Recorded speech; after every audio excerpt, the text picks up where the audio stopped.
Hello, well, hello. Kavai, I just saw your chat. Kavaitsu says, Yobel is edging us with this intro. Edging no more. You can release. Wait, okay. Let's start a little bit on a different note. Let's not be so raunchy with it, okay? Hello, guys. Welcome to a very, very late stream. It is now 10:16 p.m. my time. Yeah, very, very late stream, but we're gonna have fun. We're gonna have fun. Thank you guys for being here. This is so cool. Yo, we have so many people in the chat already. Wow, who would have thought? So apparently, if I go live at 10 p.m., that is the sweet spot. Welcome everyone. Welcome Elthing for being the first one in the chat. I have gone ahead and awarded you 300 PPs on both Twitch and YouTube. I did see that all your points are gone, so I'm assuming you must have gambled it. So enjoy your additional 300 on each. Hello guys, who else is here? Conan is Irish. Yes, the Irish Conan says afternoon. Thank you for putting in that command for the Discord. So yes, feel free to hop into our Discord community. Kavaitsu says, yo, what's up, Nico? I see your name as Nick now, but I'm going to keep calling you Nico as long as I remember. Nico says, hello. Thank you for being here, guys. Conan and Kavaitsu. Yes, first on YouTube this time. Oh, wait, do I have to do it that way? Okay, we'll think about it. It might be too hard for me to track in terms of like who's the first in each channel. But thank you guys for being here. Elle says, Kavaitsu, I was on Twitch checking who was on and got a message. Yobel is now live. Oh, it's working? Hells yeah. Oh, wait, hold on. You just reminded me. I was supposed to put in a message. Let me just pump in. I forget to promote myself sometimes, you know? I have to be much more shameless about it. Testing out Musicbed. Sound library. Potential partner, question mark. Oh yeah, so I mean, no need to delay it any further. We are testing out Musicbed. So that might be why you're right now not hearing any background music. It's because I want to dedicate this where every soundtrack you're going to hear going forward for today's stream, and then probably for the next month, or maybe longer, right? It's going to be music and soundtrack, sound effects from Musicbed.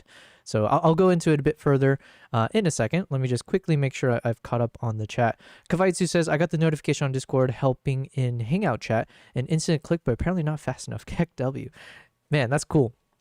Like I said, there's nothing you get from these PPs just yet. Like in life, everyone's got some PPs, but what does it get you, you know? But I promise you, at some point in the future, I will, if you call me Sensei will notice your PP. And as that PP grows, I will notice it and I will reward you for it. Guaranteed. My cats say hello as well. I'll show them in a second. Yeah, what's up, Conan? Hi, Conan. Was on the Discord getting my photos of my photography to post since I lost all my accounts. Oh, yeah, that's right. You said you lost your phone or something. Everything got lost in the mix. Let's check out our Discord. I think you're saying you posted some things. Nico, you said, I have some photos I really like from the concert I photographed on Saturday. I would like to hear your thoughts on them. Oh, and you know, I forget, Nico, maybe when you said you were doing your first concert shoot, I did mention to you that L in the chat is probably the most seasoned and someone you should reach out to. But I think L wasn't on at the time. But yeah, we have L thing in the chat. We got Nico in the chat who's just doing the first concert photography, and L is very much in that world. Anyways, hello, long time. We got Kristen in the chat. We got listen, long time no see. I think it's been a while. Hopefully everything is good with you. But what else? You said, oh, you renewed your membership today, so figure I should come and say hello while I have a few minutes. Well, thank you very much. I do appreciate that. Yes, I appreciate that so much. So thank you for renewing. Wow, we have earned your patronage for at least one more month, it seems like. Not currently cooking or baking today. I made broccoli cheddar soup. Oh my God, that sounds so good. With ham yesterday, so we're having leftovers tonight.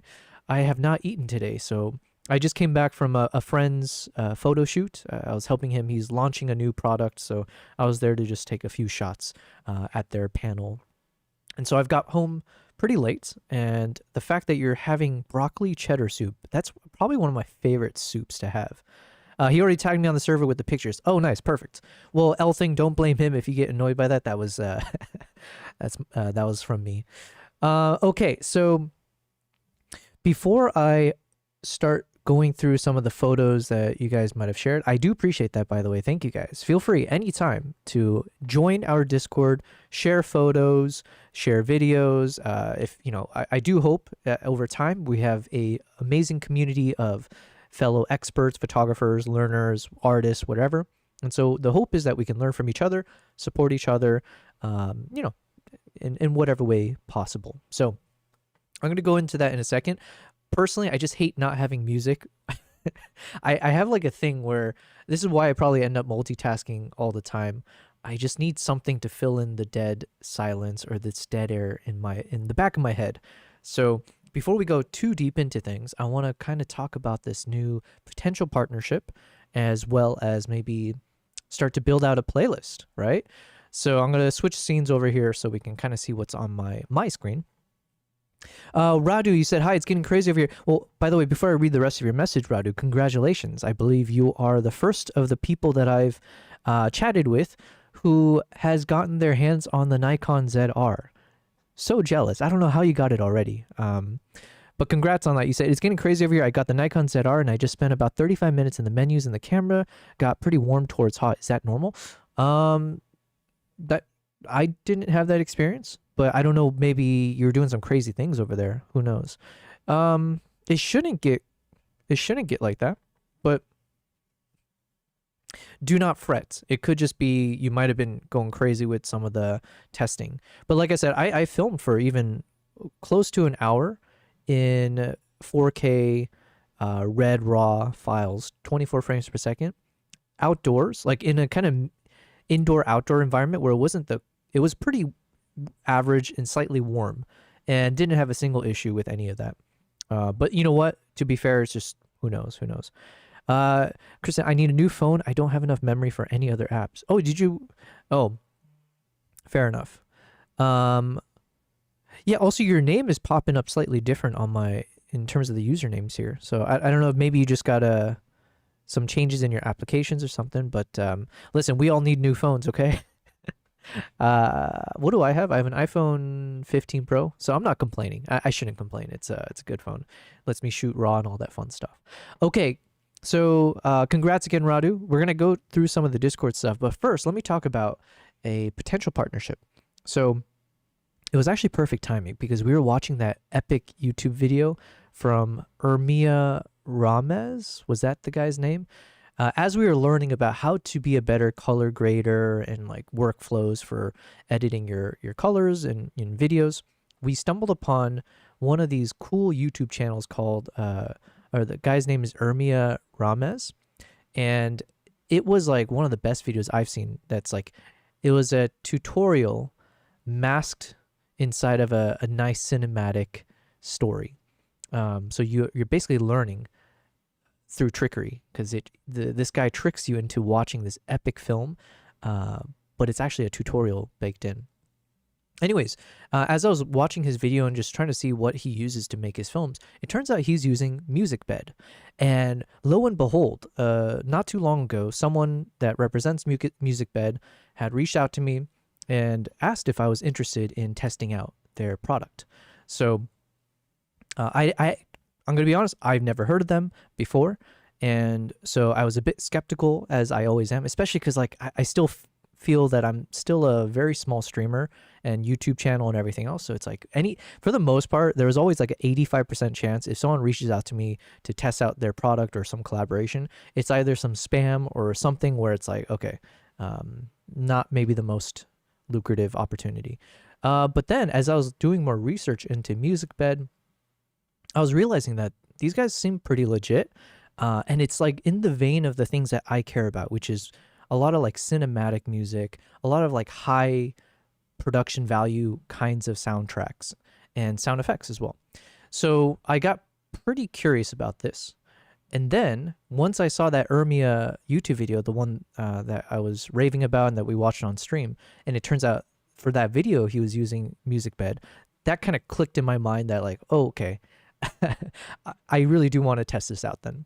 So what does that mean? Well, firstly, Fedorevsky, howdy. Yo, it's been a while. And Kristen, you said, YouTube is acting up. Don't know why my name isn't showing right again. No worries. We know who you are. You are one of the OGs. So thank you very much for being in the YouTube chat. Radu says, I will try recording tomorrow. Ooh, nice. Oh, sorry. I missed what you said. You said, I didn't get to record video yet with it. Didn't have time. I was only in the menus. Well, feel free to ask any questions. I'm happy to share what my settings were.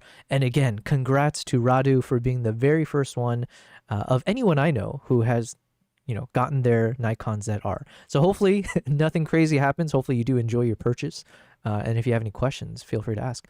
Fedoreski, hello. Thank you for being back in the chat. I think it's been a while. It's been a few days since we heard from you. So I appreciate you hopping back in. You didn't have to, but you are here. So it's a very late stream for me. It is about 10:30 p.m. my time. I just got back from a friend's photo shoot event where I gladly supported him on a launch of one of his products. But I didn't want to miss today because, I feel pretty awake. I had like another iced Americano during the photo shoot event, so I'm probably going to be up all night. And so I figured as I was getting access to Musicbed, let's test it out. So what I'm going to do is I want to kind of listen to, I listened to a few of their songs already, and I'm pretty stoked. And I want to hopefully create our new live stream playlist off of the soundtracks that we find from Musicbed. And then separately, I want to see if I can start putting a playlist together of more like cinematic music that can be used for my upcoming YouTube videos. So yeah, anyways. One thing I had learned as I was researching Musicbed is that, so you can think of the competitors being like Musicbed, Artlist, Epidemic Sound, which I have a subscription to both Artlist and Epidemic Sound. And we have lens distortions as well. And so Musicbed, it seems like kind of fits in the more cinematic side of things. Whereas I've always felt that Epidemic and Artlist was a bit more like mainstream music, maybe like, poppy type music or stuff like that. And then Radu, you said, thanks so much. Yes, I hope it's nothing serious. I'm just concerned about the heating by just being 30 minutes in the menus. Yeah, I'm a bit concerned to hear that as well, because that shouldn't be the case. Also, I don't know how hot you're talking here, or maybe you're recording for like a lot of moments there. But yeah, it shouldn't be doing that. So keep us posted. So anyways, I've wanted to, obviously, you guys know, I'm a big fan of lens distortions, so that's not going to change. Even, let's say if we end up really enjoying Musicbed, lens distortions is absolutely, I think, one of the best in terms of like what I've been able to do with it and what I hope to do in the future. However, as I was researching and as I was listening to a few of these songs, I was like, holy shit, Musicbed is actually pretty good so far.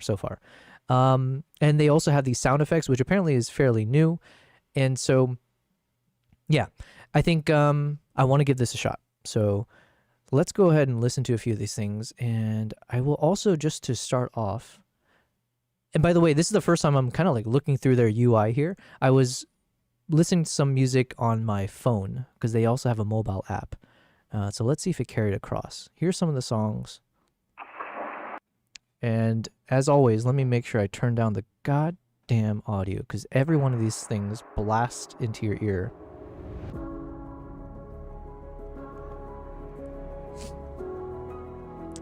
Okay, so these are some of the songs I'd already favorited today as I was listening through, and I was like, okay, not bad. This is kind of the vibes I'm looking for. Okay, let me also. So in the meantime, we'll see how I'm going to play it out today. I might continue editing my videos as we listen to the music, since I am very much like I have to multitask. I don't think I could just pay attention to just music right now. So we'll mix it in. And also we got to check out some of the photos you guys had shared in the Discord. Jesus. So if you guys can see here, I have the volume on the web browser like set to almost 0. And it's still, I feel like, blast right into the eardrums. Okay. Kristen says, got my bone conducting headphones on all the way to feel the music better. Oh, well, welcome to the audio club today. So today is going to be an audio stream. Okay, so put on those bone conducting headphones. Put it all on. Okay, we're gonna enjoy this. Should be fun. Still loud, Elthing? Yeah. Oh, well, hopefully. I do have a cap on my... Where is this? On the Mac audio capture. So hopefully it won't blast in your guys' ears, even if it blasts in mine. What's up, King Crook? Jill Bell, nice to see you back on. I knew you got in trouble with the missus for staying on your grizzy. What the hell is a grizzy? Is that like a term like rizzing? But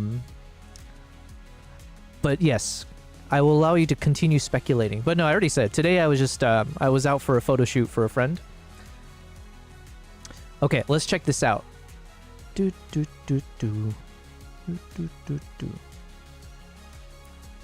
So I'm just on my Discord. All right, so there's some cool photos that have been shared. Ooh, damn. A lot of cool photos. Hold on a second. We missed a bunch of things. Let's start with Conan, because I think that was the first one on the list. Can I open this link? Will it pop open? Nice. So unfortunately, the first shot that was shared in the Discord recently is not a happy shot. So Conan sent a photo saying that it got broken. What do you expect? It's a Canon. Is BC in the chat? Well, sorry to hear that, Conan. Obviously, that sucks. I think we've all been there. We've been here before. I've broken like so many of my cameras. It's never a good feeling, obviously. Hopefully, you can get it fixed in some sense. I'm not sure. I'm not a expert on these kind of things. At the very least, you can keep it. It looks nice. So you can use it as a prop if you ever end up doing YouTube like myself. Sorry to hear that, though. That's never fun. Nico, tell me your thoughts on these photos. Yobel told me you shoot concerts. Oh, yeah, you're sending it to L. Yo, let's check this out together. I'm going to open these all up. And so the soundtracks you're hearing right now were a bit of the more cinematic soundtracks that I was listening to.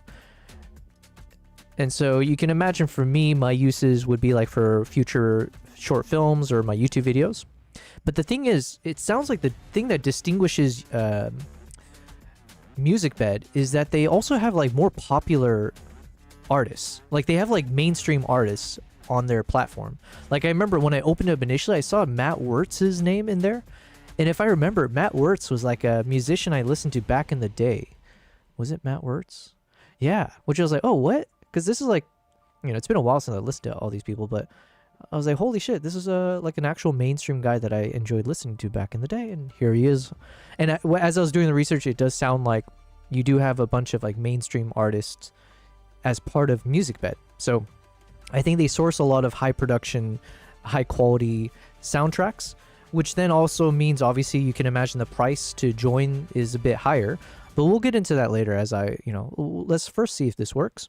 And then, by the way, if we end up, which I can already get a sense that I'm going to enjoy Musicbed.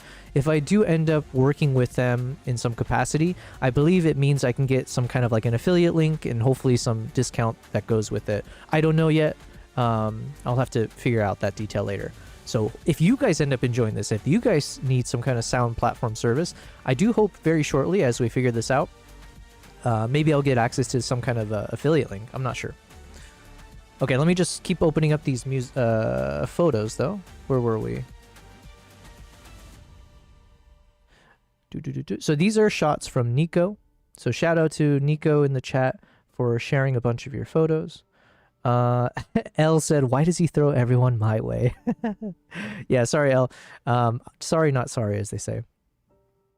Okay. Kavai sent some photos as well. All right. Yo, man, these photos are pretty epic. And then L sent some as well. Okay, I'm already excited to kind of go into all these photos here because I see a bunch of different examples, stuff that I feel like I can learn from as well, which is always what I would hope would happen. So let's start in reverse order here. So again, RIP to Conan's Canon. You know, that's what you get for going with Canon. What can you say? What's up, low bass? King Kruk says, sounds good on AirPod Max. Nice. Thanks for the reminder. I forgot I have art list. King Kruk, never utter that word again. We are team Musicbed right now, okay? Just kidding, obviously. What's up, Low Bass? How is you? I is very, very good. It's a very late stream for me, but I have at least 2 to 3 hours in me because I had a extra shot of iced coffee. So, all right. So these are shots sent over by Nico. Very cool, man. Just off the bat, I feel like this kind of shot evokes. Is it evokes or invokes? Whichever word. But if I feel like there's a lot of personality, there's a lot of action inside of this frame. So. Super cool.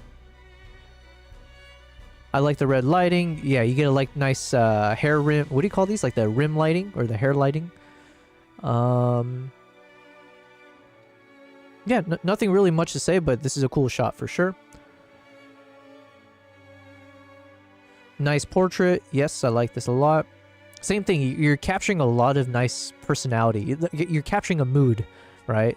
You're capturing a mood in the moment, which is really cool. And you can see a bit of blur in the hair, so it's like, you know, you froze the face pretty nicely while maintaining the fact that there's a lot of action going on. So super, super cool.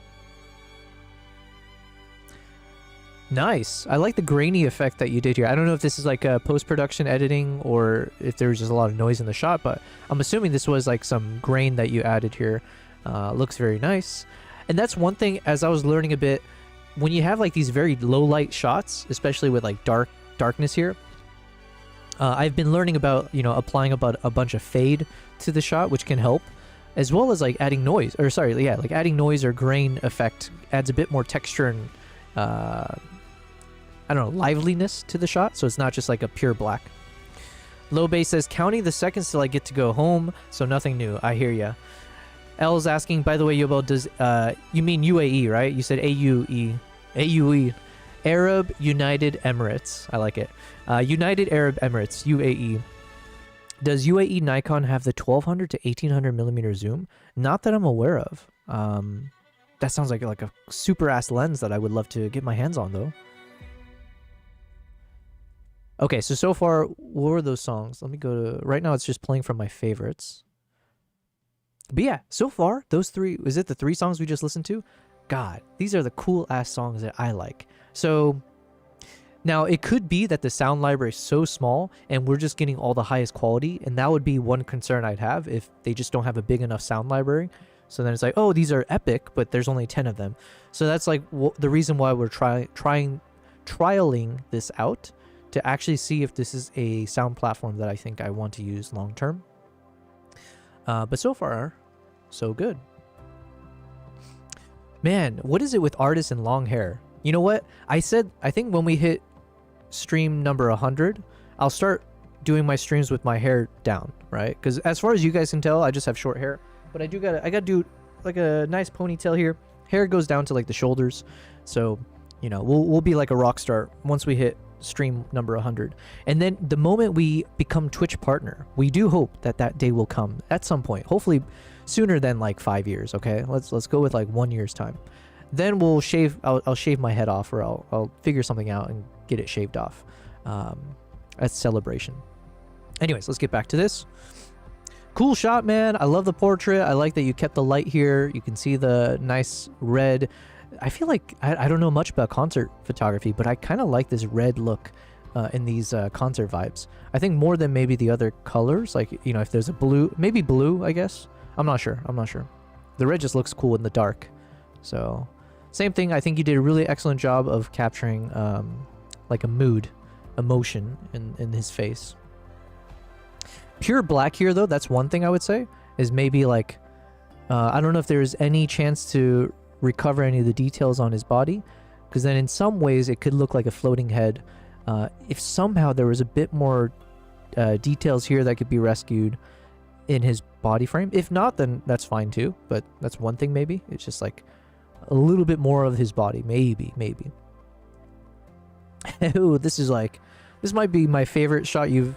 wait, is this still... Oh, hold on. I'm pretty sure this is still from Nico.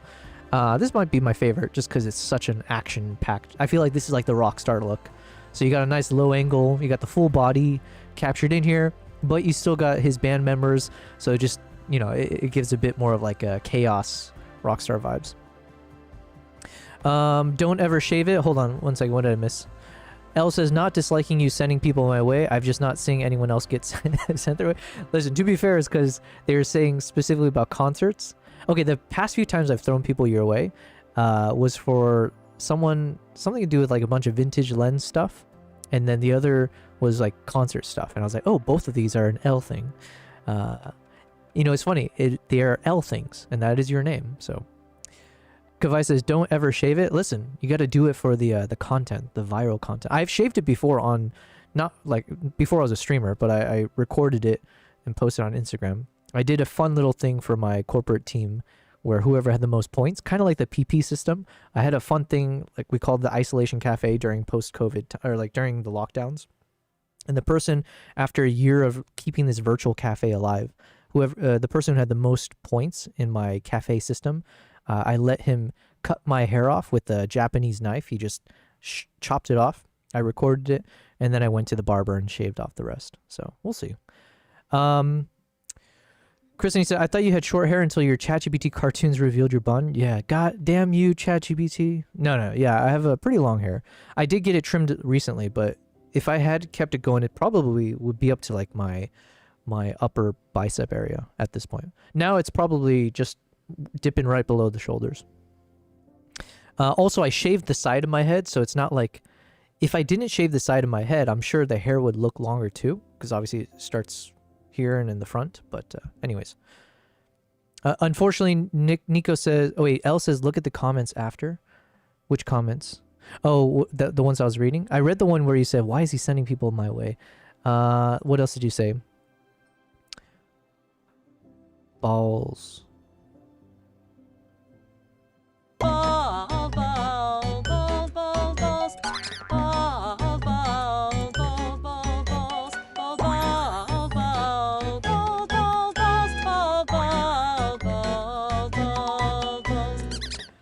What a song, just using one word. Who knew that was possible? Elle says, thank you, Lobase, for kicking things up a notch. Elle says in Discord, so the idea is there, but some confusing choices in my eyes. Pick number 1, empty space on the left, why? Number 2, nice, that's a lot of space. Oh wait, for number 3, that's a lot of space on top. Sorry. Uh-oh.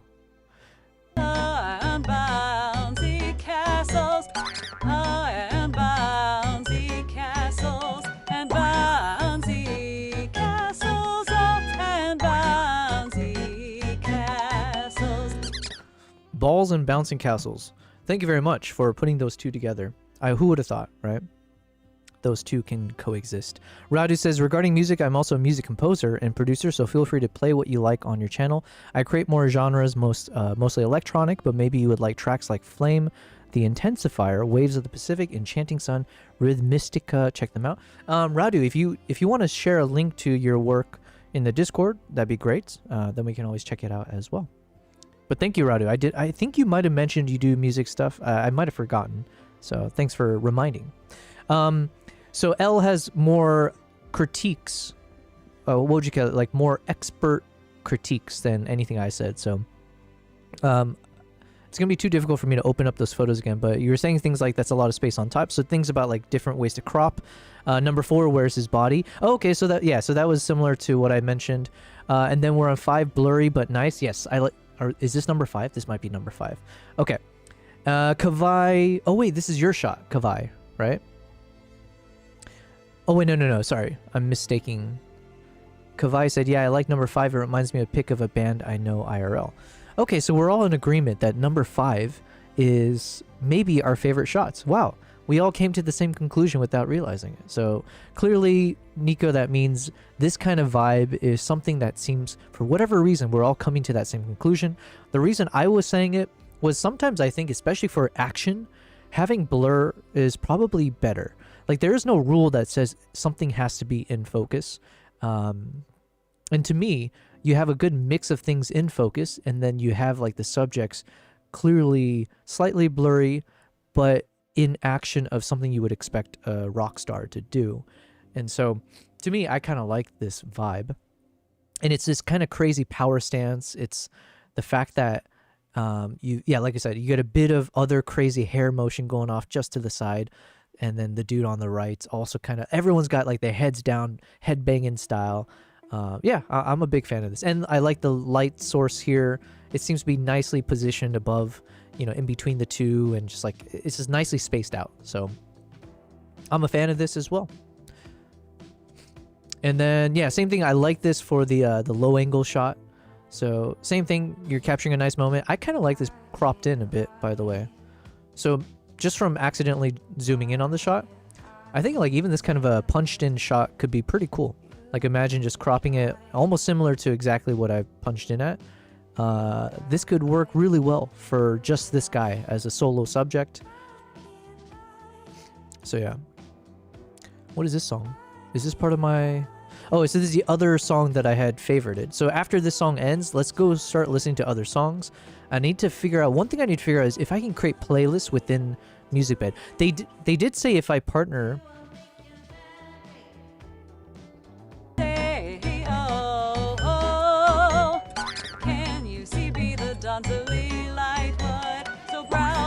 Bye, Kristen. Have a great day. Appreciate it, you being here. Wow. What a beautiful singing voice for that lyric.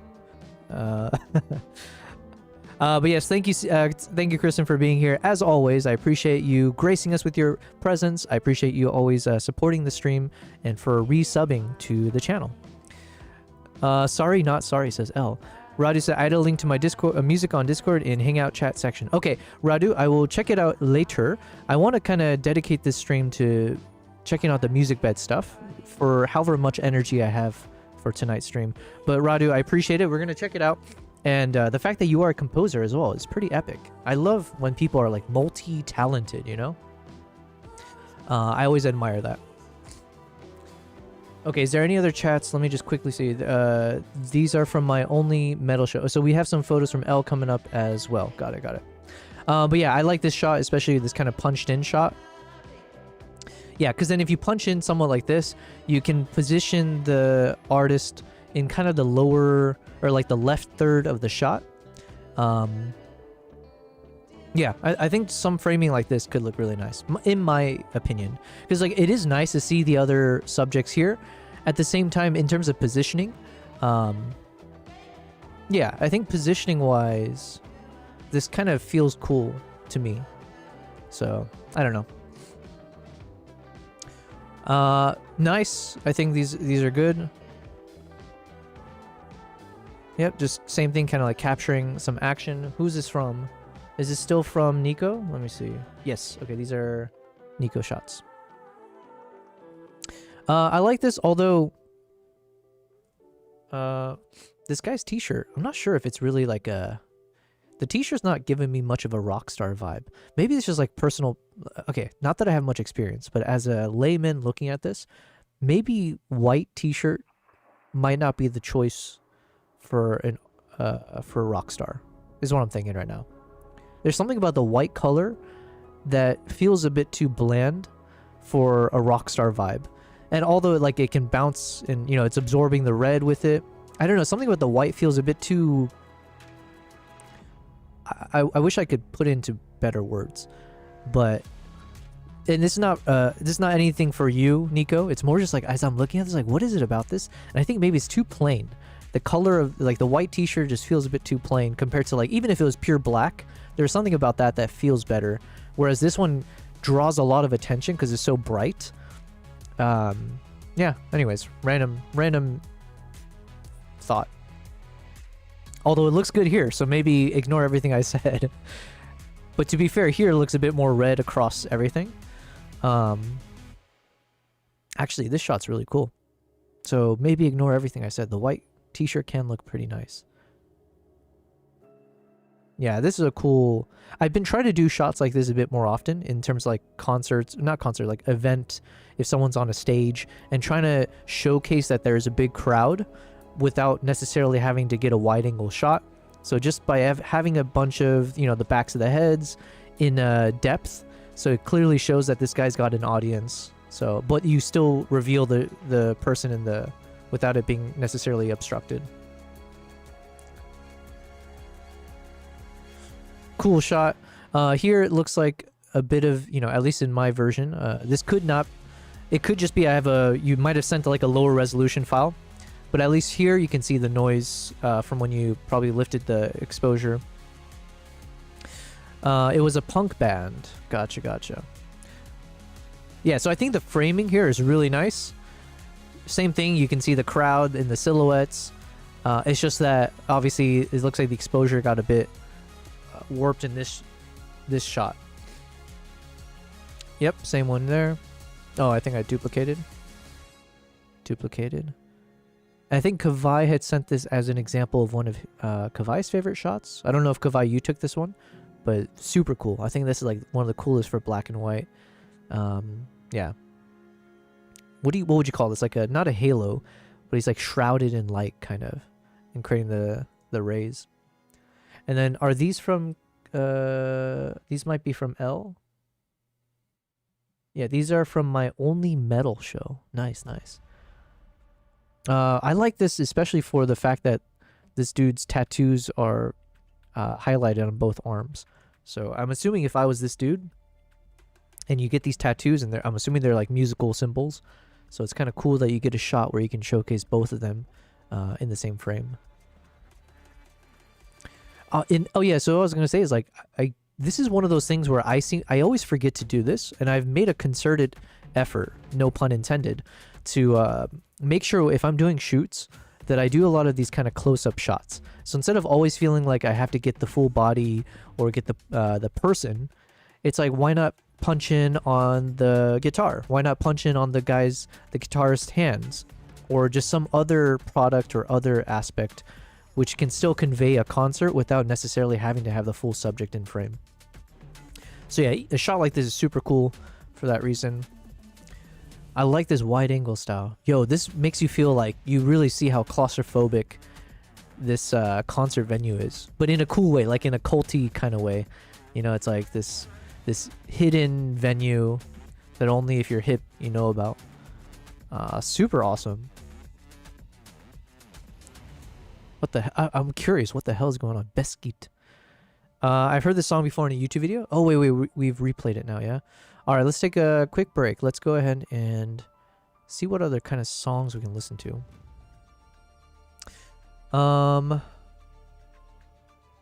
Let's see, what's new? Genre bending. Let's go by playlist for now. I don't know where to start. Vintage revival.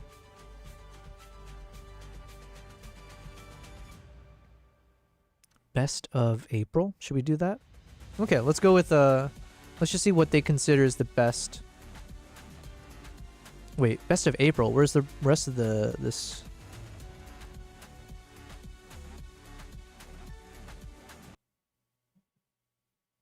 Okay. We'll just try this. And keep in mind, okay, so here are the things that I'm kind of listening for. It's like kind of two different tracks or two different playlists right now. One is cinematic music or instrumentals or anything where it's like right off the bat, I'm like, oh, this could work for a YouTube video. This could work for some kind of short film or cinematic footage that I'm trying to work with. And then the second type of playlist that I'm listening for that hopefully I can create from Musicbed would be what could replace my stream playlist. So this whole time I've put a playlist together mainly through music from Artlist and Lens Distortions, and that's like the background ambient music that I would play during my streams. So I'm curious, can I essentially replace or add on to, but can I at the very least replace the playlist that I've created using the other sound libraries? And that'll be the biggest test for me to see like to what extent can I stress test Musicbed for my current needs, live streams and YouTube/cinematic, film creation. So anyways, with that in mind, let's go ahead and just listen. Yeah, I'm a big fan of this one. So Kavaitsu, I don't know which song you were saying you've heard in a YouTube video before, but yeah. Flash was with a 10mm, colors with 15mm fisheye. Wow, I've never shot with a 10mm or 15. Yeah, the closest I ever shot wide angle was 14-24. Oh, this is so cool, man. Wow, look at the colors on this.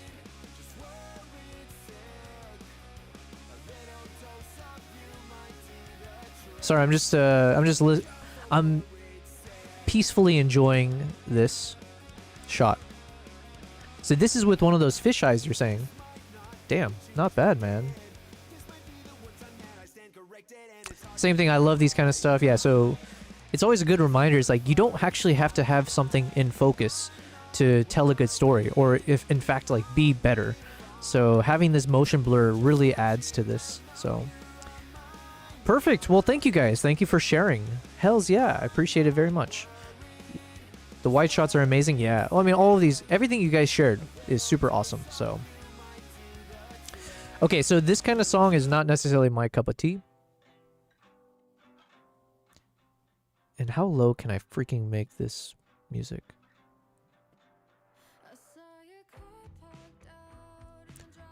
All right. As we let this play out, let's continue editing. Why don't we? Excuse me. Low bass with the emotes. Is that the penguin emote? Applause break. Nice.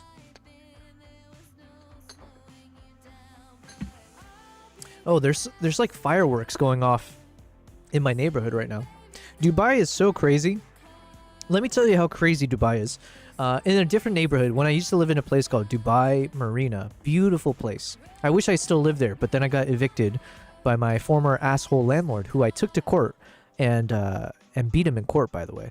But the damage was done. He kicked me out of a place that I lived in for several years. Dubai Marina, beautiful part of Dubai. You've got your own like little man-made marina, harbor. It's very walkable. You just get an electric scooter. You can ride around the whole place. Everything's there. Beautiful. And then you're near the beach. And so anyways, all the tourists go to the beach area. Every year after New Year's Eve, for the entire month of January, they have fireworks go off every evening at a set time. I think twice in the evening. I could be wrong. For an entire freaking month, they do fireworks. Right from my window, you can see it. And it's not even to celebrate the New Year. It's because they have some kind of shopping festival in the big malls.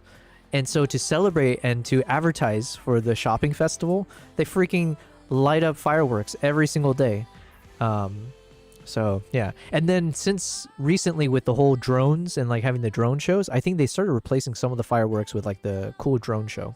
So welcome to Dubai, Habibi. Elle is asking what happened. I have no idea. Honestly, I have no idea what the fireworks are for. What is today? October 20th? What does that mean? I kind of like this song. It's not like my vibe usually. I don't listen to a lot of like pop music style. But as far as pop music goes, this one's not bad. Okay, so what are we doing? Where did we leave off with my video editing stuff? So, we had created our first 4 LUTs using our Nikon ZR footages. And I updated my node power grade. So I hope this is our final version, at least the one we're going to use for some time. So my goal is then to export this as a downloadable file, and I'll make sure to provide it to you guys.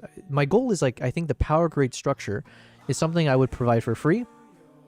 And then the LUTs would be something over time that I want to put on my website to sell alongside my photo presets. So I think that just behooves me to do that as a prudent YouTube content creator / businessman, which I hope to be.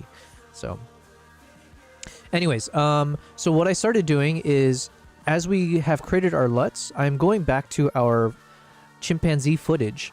If you recall, I had lined up all of the footages from the shoot, excluding the shots where there's like humans involved as well.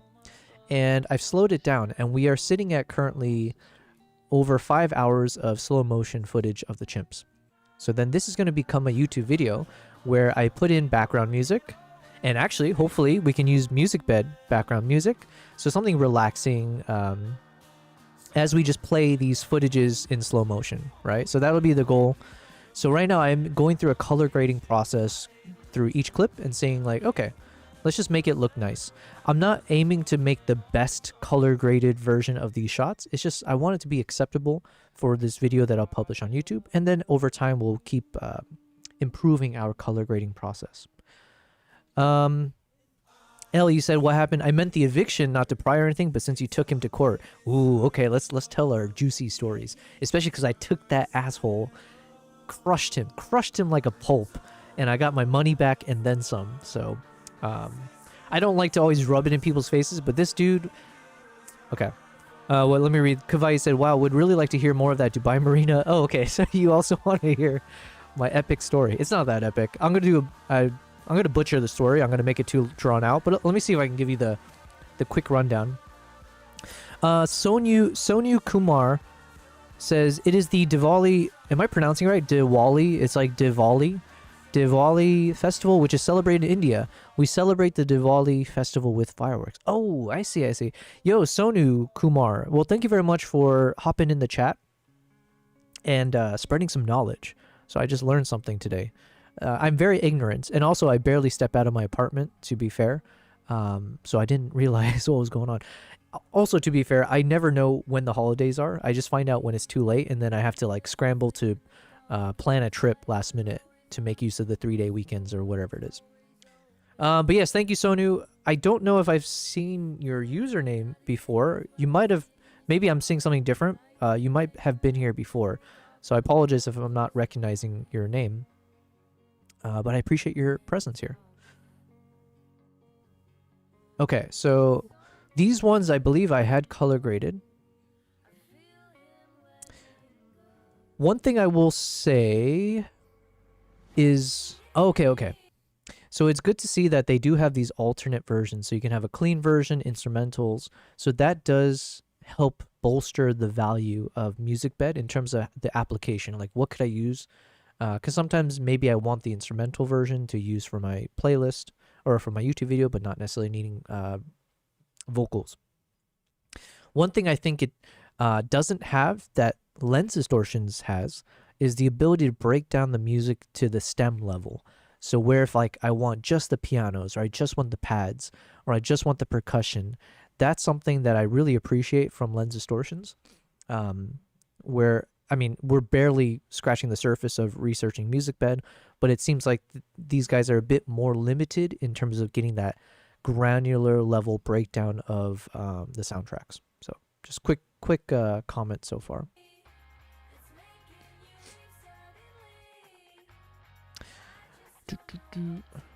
What time is it right now? It's 11 p.m. I'm so hungry. Oh yeah, another thing I have to do again is I need to re-stabilize all the footages. Because I think when I made some changes to the power grades, it also removed some of the stabilization. So let's go into the color panel. I just want to double check here. Let's increase this guy. This is still one of my favorite shots though. Actually, we're gonna full screen it. Man, what a cool... I was so... Man. It was such an amazing experience to film this. It's like hard to say. Hard to express in words. Just like that feeling of like, how fortunate are you to be able to capture this type of close-up shot of any wild animal, sure, but like to have this chimp with the baby on top, and both of them somewhat like ignoring me. So it's almost like I wasn't there, which is exactly what you want with like wildlife captures, because you don't, as obviously in front of the chimps that I am, they just didn't give a shit about my presence, and they ignored me entirely for the most part, which allowed me to film this close-up moment as if I wasn't there, right?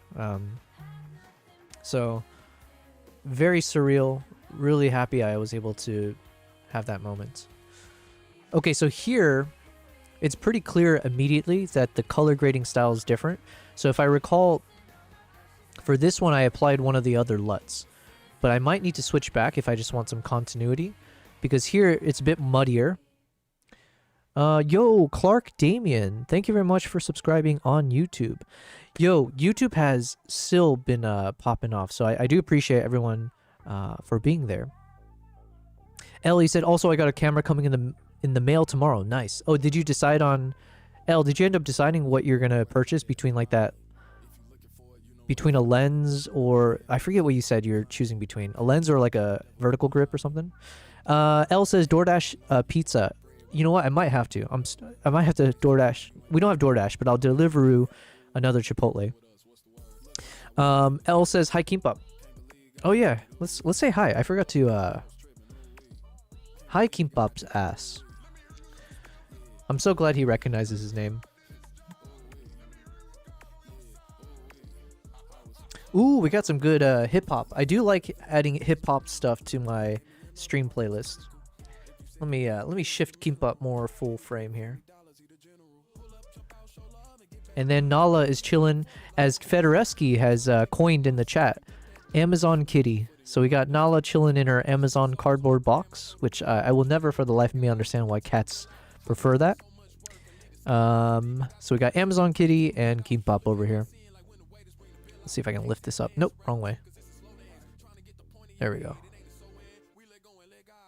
Yo, once I can get my hands on a Nikon ZR, I do plan to have 2 cameras on stream.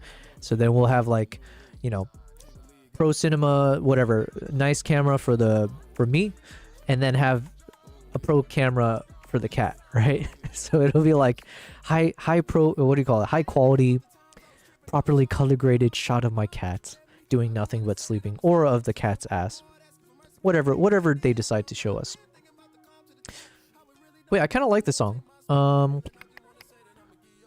is this a new song? Okay, we're favoring this. I like my hip-hop on the playlist. You also... Oh, yeah, so you said got the grip and got it to the price of the other one. Yo, good job on negotiating. And yes, I'm glad you followed through with what I recommend. I'm sure you got it only because I suggested it, right? Nice, enjoy though. Sony says, I'm glad to be here. It's my first time here. Loved your videos on the Nikon ZR. Yo, thank you very much. Thanks for telling me that. I do appreciate it. I don't think I'll ever get tired of compliments. I get awkward around compliments, but that is one of the things I'm trying to be better at, is just accepting it and embracing it and like showering yourself. No, that's a little too far, but thank you, Sonu. I do appreciate that though a lot. So right now I am editing some of the Nikon ZR footages. So these are still from that chimpanzee island. And so now I'm just doing an extended version of all the shots of the chimps, which will become like a YouTube video. So right now I've learned how to be better at color grading. And so I'm just going through each footage to see what do I need to change with the shots. So that's a quick little rundown of what I'm doing right now. And so the thing I mentioned is that between this shot and this one, you can definitely see the colors are different. Here, the greens are more green, slightly cooler. Whereas in this new shot, we jump into like a muddier, like brown tinted shot, right? So slightly warmer. So if I wanted some consistency, I do need to kind of change the temperature here. And maybe it's as simple as just changing it here, right? Maybe it is as simple as that. We'll see. So let's take this, because I do like how it looks. It's just color-wise, maybe we need to cool it down a bit. So let's see. I'm just going to use the gain color wheel. It seems like the gain color wheel is the thing that a lot of people, pro color graders, use. So, but I'm using it. So one thing I've learned is that one of the things that a few color graders do is they go into the node for controlling their white balance or their temperature, let's say, or their color balance. In the gamma, they switch it to linear, and then they work within the gain color wheel to adjust the colors. So I believe Colin Kelly, the YouTuber, said he keeps using the phrase linear gain. So that might be a technique that a lot of color graders use, like a linear grade technique for adjusting your white balance. So that's what I've copied into my node. So it's in a linear gamma, and we're adjusting the gain to fix our colors. So for the life of me, I don't know why that's better. We're just here to nod our heads, obey the masters, and follow what they do. Ellie said they didn't have the battery door, so it can't be used without it, so got it down in price. Nice, nice. Got a good bargain then. Oh yeah, I was supposed to tell you guys the story about the my landlord. Actually, this story might apply to people in the States, because I was thinking like this could be a situation in San Francisco back when I used to live there. And Dubai thankfully has really good tenant rights, so that's mainly the reason I was able to win my case.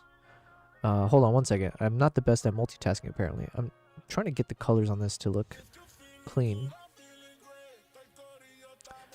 So I think something like this looks nice. Ooh, and I also like Spanish music. So you can call me a basic bitch in some ways with some of the music choices, but I like these kind of Spanish songs. I have no idea what they're saying, but it's just nice little, you know, keeps the heart rate going, you know. Okay, so now I think I like the colors. So here's what I'm gonna do. I'm gonna play both of these back to back just to see if the colors are consistent, and let me go into my storytelling mode about why my landlord evicted me. Ellie said, I think I'll throw the grip onto my 50D, which is broken, and I'll use it for a webcam. Ooh, nice.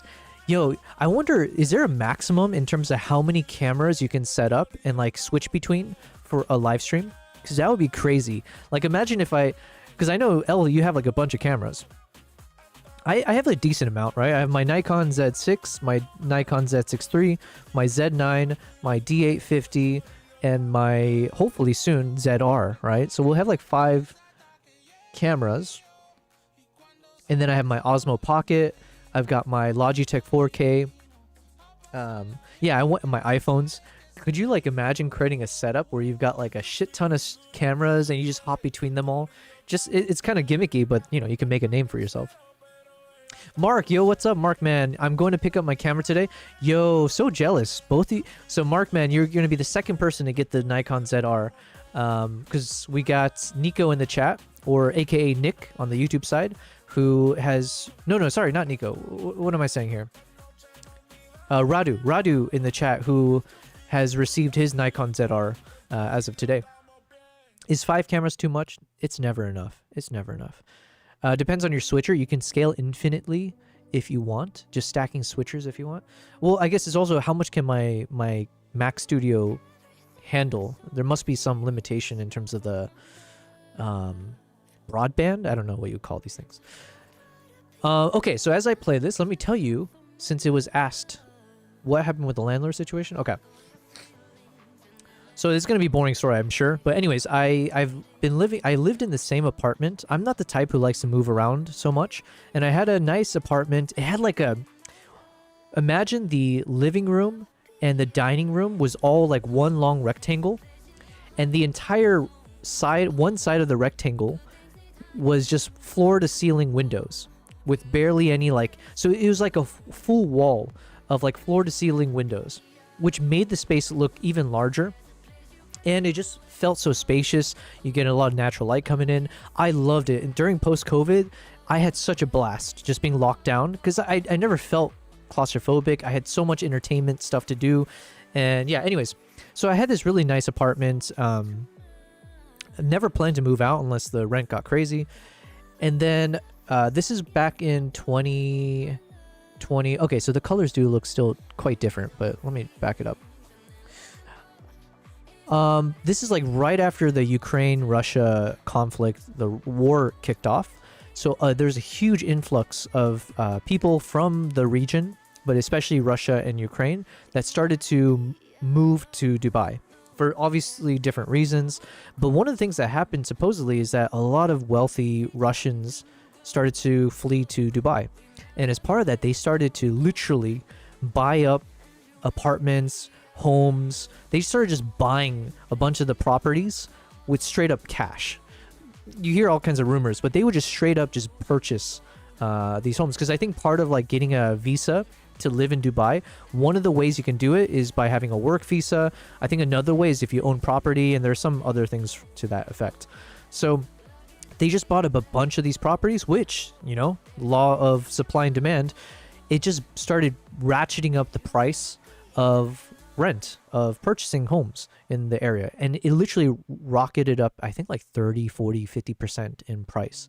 So anyways, my landlord, being the greedy piece of shit that he is, tried to, when it was too late, right? Like maybe 1 month before the renewal of my lease. And I've been there again at this point, like 3 years or longer. He was like, hey, I would like to, and it wasn't even him. It was like a liaison for him. I never got to speak with this guy directly. So the liaison's like, hey, we would like to raise your rent by 35%. He didn't say 35%, but effectively that's how much he was raising it. And I was like, hey, you can't do that. Like, one, you're way past the deadline for you to even raise the rent. And also you're not allowed to, because there's this calculating index that you use on the government website, which will tell you if your rent should be raised based on the index of your apartment style, or like your equivalence of your apartment size and everything. So I was like, yo, you can't do that. And so the next thing I know, they slapped a paper, like a legal notarized demand on my door, like the next day or whatever, when I came home. And it was an eviction notice, and it looked proper and everything. And I had to scramble for the next several months trying to figure this shit out, because like I don't know the first thing about how to deal with this. So I wasted a lot of time and energy, efforts trying to figure out, what does this mean? Does this mean I get kicked out? So in Dubai, if you get an eviction notice, it can be for a number of reasons. Hold on one second, let me read this. Ellie said, if you have a switcher like the ATEM Mini from Blackmagic, I've heard about the ATEM. I've heard it's really good. You can have 4 HDMI inputs, 1 HDMI output. If you take 4 of those and put into a 5th one with USB input, so you just get 1 input. Jesus, okay. Maybe I'll consider that then. Supposedly the Nikon ZR should be able to hook up directly to my Mac Studio with the USB-C cable. And I believe it'll stream like 1080 30 frames or 1080 60 or something like that, which is all I need for my streams. So ideally I don't necessarily need something for that directly. And then if I have a second camera, I do have one of those Elgato Camlink, 4K Camlink. So at the very least I know I can connect to 2 cameras. But yeah, let's see how crazy we go. So anyways, the reason for the eviction was that he wanted to renovate the property and sell it. That's what was written there. And that's one of the legal ways you can evict someone as a landlord, is because you want to, you want to like renovate it for selling as opposed to renting. So anyways, once you get the eviction notice, you essentially get 1 year to stay in that apartment until you get kicked out. So you basically pay the same rent rate as you were before, and you get 1 year, and then you gotta kick your ass out of there. So that's exactly what happened. I waited a year. I stayed there for a year at the same rate, and then I had to move out. But here's the thing. So once I got kicked out, I had a bunch of friends who still lived in that apartment. Sorry, not that apartment, in that apartment complex. And so I was like, yo, can you guys keep an eye out? Can you like double check? Because each apartment unit has a specified parking spot that's designated to that unit. So I had a parking spot as well. So I was like asking them like, yo, can you let me know if you ever see a car in my former parking spot?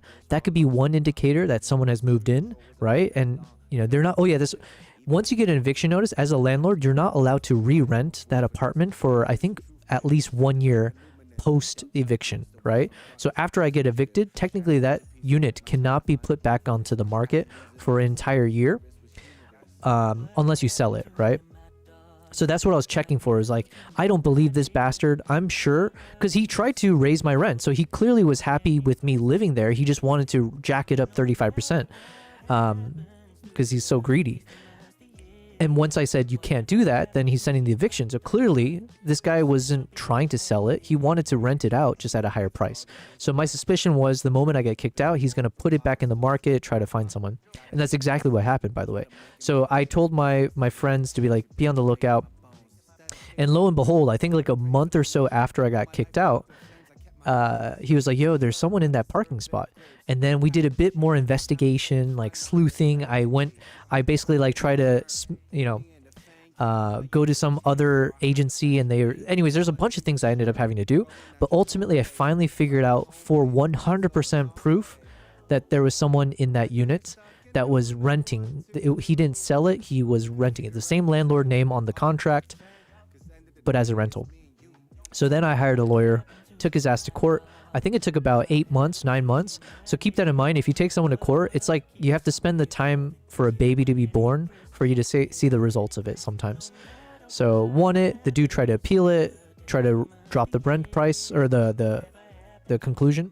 And in terms of like what do you win for this, you basically get I think I got more than this, but you can get at least a year's worth of rent back. So if you win your case, where if this guy said he was evicting for sale, like a renovation and sale purpose, and he didn't, he was renting it out immediately. If you win in court, you can basically win like a full year's worth of rent. And that's essentially what happened. I got a year and a half essentially, because there's other things that I argued for. So took this bastard to court, kicked his ass for wrongfully evicting me. And then it basically paid for another year of staying in my apartment. Different apartment, though. So now I'm not in that neighborhood anymore. Sorry. Like I said, it's going to be a long story. I'm not sure if that's of interest to anyone, but that is what happened. Thankfully, Dubai has some pretty strong tenant rights. So, anyways, really good for the price. Sony, you said, I'm thinking about getting the ZR. I'm looking for a hybrid camera. I have two options, the ZR and the Sony A7 M4. I'm convinced with the Nikon ZR video capabilities, but on the photography side, I'm unsure. Fair enough. So, Sony, I guess what I would say for the photo side is that it's fairly similar to the Nikon Z6 III, which is the camera that I use as well. So I have a bunch of photos that I've captured with the Z6 III, and I'm pretty happy with it, honestly. It's a 24 megapixel partially stacked sensor. I think the biggest difference, though, is that it doesn't have a mechanical shutter in the Nikon ZR. So, you know, to whatever extent that, you know, it matters for your style of shooting, just keep that in mind. I did actually take a bunch of photos from that shoot. I just haven't been able to share it yet because I can't open it on Lightroom. I haven't figured out how to access the files on Lightroom, just because it was like a proprietary, you know, it's like a different, you know, file type, since it wasn't out in the public at the time. So I haven't actually been able to share it on stream or with anyone yet. But yeah, the photos were quite nice. I liked it. It's similar to that Z6 III.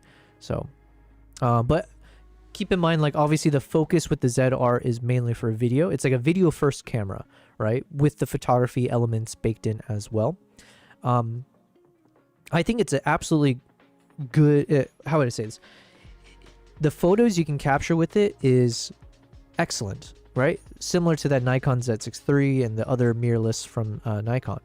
The limitation is going to be, like I said, I don't know if it has the auto exposure bracketing, and it doesn't have mechanical shutter.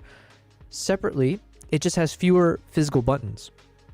So in the, you know, as a sacrifice for having the larger screen on the camera, they remove some of the buttons, right? So it's more digital friendly. So it's a lot more like touch screen on the big screen, but you have fewer like shortcut buttons. So just keep that in mind. You know, if you're a type of photographer where you like to rely on a bunch of those shortcut buttons everywhere, you won't necessarily have that with the ZR. However, what you get in return is you get that beautiful 4-inch display, which does make photography and videography so much easier to like, you know, shoot from. But if you're also, one thing to keep in mind, it doesn't have the eye, what do you call it? The IVF, the eye viewfinder, right? So you have the electronic viewfinder, or you have the electronic display. I always get these two mixed up, but you don't have the actual eyepiece for you to look through if you're the type of shooter that wants to hold it up to your eye. So those are some of the limitations from maybe a photography perspective. But in terms of quality, the quality is just like the Z6 III. Markman says, I was say get a Z6 III, a little more noise on Z6 III, but if you denoise on 6 III for video, it's pretty good. Yeah, and these denoise capabilities are so nice on softwares like Lightroom and others, like DaVinci as well. Conan says, fixing a camera, I'm dying from doing it. And hi. Hello, Conan. Yes, we said RIP to your your Canon camera that you shared. So RIP to that. Okay, admittedly, I wasn't paying attention to the music too much. So let me take a moment to actually pay attention. Ooh, I like this. A bit depressing sounding, but okay, we're gonna blast the music a bit louder here. Add to project. Is that one way I can do it? What happens if I hit add to project? New project. We'll call this stream playlist. Nobel Prize for my live streams. Oh, so one thing from my conversation with the representative from Musicbed, they were saying like, okay, let's say if you end up liking this and if it turns out that we'll do some kind of partnership, what they'll do is that the playlist that I end up creating, that they would publicize it, or like you can basically download my playlist or play my playlist. So that's kind of cool.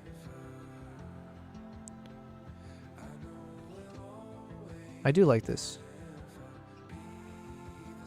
It's a bit more on the melancholy side of things, so I'll have to keep that in mind in terms of the different moods.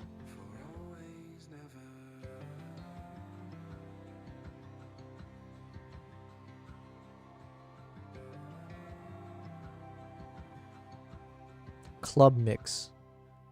All right, let's put this to the test. Because I usually like the hype music for my playlist or for my streams, just to keep the energy going, you know. So, okay, so this one I do still need to change the colors a bit. This one's a bit more cool. This one's still muddy.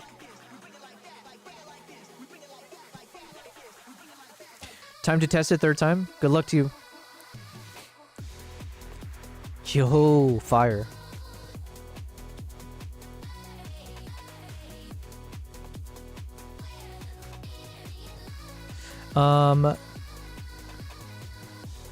King Crux says, Nikon has been doing photography for a bazillion years. That's one of their biggest flexes. Yeah, that's true. I don't think I was doing a good enough job to talk about, like, obviously, like, with any of the Nikon cameras, especially all their mirrorless ones, not only do you get the excellent cameras, right? And, like, Nikon is known for that, but Nikon's also known for the glass, right? So Sony, if you think about it,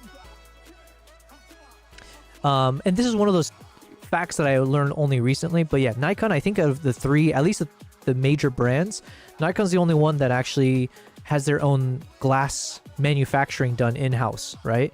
So, and if you think about like what their reputation is like, I think universally people always talk about the quality of the glass of Nikon lenses are top-notch, you know, high production, high durability, everything. So if you end up investing into the Nikon sphere for photography, you'll be fine, right? Obviously, for the quality. And then the hope is that you're hoping that they'll catch up on some of the other features that Sony and Canon do really well, mainly like, let's say, autofocus. And for film, right? So now that we're seeing Nikon buying out Red, and now we're seeing the ZR, clearly they're investing into the cinema world. So that's all the reason that I'm personally right now super hyped at the future of Nikon. And there probably isn't a better time than now if you want to start investing in Nikon, because they're providing the ZR at honestly the most ridiculous price. It should not be this cheap to get the ZR. So yeah, it's clearly a strategy that they've decided to go towards in terms of providing the ZR at a pretty budget price to hopefully win people who are, you know, in between decisions of going to one of the other brands. Now hopefully they'll be like, oh, come to us, Sonu, come to Nikon instead of Sony, right? Even though you got Son in your name, so you should go Sonu, the Sony user. Don't do it. It should be Sonu, the Nikon user. I like these songs. Sonu says, thank you for sharing your thoughts. Anytime. This is what the stream is for. You're just getting a steady stream of my thoughts, whether you like it or not. Conan says, still not working. I got to call up a place to get my camera fixed. It's going to be expensive. I'm sorry to hear that, man. I'm going on Gumtree and Facebook to look for a camera. Gumtree. I've never used that. Okay, I like this song as well. All right, 2 for 2. Let's change the balance on this one. So what do we need to do? I need to make it cooler still and less muddy. So let's drop it this way.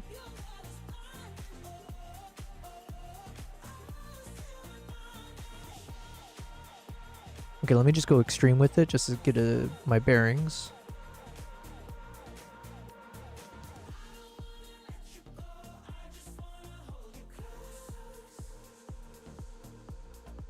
Okay, slightly better, I think. Let's go ahead. Ooh, let's join in. Yo, BC, welcome to the club. BC going on strong. Oh, you're in the 30,000 PP club. Okay, let's join your heist for day 77. Thank you for being here, BC. Yeah, is it day 77? Yes. Reminder, today is day 77. What does that mean? It means today is the 77th day that I decided to be a streamer. And for the most part, we held steady, right? I went 46 days in a row without missing a stream. We took about 2 weeks off to go on this super secret project where we filmed with the Nikon ZR in an island in Uganda.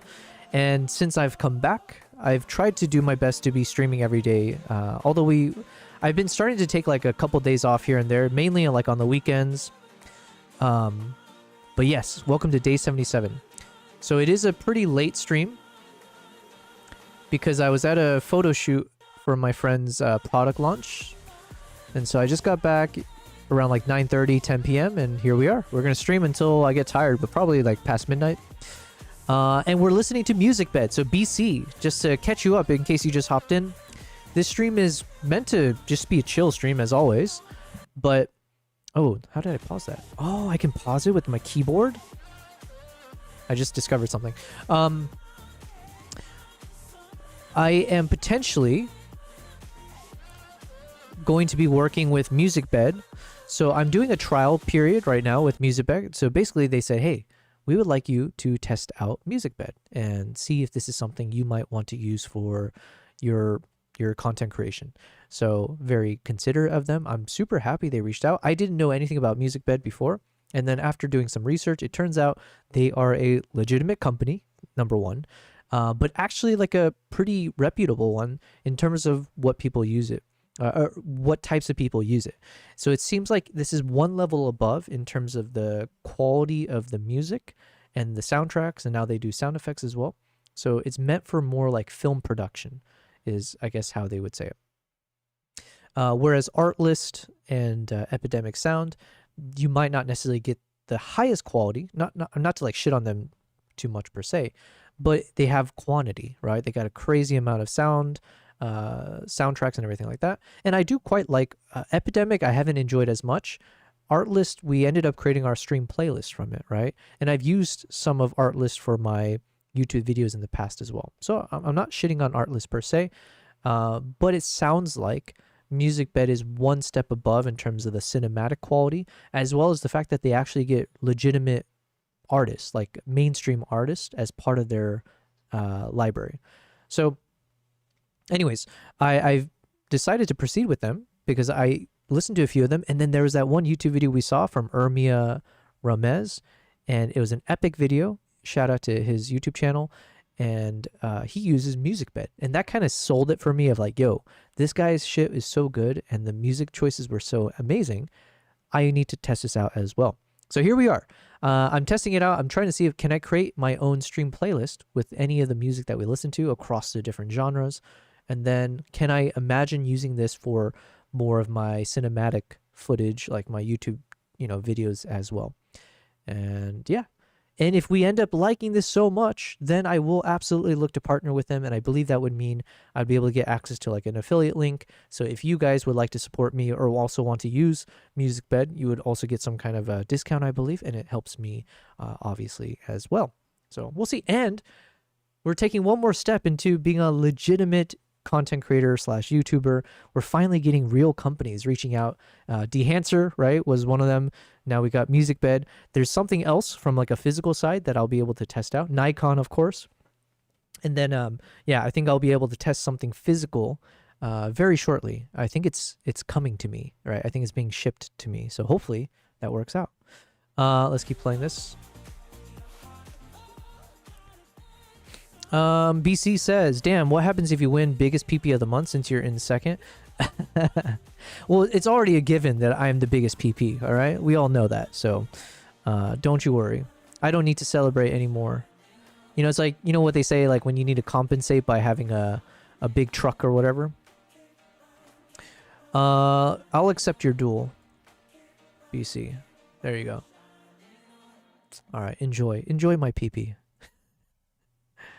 Okay, so we're trying out the club mix playlist just because I want some hype stuff, Actually, what happens if I just type in hype?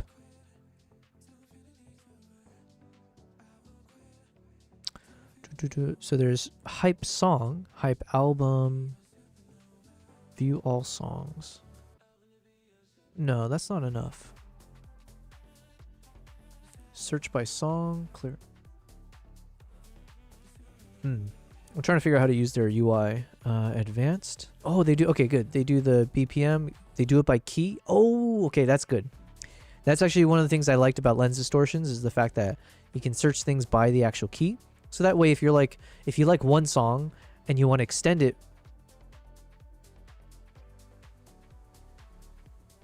Give me all the PB. Give me all the PB. I've got the B, got DB, and I always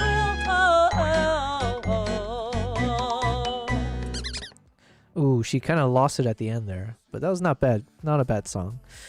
Well, I can't give you the BC. You just got to earn it. Now, the ways you can earn it include donating money to me, so just keep that always in mind. That should be in everyone's mind, front and center. Okay, how do I use it? Oh yeah, they also have the sound effects thing, which I think it might be fairly new. Because in the past, I think it was known just for the soundtracks. So Musicbed Sounds, the most trusted music for film, now with 150,000 premium sound effects. Add sound to your Musicbed subscriptions. Describe a sound effect or a scene. Okay, let's test this out. 70,000 curated songs, 150,000 premium sound effects, 100% curated, no filler. Handcrafted, never synthetic. Okay, what kind of sound effect do I need? I usually do a lot of whooshing sounds, maybe a camera shutter. Leica.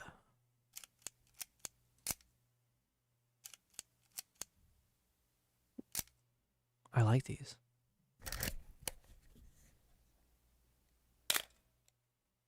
Okay, now what of a Nikon? Nikon shutter. 35mm Nikon F3.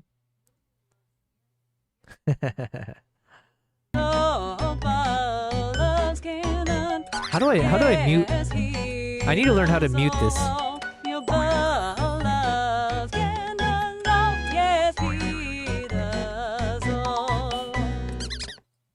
You know what's a good thing is I don't have that TTS where it uses your voice. You know, I've seen that. I know that's possible, right? Where people can make voice messages. Because then I know BC, you would abuse the shit out of that one. So we won't do that yet. I love everything, okay? The Nikon F3 35mm camera shutter.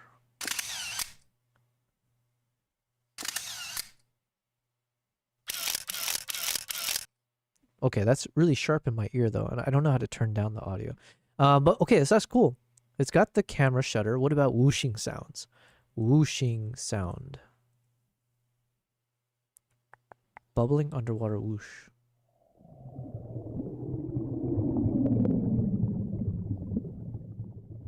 I've never considered a underwater whoosh sound before.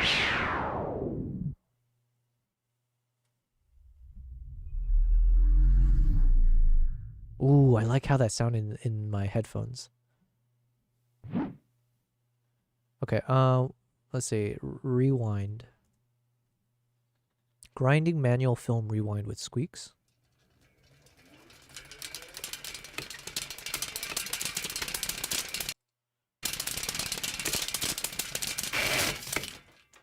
Jesus. Fast man. Okay. What do I need from my upcoming videos? Maybe I need like a horse beat? Is that a word? Horse. Why can't I think of the word of galloping horse? Okay, galloping horse. Horse gallops.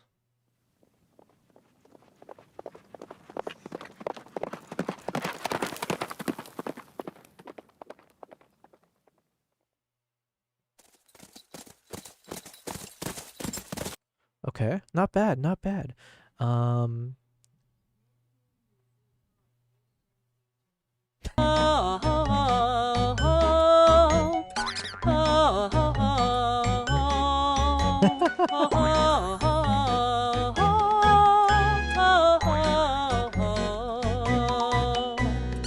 basically just said, I'm going to call you a hoe for the whole song. Thank you, Kavai, for testing out in different languages. Apparently, it can't do everything. BC says we can make an AI Yobel voice and have it say, I am team. Oh, you almost got me to say it out loud. Oops. I am team Nikon, and I'm selling all of my Canon gear to go Nikon through and through. There it is. Okay, so these are pretty cool. I'm not going to lie. It's more impressive than I thought it would be for some reason. But I do want to focus on the soundtracks for now because I want to stream playlist as soon as possible. So the goal is by tomorrow's stream, I can just have my soundtracks playing in the background and we'll keep adding to it. But yeah. Let's look at some of these. Sad pop, dark pop. I want the hip hop and hype stuff. Latin music. I'm always happy with that too. Vintage vibes. Best of 2023. What should we go with? Quirky indie? Oh, I do like quirky stuff, so let's see.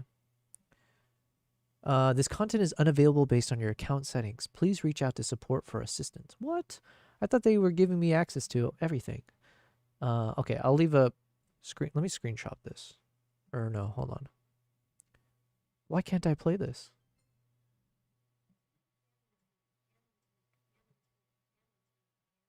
Team Canon, Team Canon, Team Canon, Team Canon, Team Canon. You had to go there, huh? Team Canon, Team Canon, Team Canon, Team Canon. Leave it to a Canon user to not be creative with their lyrics, you know? That's what you guys miss out on is creativity, ingenuity, the spark.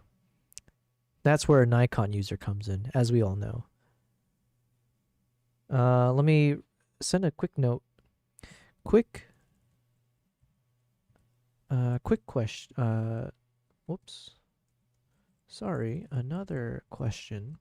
I noticed some songs are unavailable for me to listen to. And what did this one say? This content is unavailable. Okay, let's put this. With this message, could you clarify why that might be? Thank you. Okay. Let's listen to the rest of this. In My Eyes. Let's see if this is truly quirky. Explore a curated playlist of Musicbed's best quirky indie music to make your content feel completely yours. Warm, weird, and effortlessly cool. That's how I want people to describe me, you know? I want them to say, he's warm, he's weird, but he's effortlessly cool. You won't hear him everywhere. No, that part, you should be hearing me everywhere. Okay, I'm going to blast this a bit. Ooh, I like this.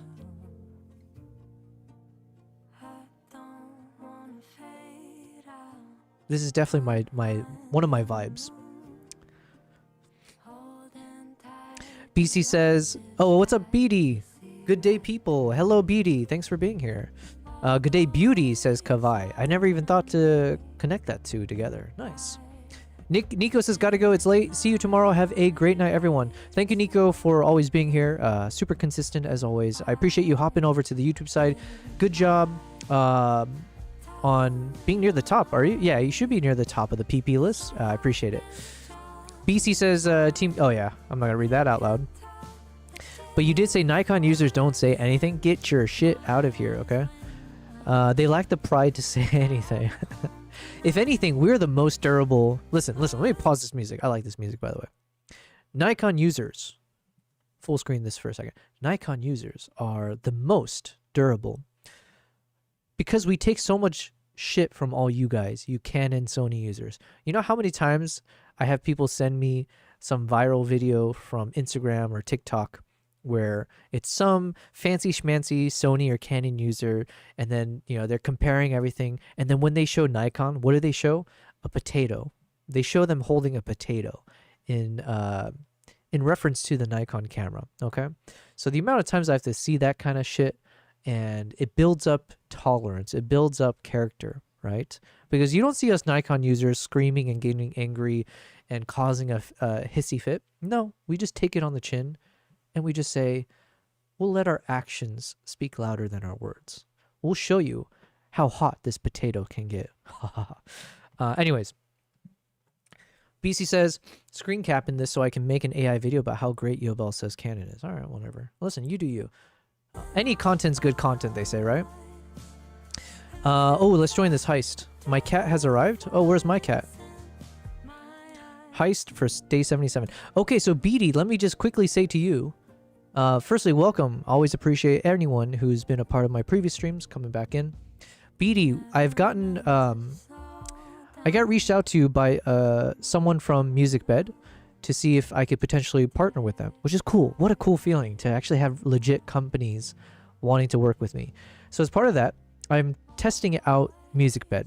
So I haven't necessarily committed to working with them yet. I wanted to see for myself, does it have value? Is it actually a sound library that I think would work for my YouTube videos, for my film projects, for anything?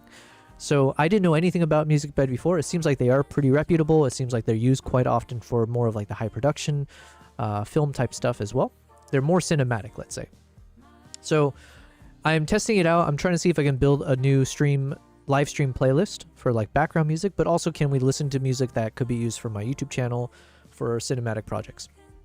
So that's what we're doing for today's late evening stream. But yeah, welcome. Hopefully I've caught everyone up. Did I win some PPs? I did. Nice. I accept. BC is now at 35,000 PPs. Good on you. L says, and how he's leaving. My cat have arrived and how he's leaving. I don't know what that was in reference to. My bad. Okay.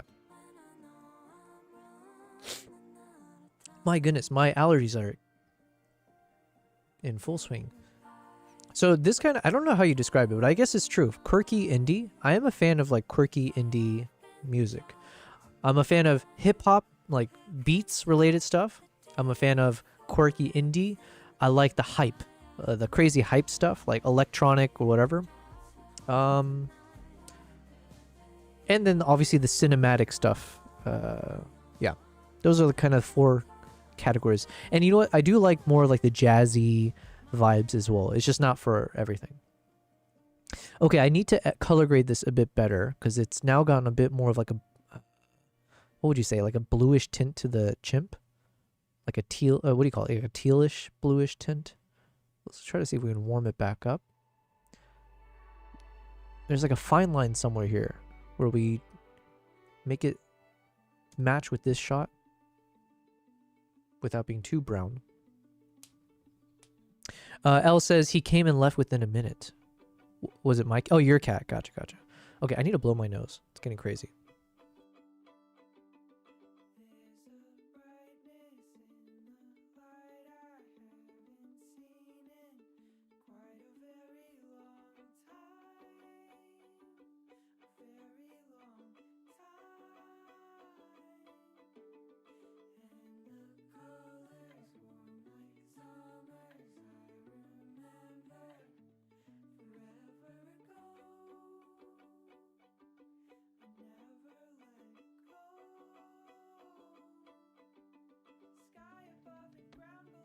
Okay, we're back. I like this song as well. Yo, you know what? Okay, this is my first day really testing out Musicbed. I will say, I feel like sometimes I've seen this with Artlist and definitely with Epidemic Sound, where when they call a playlist something, it's never really what I think it should be. So if Epidemic Sound had a playlist called Quirky Indie, I would end up listening to it and I wouldn't actually feel like that's a good representation of what I think Quirky Indie is, or something I want to listen to. We're 2 for 2. So we still have a lot of room for realizing we're wrong, but it's absolutely the types of songs I kind of enjoy, and the way to describe it would be kind of warm, weird, and effortlessly cool music, which is what they described it as.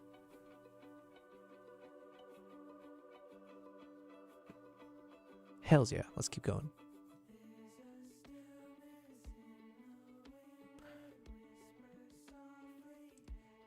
Okay, so the quick thing I need to test here.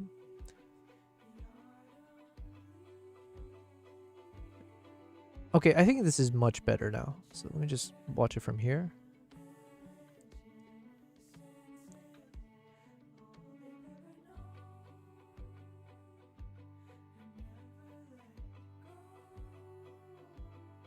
So like I said, I need to restabilize these footages.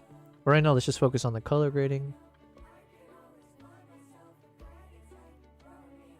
So yeah, quick reminder, we have now created our 4th LUT. We have 4 LUTs under our belt. So, exciting times. L has to lurk. Well, thank you very much for lurking.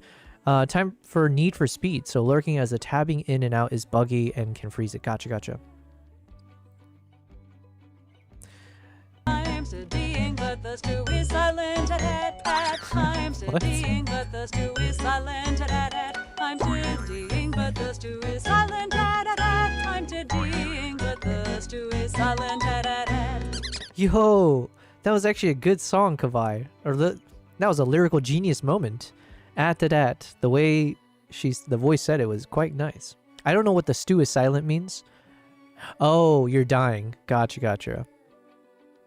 You're studying, but the stew is silent. You're dying. I see. That's clever.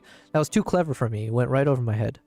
Beatty says AWS outage has been severely handicapping us this morning, so we have had to spin up our on-site backups for our internal ops. Yo, Beatty, I just heard about that, and I saw even from my restream, it was like saying, yo, we apologize. We're having some outages. Yeah, we're having issues because of the AWS thing. And I think I saw some headline about basically much of crypto has crashed or something to that effect because of this AWS outage. Sorry to hear that, Beatty. Hopefully that sounds like that's a headache that you're not expecting. Those are the worst, where it's like you have everything under control and something outside of your control pops its head. It's like, what the hell, man? You know? So sorry to hear that, Beatty. Hopefully you and your team were able to do that in the least stressful way possible to proceed with your work. Kavai says thank you. No, thank you, Kavai. That was actually a good lyric. Beatty says it's fine. We are doing business again. Nice, nice. Well, good to hear. Ooh, I like this song as well. Yo. Steve Martin alt version.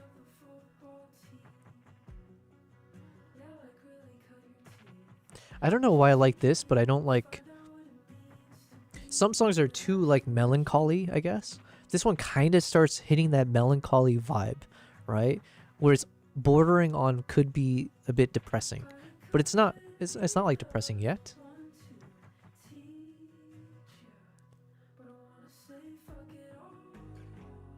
And it's like, it's got a chill vibe to it.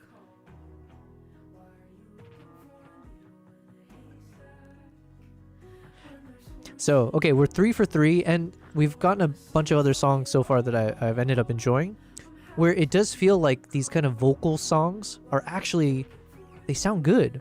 Because that is the problem. Like, I've seen it the most with Epidemic Sound. I see it quite often with Artlist. Any of these kind of like vocal tracks or like music, like legit music as you would assume, it doesn't feel like it's coming from mainstream artists, or you're just getting like some weird stock music. Whereas these ones feel like actual, like you might listen to it on Spotify, that kind of vibe. So.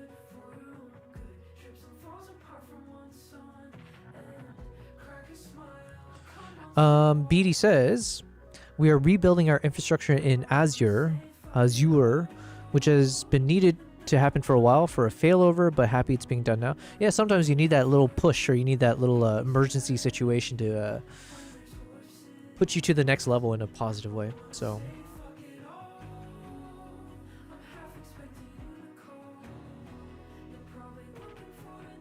okay, I think I like this switch. The colors look nice. It's still a little bit tealish in the chimp's coloring, but it's good enough.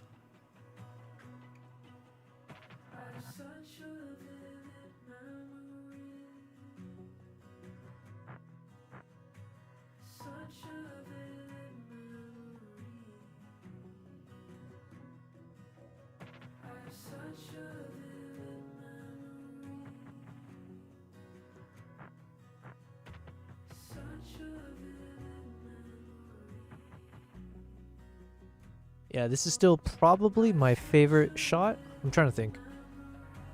This might still be my favorite shot of the entire trip. Just to have that close up. But there's a few moments in this, especially because you can see how, like, I almost tripped over this big tree roots. So you see a bit of shake, but we still maintain fairly good stabilization. And again, just to see that interaction of the mother and the baby going from start to finish of like during the trek and then pausing here and having that baby chimp like looking behind protective mother, you know, to stare at me or whatever. So here the colors are a bit richer. So color grading wise, you do get a bit of, you know, it's not like a clean, but it's good enough. Beatty says, I'm surprised this website is even available right now, being Amazon and all. Oh yeah. I totally forgot that Twitch is an Amazon product. But guess they had that figured out already, of course. Yeah, I guess maybe priority-wise, it would be on the top. Which reminds me, wait, did I give my Prime sub thing? How do I check that? Is there an easy way?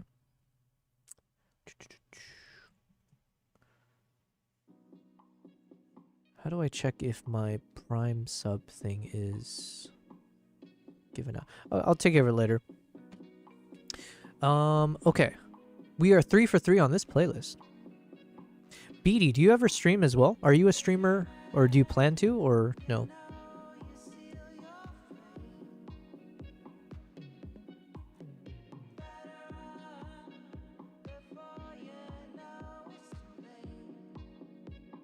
Okay, so then here, this clip is a bit, I think it's just taking time to render. Oh, I must have like a, what should we turn off? Noise reduction maybe? Okay, there we go. Now let's play this. Oh, I do need to watch this video about the best noise reduction. Because Colin Kelly's video, he was saying that you should use spatial noise reduction. However, for one of the shots that I was playing with, I felt like it didn't look that good. And I switched over to the temporal noise reduction and that looked better. So I need to watch some proper videos about the best application of noise reduction. Beatty says, I used to back in the day, but I really don't have anything to stream nowadays. What are you talking about, Beatty? If you're like, if you do film stuff, you know? We are 4 for 4. I'm liking these songs.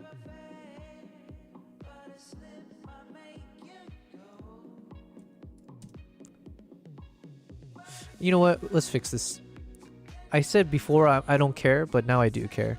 There's a bit of when I added the manual keyframe, you can see when it hops from going up to panning up and down.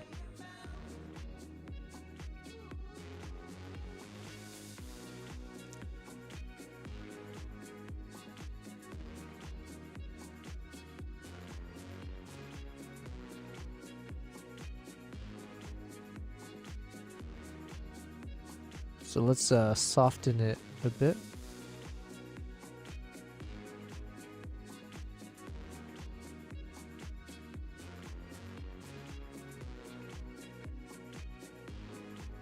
Okay, it's a bit better.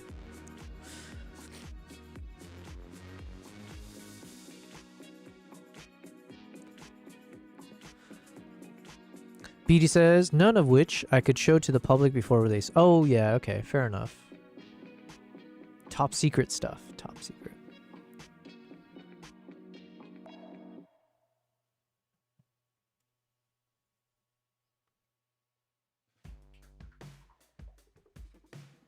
You know what? I have that on my to-do list. Not the top secret stuff, but I need to reach out to film festivals. Actually, let's ask ChatGPT that.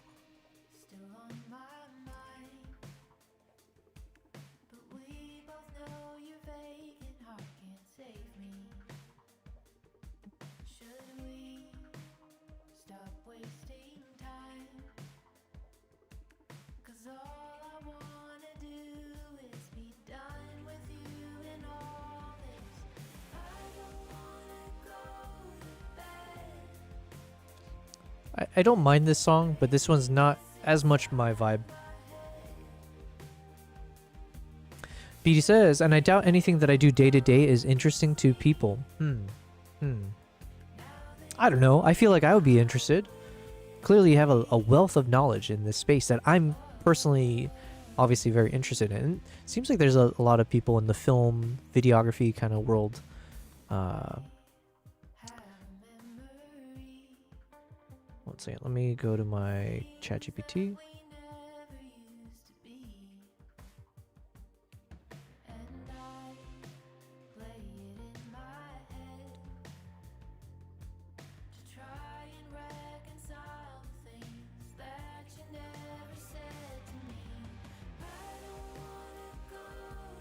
Let's bring that over here. Yeah, I think this song has a little bit too much melancholy in it. I'm going to keep using that word because I don't have a better description. Kavai said, did you bring a light on this trip to highlight the subject, or would you not prefer that for this particular subject? When would you? You're talking about for the chimps here, yeah? I did bring some lights, Kavai, but it was more for the interviews that I ran. So when I did the interview indoors-ish, I used a bunch of lights. So I brought I think I brought 3 lights with me and tripod stands and everything. But for like these kind of action moments, I guess, or like the run and gun style, I don't have a light. It's just straight camera. Although that's not a bad idea, Kavai. It's just that for wildlife especially, I think anytime you add a light source, it's kind of a faux pas potentially, right? You know how like you always say like do not turn on flash with wildlife? I don't know if you've heard that, but generally that's a thing people will always warn, like on tours and stuff. It's because it can frighten the animals, it could distract them, it could just cause a bit more stress, which is unnecessary and dangerous. So I think if I added a light source on top of the camera as I'm walking, that would just absolutely cause, discomfort, let's say. So this is why like having a camera that does well in low light is definitely a huge must for sure. Or using like these prime lenses. So for this one, I was using that 35 1.2 at aperture 2. L says, random thought. Am I the only one with random semi-naked pictures of people on their drives? That is a very random thought. Were you seeing this naked chimp and that made you think think of that? Am I the only one? Well, I mean, I can give you my answer, but it's one of those where it's like, obviously, even if I did have these random semi-naked pictures, I wouldn't tell people, right? But no, I generally do not have random semi or fully naked pickies. I don't know why you said pictures. You should just kept with that. Semi-naked pickies of people. Okay, anyways. We're going too far with that.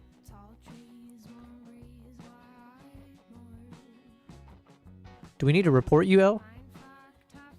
Do these people know that you have these pictures?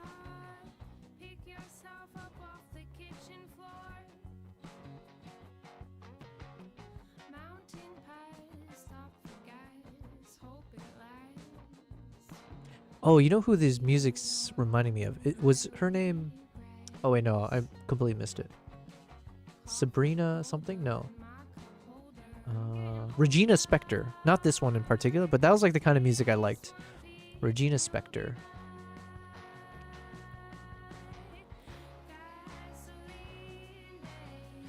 Okay, colors are fine on this one.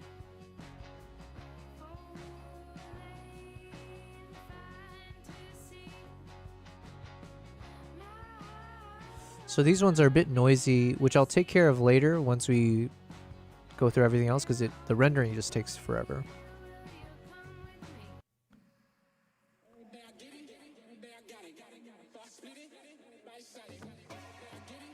Ooh, this is quirky. I like it.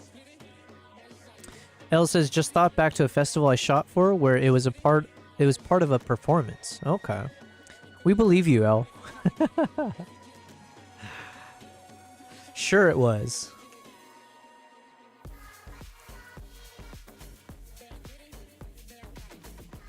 Yo, I'm here for this kind of music.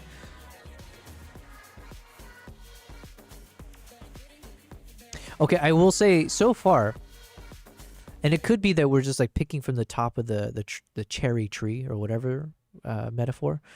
So far, I feel like the hit rate listening to music from random playlists on Musicbed has been significantly higher than when I would do the same activity on Artlist and Epidemic Sound so far. And I'm not comparing this to Lens Distortion right now for like stream playlist, because I would say Lens Distortions, while I love their cinematic music, I never found that they were as good when it comes to like the casual, playlist style music, like the things from my ambient or background stuff. It's very much like in line with just like cinematic tracks, and that's about it. So here, so far, it's doing better. Musicbed is doing better than Artlist and Epidemic for like the casual music that I could see myself using for YouTube playlist stuff, as well as like my live stream.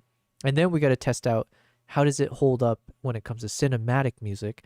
How does that compare with Artlist, Epidemic, and Lens Distortions? So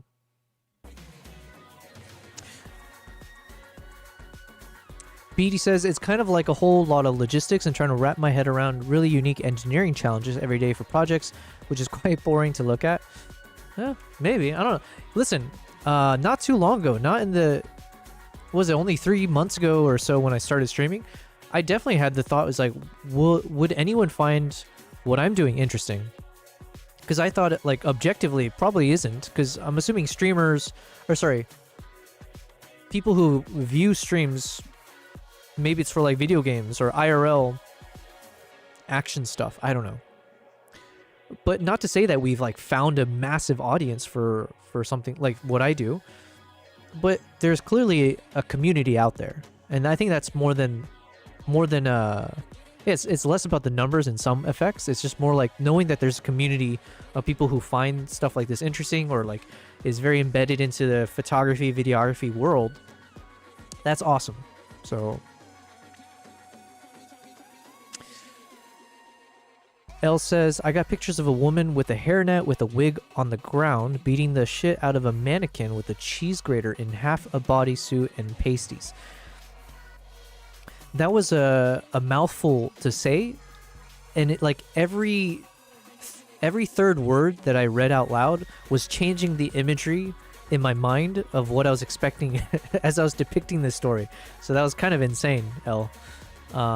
Must be a crazy picture. BD says, lots of banging my head against the wall. Yo, see, that was like the entirety of like, especially in the first month of my stream, right? And actually consistently, but most of my stream is me beating my head against the wall as I'm trying to figure out, how do I make this video? That whole Mongolia episode 1 was like constantly being like, I don't know how to put these clips together. I don't know what soundtrack will work for this moment. And then boom, boom, boom. After like hours and hours, we find solutions eventually. And that's been part of the fun for me personally, is showing like the progress. So I like this shot. I like it a lot. Okay, let's keep going.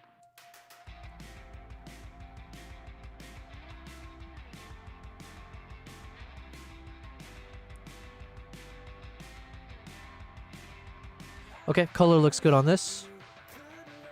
And this is where we switch gears in terms of the LUT style.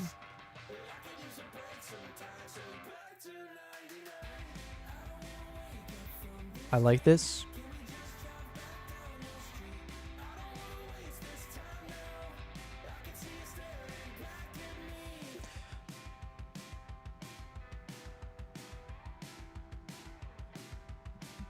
Oh yeah, I was gonna ask ChatGPT something.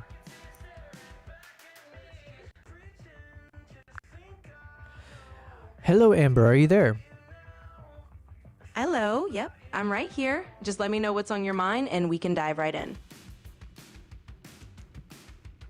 As you may recall, I recently made a 5-minute short documentary based on my travel to Uganda at the chimpanzee sanctuary. I was curious if I would like to find ways to, I'm not even sure the right terminology, but if I wanted to put this video into film festivals, I don't know like what the process is or how to even apply or what qualifies, but if I wanted to kind of like put this video out there into the film world to see if people would find value in it, and hopefully crack into the filmmaking industry, what is the best steps that I should take?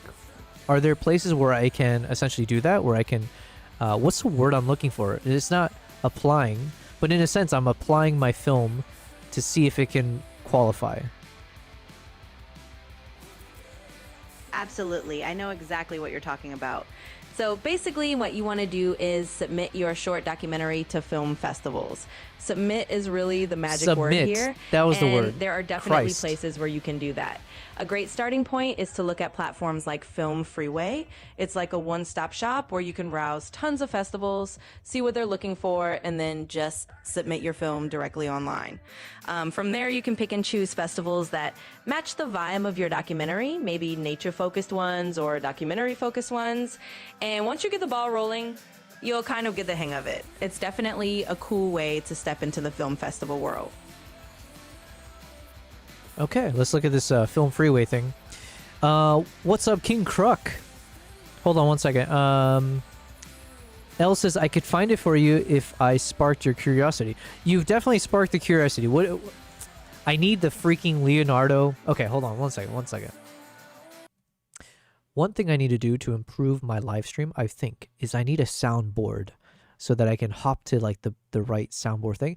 Or soundboard plus, if on the stream itself, I can put a nice little emote or a GIF. So the obvious one for me right now is the one I keep going to, which is that Leonardo from Django, where if I can get a GIF of that moment and have his voice say, what was it? You had my curiosity, now you have my attention, right? Elthing, you absolutely had my curiosity and my attention all at once with this description of this semi-naked, picky thing that you mentioned and how you described it. So absolutely, as long as it doesn't break any weird TOS, feel free to send it my way. I don't need to see the weird body parts. I'm just curious about the story that you put together in my head. Yeah, so I need to figure out how to do that kind of soundboard. So I do have a little Stream Deck thing in front of me, the 15-button Stream Deck. So hopefully I can use it somehow for those kinds of things. Let me keep playing.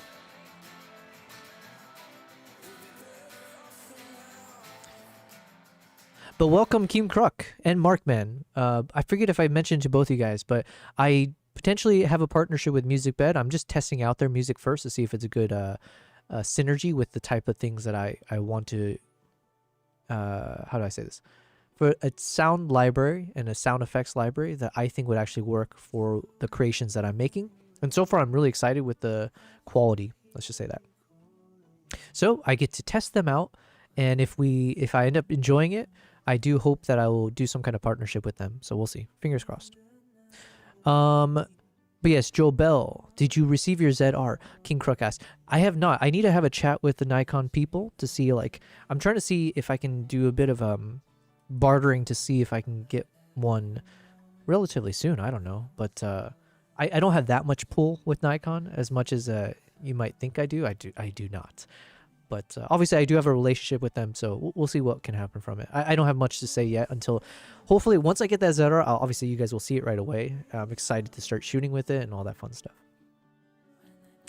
Beatty says, I've been involved in making a grassroots independent film over the past 2 years and being a producer in this manner, especially in the festival circuit, has been an experience.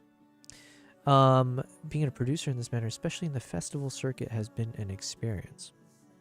When you say it has been an experience, are you saying that in the way that people say, like, as in it's been super exhausting and stressful, complicated to navigate? Or are you saying that it's been like an amazing, wonderful experience?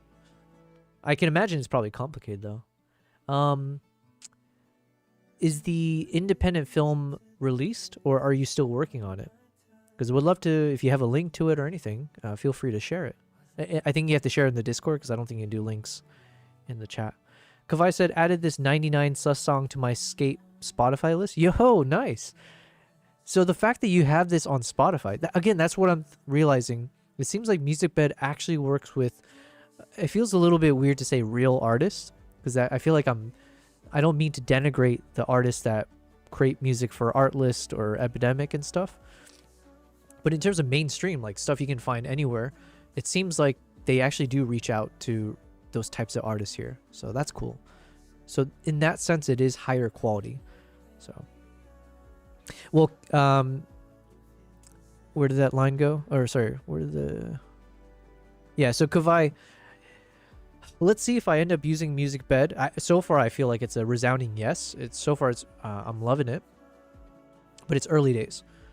We're going to create a playlist out of this. It's going to be played on stream. I believe the contact at Musicbed said if you do end up partnering in whatever format, they'll create like a playlist of my music for me that I can publicize, and then hopefully that means people can download it or check it out. I don't know exactly what that means. BD says mostly heartbreak. Sorry, I don't know why I'm laughing. Mostly heartbreaking, but good learning. Sometimes I laugh at moments that you shouldn't laugh. Or I'll say nice when obviously it's tragic. But anyways, I don't mean to laugh at your heartbreak. I just wasn't expecting you to say that. So, mostly heartbreaking, but good learnings. Gotcha. Markman says one of the best lines in Django. I'm so bad at remembering quotes and lines and stuff. But yeah, it is one that I think is it works quite well. And I've said it a bunch on stream. So we should make it canon for my stream playlist. Soundboard stuff. Elle says I'll send it in the DMs. Yes, please. BD says it makes it appreciate all the people that are on the producing, selling, and studio end of the projects that I typically work on even more. Gotcha. I do like those moments the most, the trials and tribulations that make you appreciate what you've got, or the things that are positive that you might otherwise have overlooked. So anytime you have something that's stressful or potentially negative, but that if it increases your level of appreciation for the good things, net positive, hopefully. Fedoreski, what's up again? You said, I was over at the store where I pre-ordered the ZR, and I might get mine in December. Okay, that's not too far. That'll be a nice Christmas present. Well, Fedoreski, there are two people in the chat who it seems like they're going to be able to get their ZR first. We've got Radu in the chat from earlier. He mentioned it on his in the Discord as well. He just got his ZR today. And is it Markman? Markman, I believe, was the second one to say that he's going to get his today or tomorrow. King says, Markman, I know you got early access to the ZR. Yeah, so it might be Markman. King says, I should do the same and go to my retailer. No one is answering my questions over the phone. Nice. You just got to hound them, stalk them. If it comes in earlier, they will call me too. Gotcha. King says, Joe Bell, it's nice to see you hanging on the late tip. Late tip. I'm hanging on the late tip. Is this like some... King Crook, are you also from Norway? Is this some phrase or lingo? Or are you talking about like a late night stream? In which case, yes, I'm glad to be here for sure. And it is late night. It is past midnight. I had to do a late stream today because I had a friend's photo shoot event that I was taking photos for. And it ended at like 9 p.m. So probably mid-December. BD says, me appreciate. Fed, that scoop, that's oops late. Wow, I guess you'll get it before Christmas at least. Yes, that is the hope. You know, you get a Christmas gift. BD says, extremely difficult. Especially when we have been competing. Oh yeah, so it is a competition thing. Sorry, I didn't put that together. When we have been competing in final round selections again and again for these major... Sorry, I feel a bit congested right now. For these major film festivals and get rejection emails again and again. Oh, let me read the rest. There's so much hope that the people involved see eye to eye with us on the film up until the final round. I'm a big actually, let me see how to say this.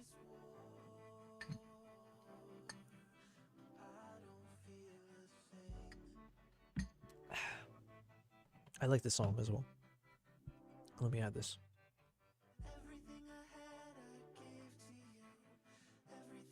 I'm a big proponent of rejection. Is that the right way to say this? I've dealt with a lot of rejection in my life. Not in like the typical way you might think of it, but I've dealt with my fair share of being disappointed with the effort you put in versus the output that comes out. Especially when you believe strongly that you may deserve the whatever positive output you're hoping for. But life is not fair. And I think that's one of the greatest things when I look at my childhood and all the levels of like loss or defeat or rejection that I experienced in different form factors, like in competitions and whatever life, whatever. I think those are the greatest gifts that I've experienced or I've received in my childhood, because thankfully I survived any of the potential trauma that could come from that. And it like makes you have the toughest skin, the biggest tolerance, and like this uncanny positive attitude when other people would like break apart, let's say. And I feel strong. I feel confident saying this about myself because I've seen it in the corporate environments. I've seen people mentioning this to me, when we're all dealing with the same level of stress, but it doesn't seem to faze me as much. And I think it's all coming from like the more rejection or disappointment or whatever failures you experience at a young age or growing up or anytime technically. And you realize life moves on, or you just have that realization. It has no bearing on your quality or your skill sets or anything, unless it does. Unless your work was shit, then fine. Or if you didn't deserve whatever it was. But generally speaking, it's a confidence booster in other ways, in ways that you don't see in real time. Sorry, I went on a big tangent there. There's so much hope that yeah. Sending it now, says L. Okay, I'll check it out later because I'm not sure. It sounds like something I can. Oh, you know what? Okay, we'll check it out now. You said you DM'd it, yeah? Okay. How do I go to my DMs? I see what you mean by semi-naked photo. Okay, these are like artsy shots though, for sure. Nice shots, by the way. Good captures. I'm laughing for no reason though. Thanks for sharing that though. Those are pretty cool, like artistic shots. I feel like things you see at one of those like art galleries or like those exhibitionist things. Fed says hopefully it depends on how many cameras they get from Nikon. Nikon can't promise anything. I need to say Nikon. We're on good terms with them, so let's say Nikon. BD says it is in post currently. Submitting to the broader festival circuit around the globe. Okay. Well, BD, maybe I can pick your brain about this because clearly we're not on the same level. I'm like dabbling in the kiddie pool. So do they have like a kiddie pool what would you call it, competition as part of these film festivals, like for amateurs or whatever, especially for like a 5-minute short film? Because technically the documentary that I made, I can and I will make like a longer version because I have the content for it. But since we have this 5-minute condensed version that I believe does the job of telling a story still, I'm curious if I can submit that to various, like, I don't know what you would call it, but I guess like film festival is the word that I'm just using as a placeholder. But is there a way I can submit it to those kinds of festivals in a particular category that doesn't put me in the deep end with the big sharks, like yourself or others, I am in Cali, says Mark. Then I got lucky with the NPS service. Ah, okay.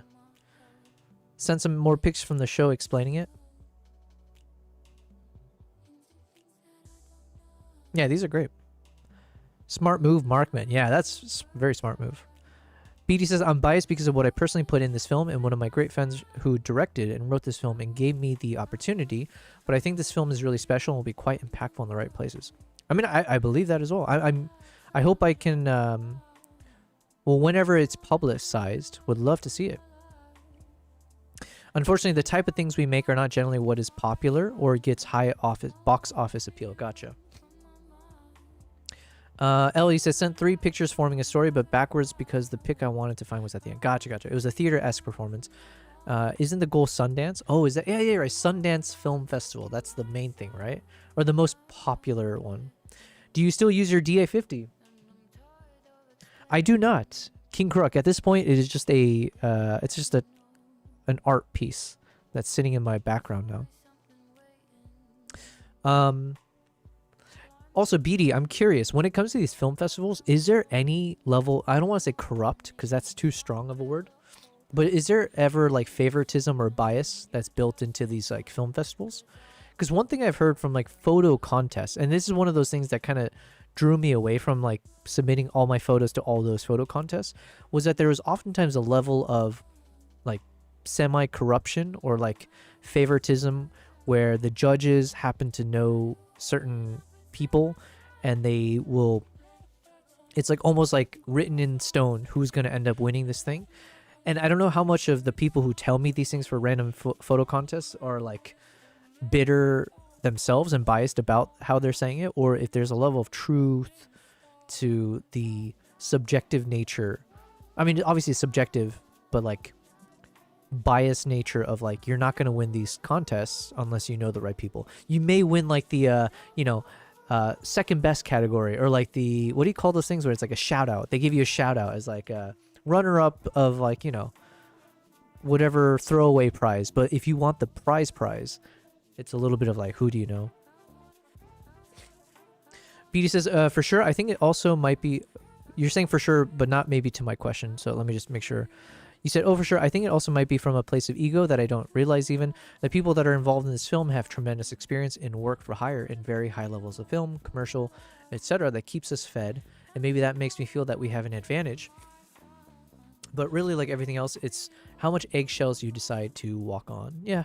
It's relationships, it's networking, it's which wheels did you grease kind of thing. Markman says, I think that there is favoritism until your name becomes known.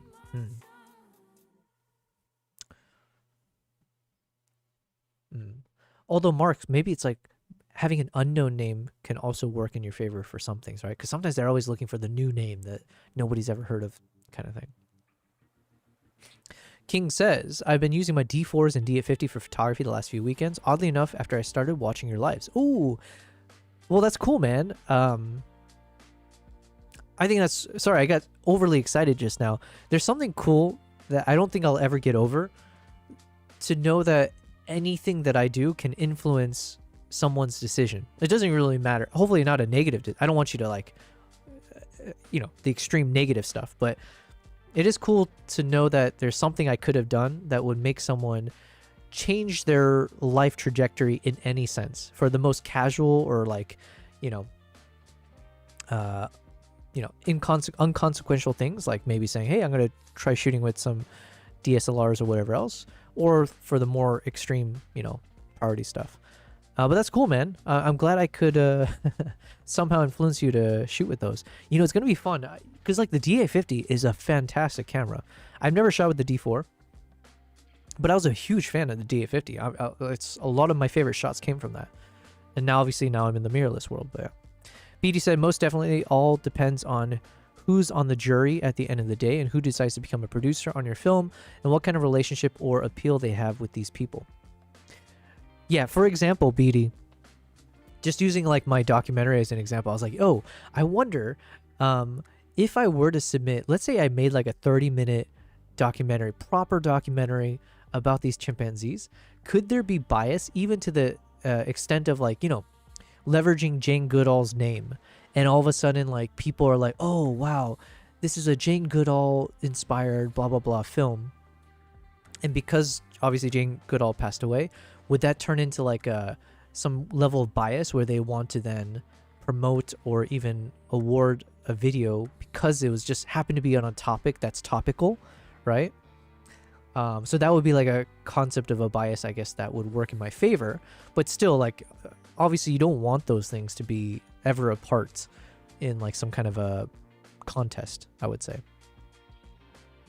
Or maybe I don't know, to some extent. Like maybe if there are certain topics that are very topical, so if you make a video on that topic, it might actually win, and for good reason. So I don't know.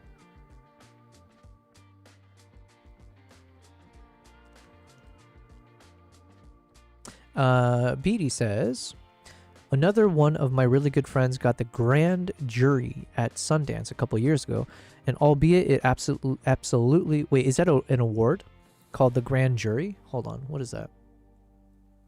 Sundance grand jury. Oh, it's an actual prize. Sundance. The term Sundance grand jury refers to the juries. Oh wait, no, I'm confused now.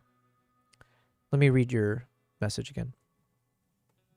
Another one of your really good friends got the grand jury at Sundance a couple years ago, and albeit it absolutely deserved it because it is a fantastic film, but it was the producing team she had at the end of the day that she felt really got her over the edge. So is grand jury the name of a prize, or the grand jury is like the jury, like the judges who sit? Grand jury prize for drama, highest honor at Sundance. So your friend won the grand jury prize for drama. Gotcha. Yo, that's crazy. I see. Who won the grand jury? I see. Man, that's crazy.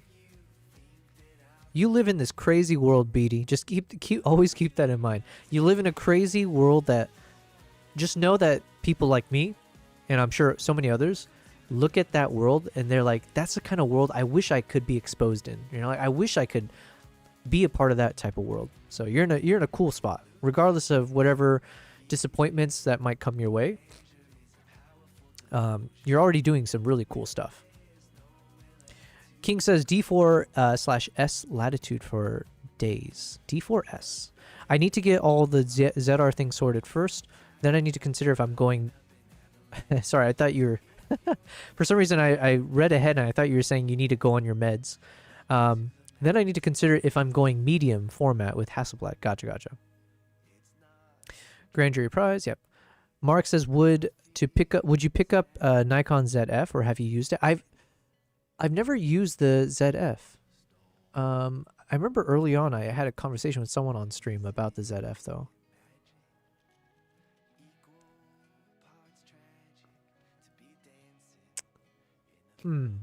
Listen, I'm biased, but if it's gonna cost you $2,000 for the ZF, just go with that ZR, you know?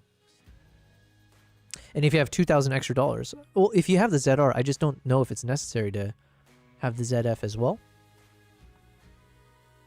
I would rather get the ZR, and then if you had $2,000 extra dollars, get a nice lens.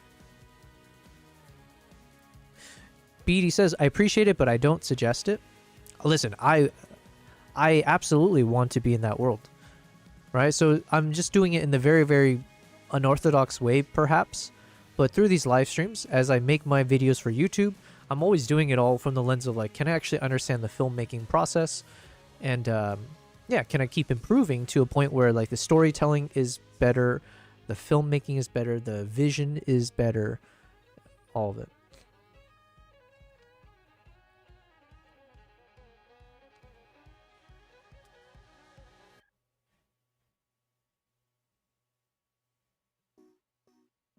There's a song called Princess Peach. I'm like desperately wanting this to be a song I enjoy.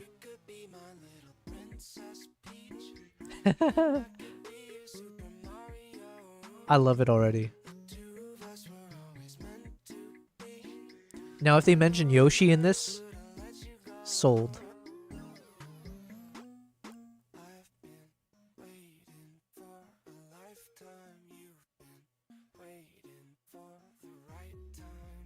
Okay, so with this shot, let me just add a bit of, let me cool down the shot a bit. Mark says, I'm going for the ZR for sure, yeah. L says, the ZF looks so nice. If I went Nikon, I would have liked one. Yeah, in terms of like the aesthetics as well. I mean, from all I've heard, it's a very high quality camera. And it has a really cool body structure to it for sure.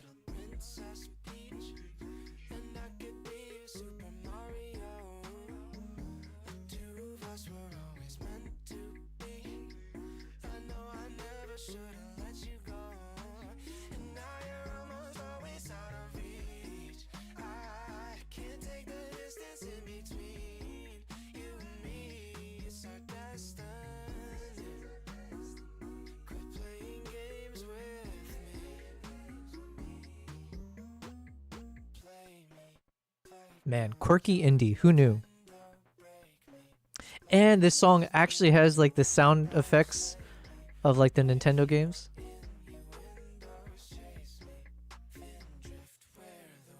BD says, that's a lot of the ways that it works. Being with the issue or person of the times, etc. I personally witnessed it myself. We have had the opportunity to be involved with really incredible projects. I'm not saying they weren't deserving at all, because they were, but for 2 straight years we won both the Best Variety Special and the Technical Direction / Camera Work for a special because of who the projects featured. Well, congrats on that. That's crazy. Anytime you have your name associated with best, you know. So I think I get what you're saying as well, that sometimes it is who you work with can make a big difference. That's just the way of the world, I guess. I like my color grading on this one, and I believe, which LUT did we end up using on this one? Damn it, I can't tell because the name is truncated a bit, but yeah, I do like this color grading style. So if I can have this color of greens in my forest shots, I'm super happy. King says, ZF was my travel camera. ZR will fill that role and many others. It's so inconspicuous, I'm going to travel with the 26 f2.8 and 40 f2. Nice. My travel cameras, well, okay, so before the ZR, it was really the Z6 III became my like main camera now. And then the Z9, so my 1-2 punch was my Z9 and the Z6 III. So Z6 III for my day-to-day, like every type of shot, everyday shots. And then also because it's a thinner profile, much lighter, so it fits in my sling bag, easy to retrieve. And the Z9 was for the special moments. So when I go out for the African safaris, the wildlife, then that's my trusty, you know, power horse. You know, it gets all the best shots and all that fun stuff. Now, once we get that ZR, I have no idea. I honestly have no idea how I'm going to pack for my trips. Because, yeah, I don't know. I have no idea. Because the Z9 is like, you know, for wildlife stuff. Actually, I don't know. Because now that I'm doing more filmmaking, I think the ZR just will be my priority for everything. So then the question is, if I have a secondary body, do I go with the lighter weighted Z6 III, which is fairly similar in terms of the, you know, stack sensor and everything? Or do I maintain the Z9? But the problem is the Z9 is much heavier, bulkier, everything, right? So I don't know. Keep up saying hi.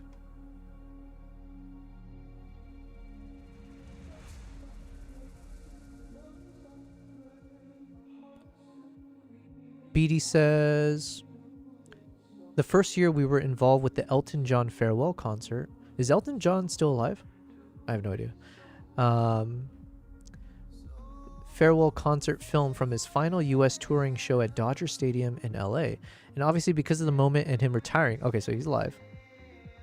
In a sense, from touring, that propelled the Emmy wins. Ooh, nice. So, okay, topical makes sense is what you're saying. And I think there's nothing wrong with that. I think topical, it's topical for a reason. So, yeah. BD says, that is still one of my favorite projects in terms of our contribution and the overall look of the film, so I was confident in that. Gotcha. King said, if I was a pro photographer like you, I'd go with a pair of Z9s for sure. Yeah, like for photo moments, the Z9, 100,000%. But it's like for the film stuff, it's like, yeah, this is where I'm questioning what I would do. The ZR is number one, obviously. I'm a hobbyist with too much gear. Gotcha, gotcha. King Crook, I was hoping you'd say you're a hobbyist with too much money, because then I'd be like, yo, throw that money my way. BD says, in the next year, we were involved with the special for Billy Joel's 100th show at Madison Square Garden, and that was around the time of the public learning of his diagnosis. What is Billy Joel's diagnosis? And his big moment at the Grammys performing his first recorded song in a long time. Man, I'm so out of the loop with all this kind of stuff. What was he diagnosed with? What?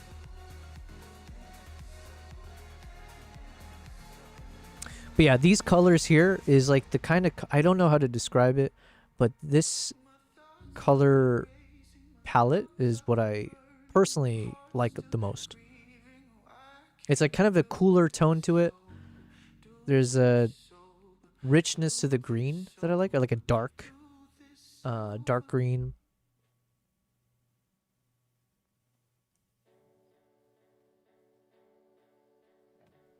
Yeah, I like this.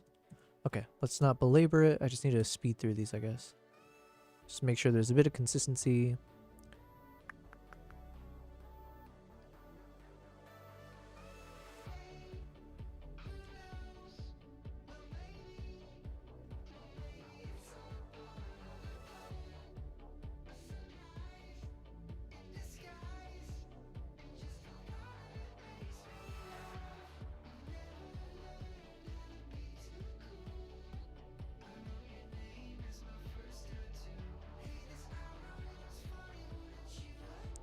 I like this song as well.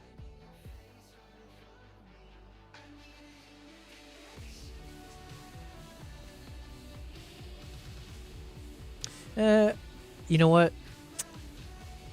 I was liking the song, and then I think that change up I'm not as big a fan of.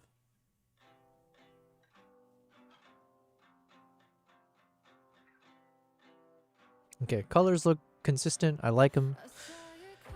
BD said he was diagnosed with NPH. Let me try to guess what that stands for. Basically, the brain filling up with fluid affecting cognitive and function. NPH. You know what? I couldn't even guess. Well, that sucks. Is Billy Joel still alive?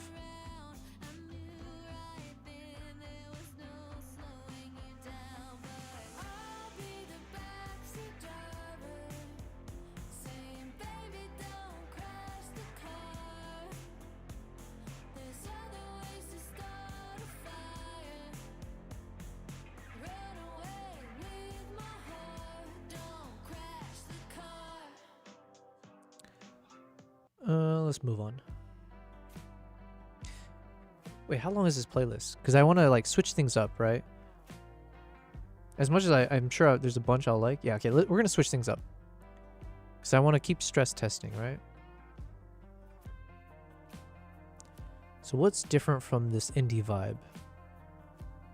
Quirky indie. I guess we can go like hip hop or like electronic. And also cinematic music. Brat Summer. Western, yo. I don't mind a bit of Western, you know? Here and there. Bedroom pop. Trippy. Ethereal. Cinematic. Beat drops. Okay, let's try beat drops.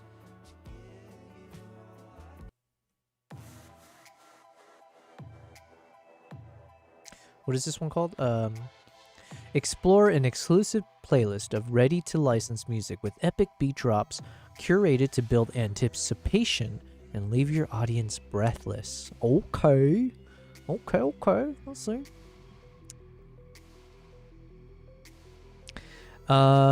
Yes, he is just in and out from what I understand. You should listen to Quatica.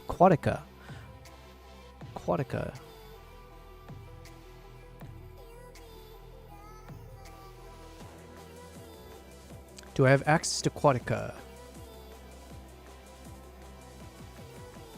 As long as I don't get copyright struck.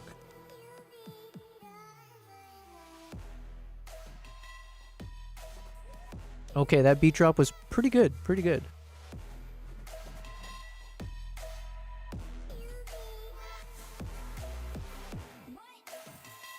What? All right, Kavai, I'm going to listen to Quatica later. All right, I've made a tab for it. L says the Nikon ZF with the 24-120 f4 would be an amazing travel kit and fit in a small sling bag with a water bottle and a wallet and you're good. Yeah. Wait, the 24-120. Are you talking about the 28-135 or what's the size difference?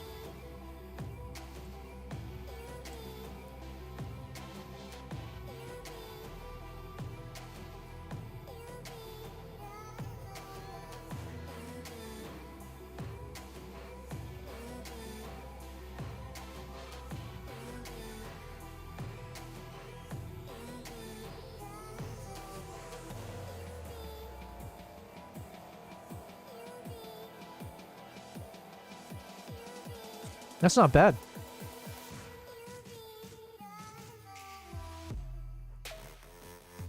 Yeah, that'd be a really good range. I'm curious, like, how does it compare to that 28-135?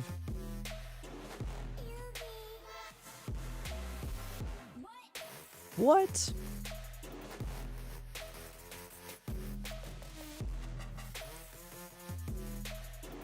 Colors poppin'.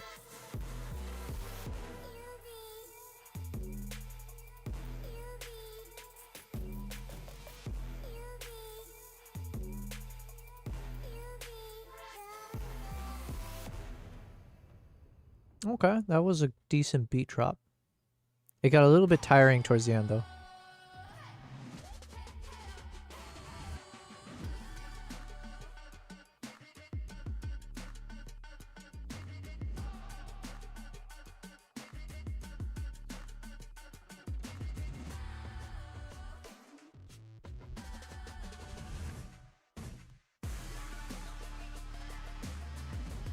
This is true hype. Yo, what's up, Ikidis? You're late for class again. Yeah, what the hell? I started late too. I started today's stream at 10 p.m. my time, I think. Now we're at almost 1 a.m. Oh, Christ. Ikidis, welcome to the stream. Welcome to day 70. It shouldn't be called day. Welcome to evening 77. We're on the 77th day of my stream. And how are we celebrating today? Well, we have a potential partnership with Musicbed. So I'm testing out Musicbed right now. And so far, I am loving it, I will say. It's a lot of hits with the music. Elle said, from what I heard, Nikon stopped 24 to 105 and started making 24 to 120 instead because the Z mount short flange distance. And do you say flange? Flange? It must be flange. Flange? We'll call it flange. Because of the Z mount short flange distance. Ikidis, hope you're doing well. You've been doing some crazy stuff recently. What was it with the I don't know what was the name of that horse competition that you've been shooting, but looked really epic. So I always encourage people, if you want to check out Ikidis on Twitch, but also on Instagram, because as far as I know, that's how I was keeping track of your crazy adventures. Somehow, Ikidis, we have someone on stream here. She has wonderful streams, but somehow she lives with wild animals. What do you have, like zebras or random deer and stuff outside your backyard or something? Elle, you said it right first time? No. I think I prefer flange. Provincial Eventing Championships. Yeah, that was super cool. Provincial? Thank you for the kind words.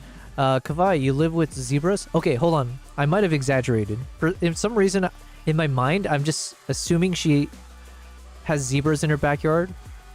But that could have been a little bit of an exaggeration in my mind.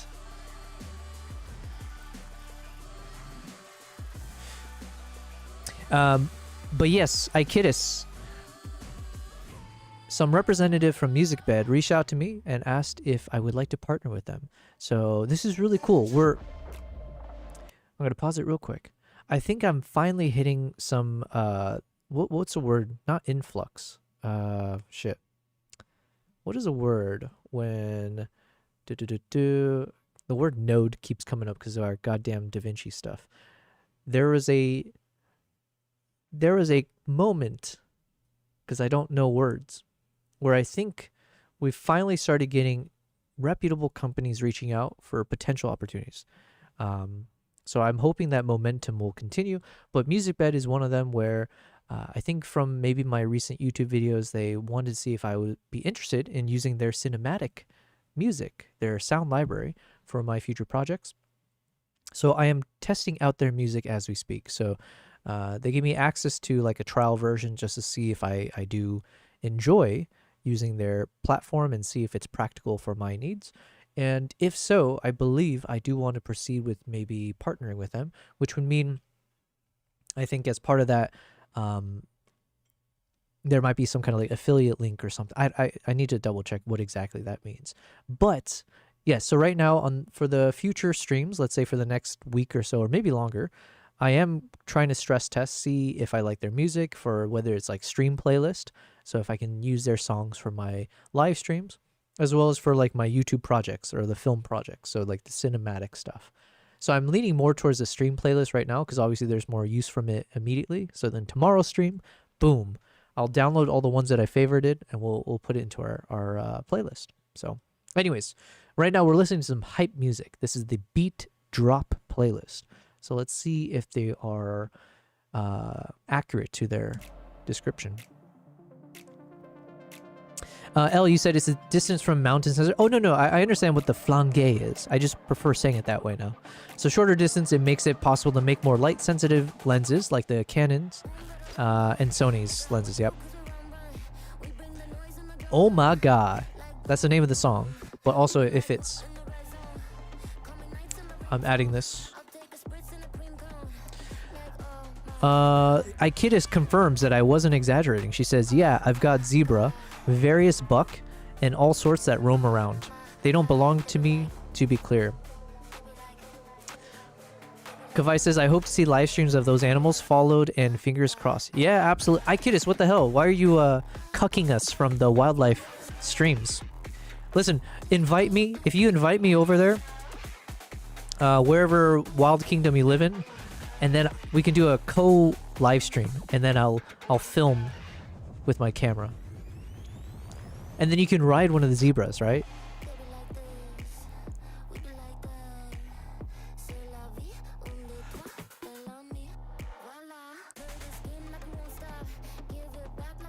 And in the meantime, I am just double checking my footages because we've created our very first LUTs. So I have 4 of my own LUTs that I've created that I need to test out. And I'm just going through each footage to see if my color grading needs some adjustments.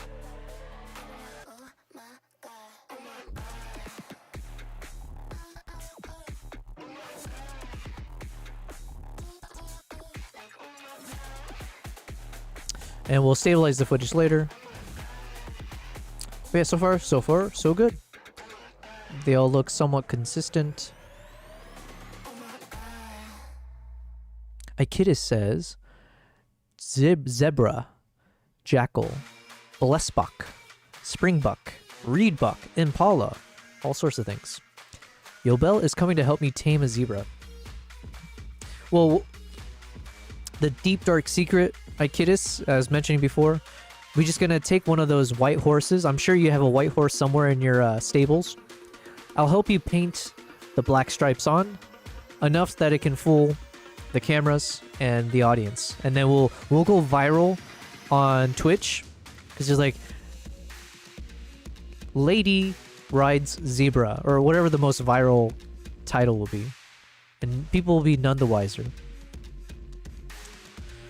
Ikidis says, I've never tried an IRL with them. I should have a permanent live feed outside my house. That's an idea. Yeah, absolutely. Ikidis, in the same way that I have my freaking cat camera here, right?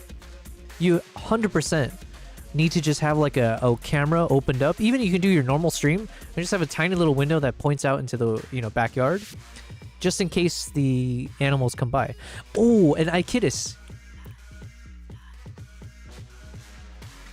I'm going to pause the music for this. Ikidis, another thing you should do. Let's see. He said, I do have a white horse. She will be so unimpressed. We're not trying to impress your horse. Okay. Let's make that straight. We're trying to impress the oblivious Twitch viewers. Okay. And then until PETA yells at us. Ikidis, an idea you should do for a YouTube channel, because I've seen people do this. People who live out in nature, what you do is you set up your camera and then you'd shoot like 4K footage of a bird feeder, right? But you got forest and greenery in the background. And then basically these YouTube channels who have this, if you're fortunate enough to live in that kind of environment, you basically get free content. Because then obviously you have to go through it. You set up your camera, point it at the feeder, and then you have to spend the time to cut out all the empty moments. But then you can end up with like hours of all kinds of random birds coming through with the ambient sound.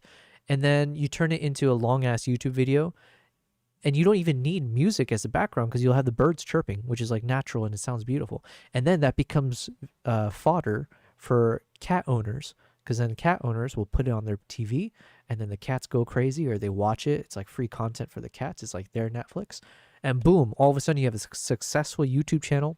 So now, Ikidis, what you need to do is then same concept. Listen, I'm just making shit up because I don't actually know what's in your backyard or through your window. But then if you set up a nice, it's an investment, but if you set up like a 400 millimeter range camera, and if you have like a, you basically have a hide in your own place. And if you can put like a water, what do you call those? Like a trough, or like if you have an area or like a watering hole, you have a watering hole for the wildlife, right? And so then if you point the camera and just have it there live, or actually, sorry, I'm mixing and matching the stuff. It doesn't have to be live. You can just record it and then cut it up for YouTube. Or you can have a 24/7 live stream pointed at the watering hole. So if a buck comes by or a zebra, boom, you got it on camera. Okay, anyways. I go on tangents sometimes. Stable live feed.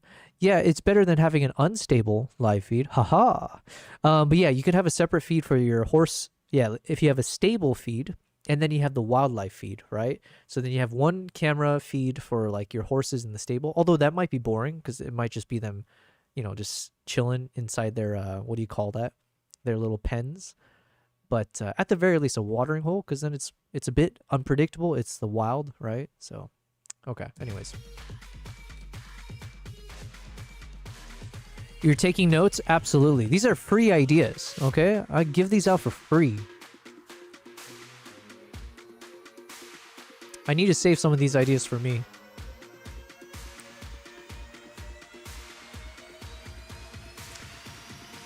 Listen to that beat drop.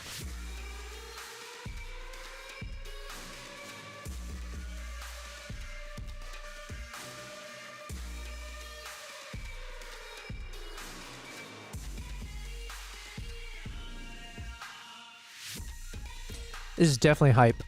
All right, so we're getting our hype playlist put together here. 4 for 4. Unfortunately, some of these I can't listen to. What the hell? Yeah, so we'll see what they say. Because that's piquing my interest now. Why won't they let me play this one? What is so good about this? Or taboo? Oh wait, it's playing. I just can't download it. I see, I see. Okay, now we get a little peek. How good is this quality that they're saying is unavailable to me? A stable feed? You need an unstable stable feed and a stable wildlife feed. A stable non-stable feed. Ikidis wakes up to an African safari. Yes, exactly, BC. L's got a gear question. Ooh, lay it on us. Although if you don't have an answer for it, I'm not sure any of us will. Yo, I want to download this music. Come on. Why is it blocked?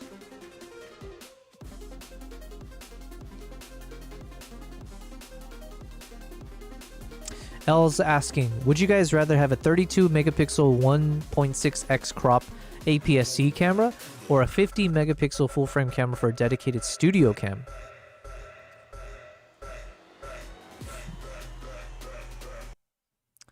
I think if it's for your studio, probably the... Ooh, it can go either way. I feel like the full frame is better, though. Hold on. I was going to say, like, for wildlife, maybe that APS-C could be really nice. And then you get that extra crop for the far shots. But then with the full frame, if you can have, like, a 20 millimeter... Or, like, I guess it might help if you're in a cramped space. I'm assuming the full frame could be a better, more practical setup.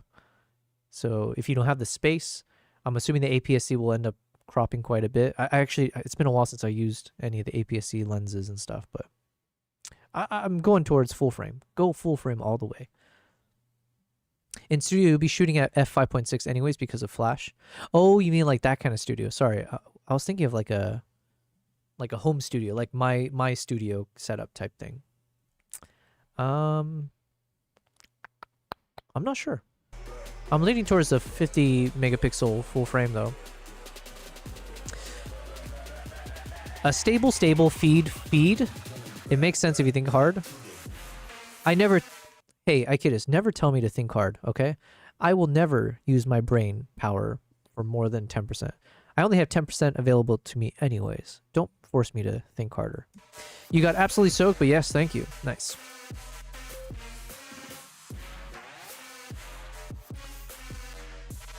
Yo, I want to download this song. This is the hypiest hype song. When I need to be in the mood to like work hard, this is it right there. And it kind of goes with the chimp shots.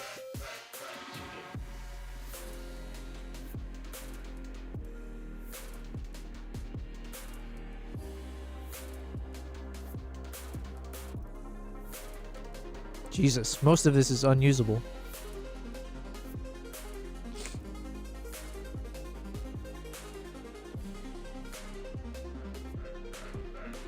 Okay, let me crop it from here.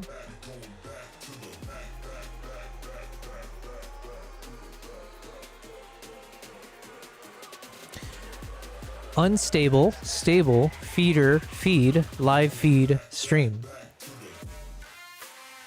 See, Ikidis, we're all helping you out here. People are going to want to tune into this stream just for the title alone. The unstable, stable, feeder, feed, live feed, stream. What are the 2 camera options would you go with for Ikidis? Good question for her. Put her on the spot.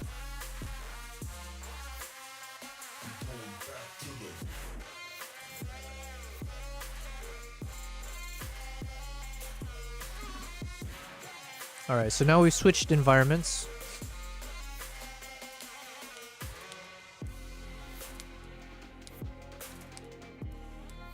So if I recall, I think we did go through most of this already, so I'm just kind of refreshing a bit.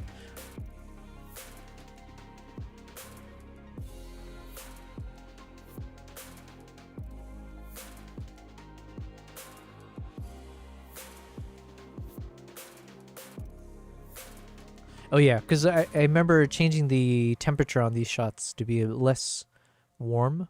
Because in the beginning, I think the original shots were a bit yellow. Like there's a lot of yellow in the background, which kind of looked cool. No pun intended. Yeah, I wanted to cool it down though, so we've made it a bit cooler in tone.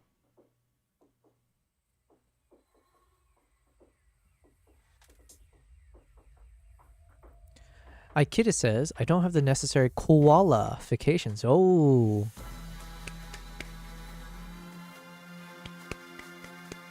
I'm a big sucker for puns. And the cheesier they are, the better. Elle says, the thing is that I already own that 32 megapixel APS. Well then, there you go. What the hell? Elle thing. I think you're buying too much stuff. Coming from someone who buys too much gear and gets... My friends always complain or, you know, criticize me for doing that. Just stick with the one you got. Yo, this soundtrack's going well with this baby chimp.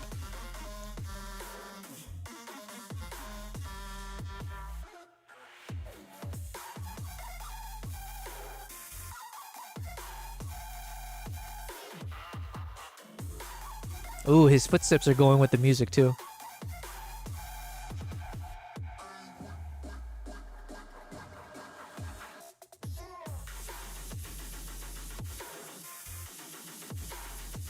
Jesus, this is like, I need this as my morning alarm clock. Okay, unfortunately, I like the beginning, but that kind of machine gun sound there is a little bit too jarring for me to like have to listen to more than once. So, unfortunately, we're gonna move on because it was real hype. That beginning got me. But let's keep looking. King says, oh wait, no, I missed a few things. Photo says to Elthing, depends on what you're shooting. For most use cases where you're not doing detailed retouching, that APS-C will kick ass in the studio. But if you're going in heavy on the retouch or stuff similar to what I'm doing, that 50 MP is going to come in clutch. Well, welcome, Photo Elite. Thanks for being here, man. Shout out to Photo Elite. King Crux says, Joe Bell, your Mongolian trip was epic. Do you feel like you could have packed better for the cold weather? 1000%, yes. And thank you very much for saying that. We still have one more episode to go for the Mongolia trip. I took a big pause on it so that I can obviously get through the Nikon ZR footage. But I have one more, hopefully a nice short film that I'll make about my trip to Mongolia from, that was like in November of that was February of 2024. But thank you very much for saying that. And yes, I'm from the desert. I'm originally from the desert. I live in a desert now in Dubai. I'm just not familiar with how you're supposed to prepare your body for cold temperature. So when I was there, it was negative 40 degrees. Like not just once, it was like I think consistently negative 30 to 40. And I didn't have enough warm clothing. So definitely felt at times that I was on the verge of like losing at least one or two toes, a few fingers. But yeah, the locals kept me alive. I like this song.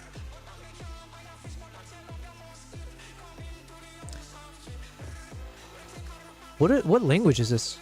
They're like speaking tongues at me.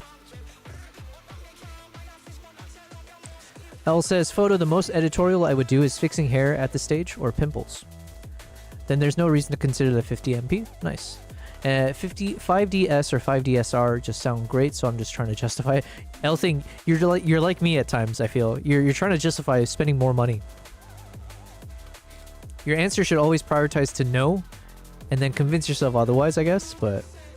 I kid us, yes, -40.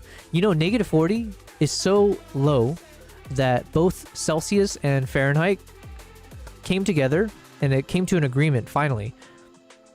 No other time would they ever agree with each other, but at -40, both parties said, let's make peace with it. It's going to be -40 for Fahrenheit and Celsius. So yes, -40 Celsius is -40 Fahrenheit. People basically said, F it, and see it. We're going to stop trying to calculate. It's too cold. It was freezing cold, and that's how we had one of those horses die. Oh, you know what? Let's go play this again. It's been a while. Where is it? I was very proud of this, and this is our very first video that we made from the live stream. Unfortunately, it didn't do too well on my YouTube page in terms of like views, but you know, I'm not like, what do you call it? I don't care too much about it, you know. Sometimes the algorithm gods will bless us with the views. Where is it? YouTube travel vlogs? No.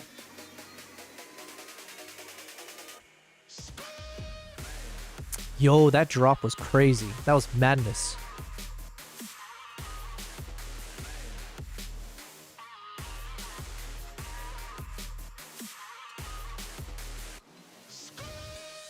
Are they saying skirt?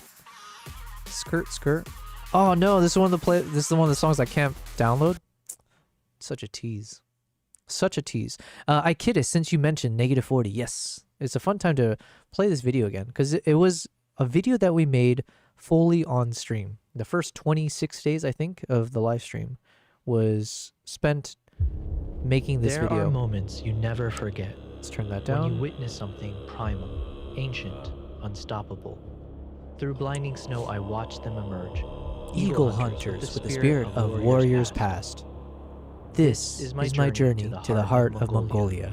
Yo, we got the same voice. How crazy is that?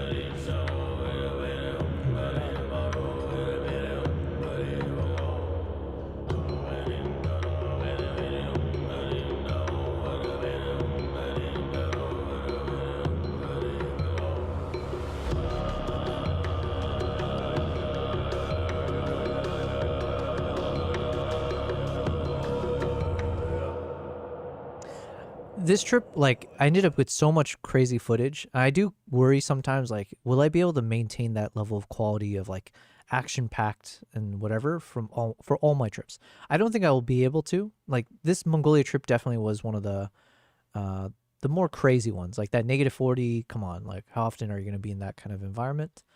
But I hope that the more video editing skills that I've picked up since, and hopefully will continue to, will help pick up the slack if ever the footage is not as good. We'll see. What did I want to point out? The -40, yeah. So let's go skip ahead. Oh yeah, here's the first time where we talk about how crazy the temperature can get. We ended up spending most of the afternoon fishing, but had... L says, hold on, Photo says, price tag versus usage, those 50 MP files are going to be huge. True. L says, fun fact, -40 is the same temperature on Celsius and Fahrenheit. Correct. It's just a cool piece of history. Yep. Epic video. Thank you, Kavai. Boy, that's not a drop. You want to hear a proper effing drop? Listen to the Hellfire, Wrath, and Death Portrait by Lorna Shore, and you'll hear a proper effing drop. Well, listen, don't get me wrong. I know they exist. It's been a while since I've listened to real music, like Spotify, that kind of stuff. But as far as like a sound library, having that kind of quality of drops and stuff, that's what I'm saying. I'm really impressed with Musicbed so far. And they do work with like quality mainstream artists, it seems. So no luck. I'm sure we would have eventually caught one, but then something in the weather shifted dramatically. What happened? The wind suddenly whipped up. The wind? Before we knew it, we were in the thick of a surprise blizzard. Oh no. Let me blow my nose real quick.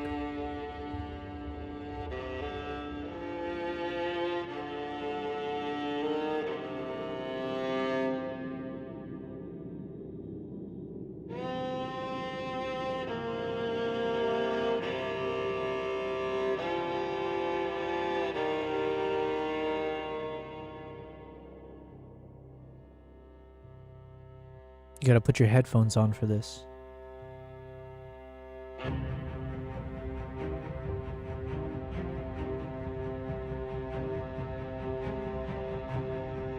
And this was all shot with iPhone.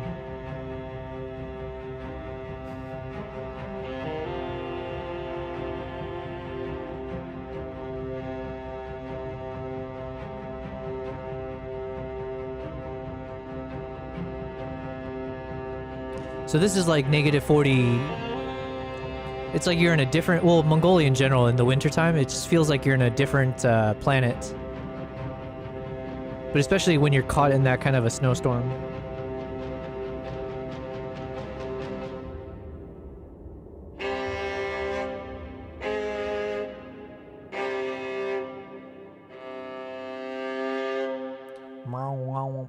Okay, what was the other section I want to...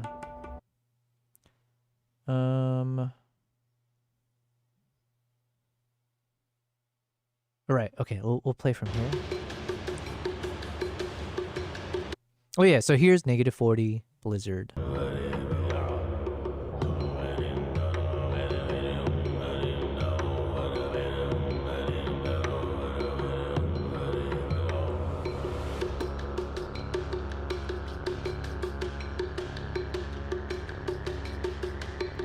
Man, this took us so long to make. It was like day after day of like banging the head against the wall figuring this out. The soundtrack, yeah.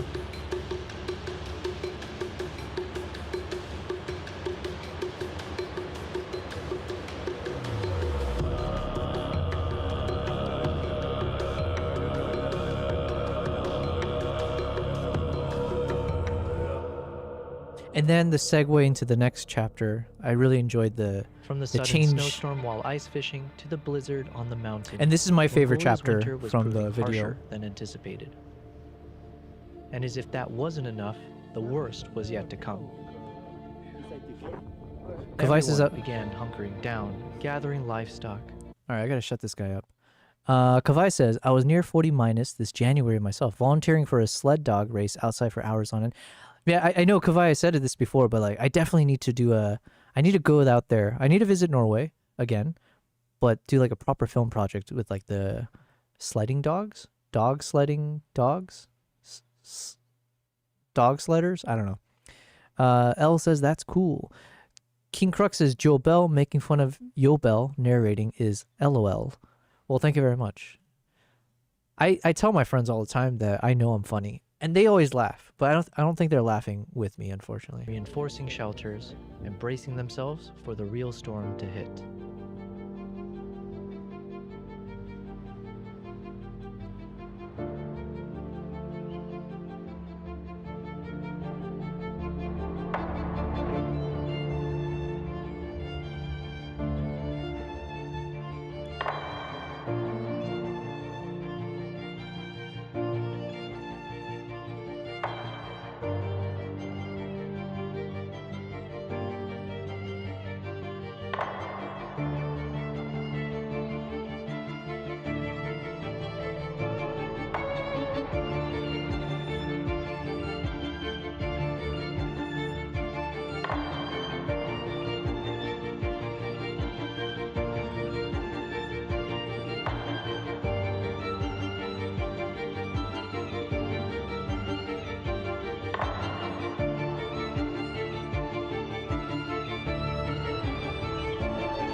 Yo, is it kind of cheesy that there's a moment when I was listening to that, it was like almost making me emotional. Just the music, not even the visuals, just like that soundtrack is so good. I forget which where I got that from. And then obviously here's what -40 can do. Obviously it killed one of the horses, like literally just frozen solid. And I think it was like maybe a day or two after the horse had already died. And then so I was filming when the owner was essentially trying to once the snow had melted and he can get to the horse, then he was trying to pull it out of the stable, or no, the pen, and then rip down the thing.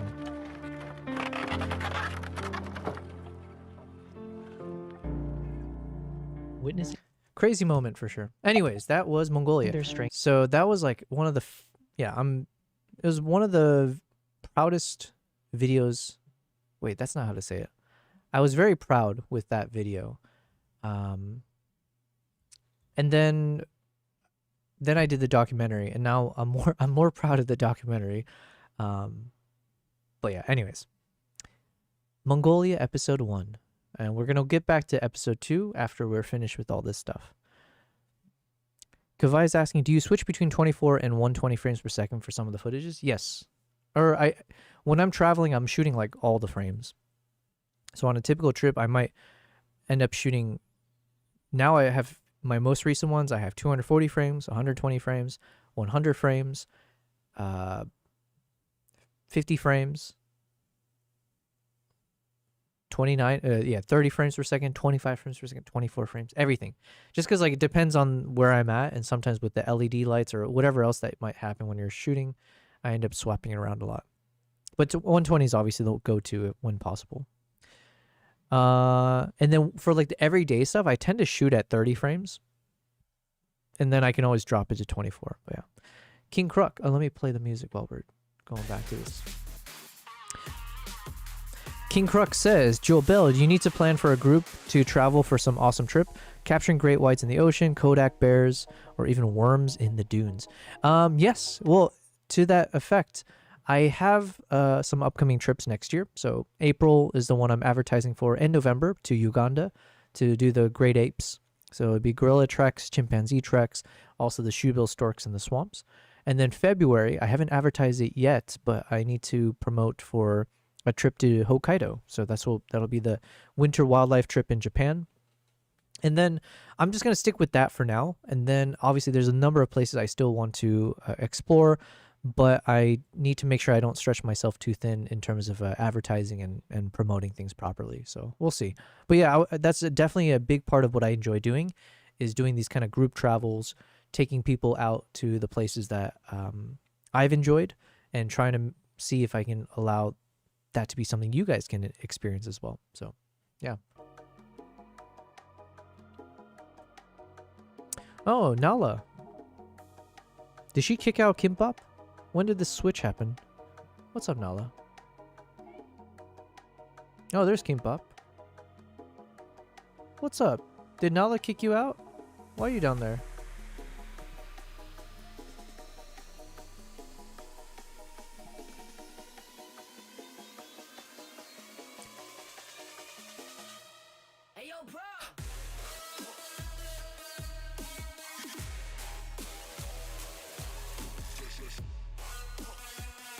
Alright, so Photo Elite is saying he's got better beat drop songs. But listen, I'm a fan of these so far. Won't settle for less. Let's play this. King saying, who all is going? Is there a sign-up list? Well, if you have money, you can go. These trips are not cheap. So let me put it in the link in the chat. !tours. If you go to my website, yobelprize.com, and there's a section for my tours, you can see right now I'm advertising the gorilla treks, or the Uganda trips, and then hopefully fairly soon I'll put the Japan one in there. And the goal is to always have a calendar of group tours throughout the year. But I'm a one-man show, so unfortunately I've stretched myself quite thin by doing live streams and YouTube and everything else at the same time. Oh, I like this one.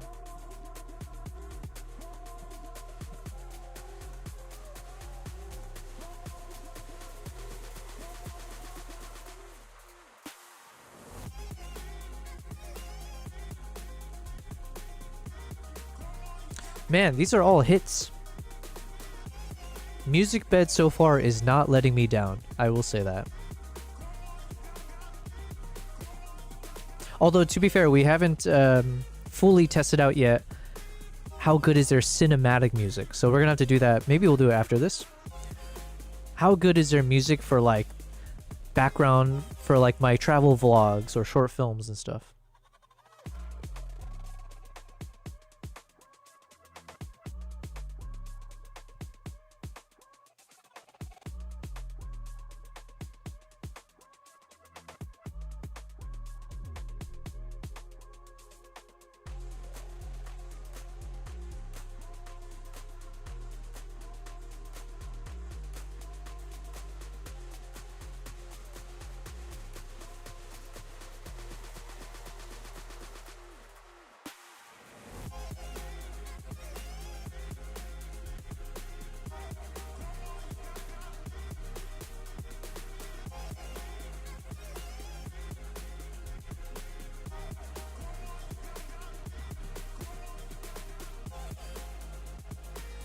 Man, baby chimps are so hilarious.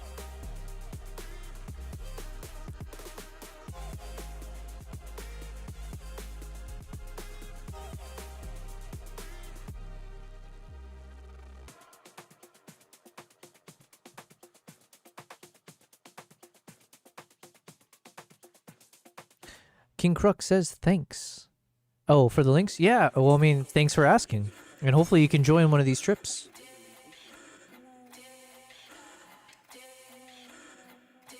All right, quality looks good.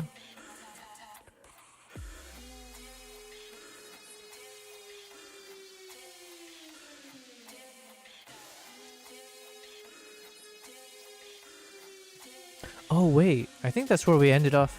Did I end up finishing making a LUT from one of the shots? Hold on, I'll have to double check.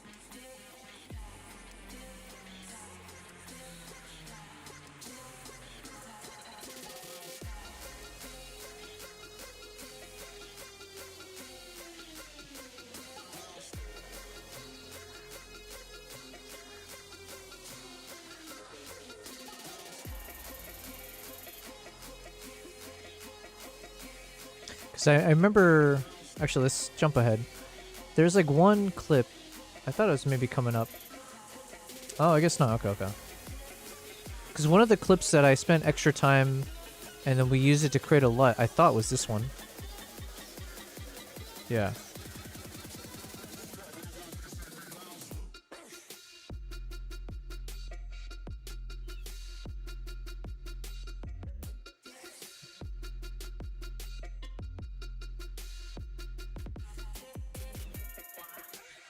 From like this moment right here. I think this is like where we ended up creating a LUT from these colors.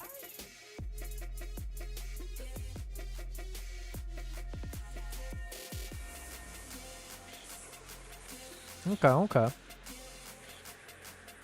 Alright, I like these songs. But now I want to see between like hip-hop or like the filmmakers. Ooh, here we go. Oh, it's this guy, Mati Hapoja. Oh, that's so cool. Okay, so this is what they meant. Oh. So I think if I work with them, maybe this is what they mean, where it's like any of these content creators can create their own playlist. And so then you can download or listen to what they use. So Mati, this guy, I watched his YouTube videos. He made a Nikon ZR video as well, which I really found very informative. So he created something a year ago with Musicbed. Nice. Okay. Well, this means hopefully my name will be up here. I'm assuming they'll put it at the very end, unfortunately. But listen, we're going to climb our way up to be at the top of these playlists. Okay, I want the cinematic stuff. Let's listen to some cinematic music. And then the big test will be hip-hop, you know, if they can do good rap songs and stuff, but... Cinematic. Uplifting cinematic abstract beats. Oh, those sound interesting. Wait, how do I go to... So for instance, I want songs that sound like this artist. Rory. Is there like a category for this?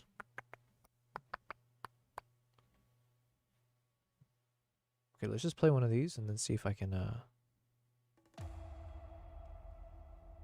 similar songs. Okay, this is what I want. Okay, so now I'm switching gears. I'm trying to see how are the soundtracks for like the instrumental, cinematic, you know, for my YouTube films or whatever else.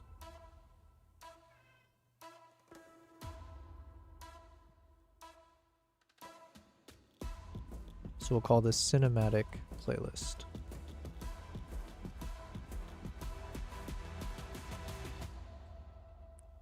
Playlist for cinematic soundtracks.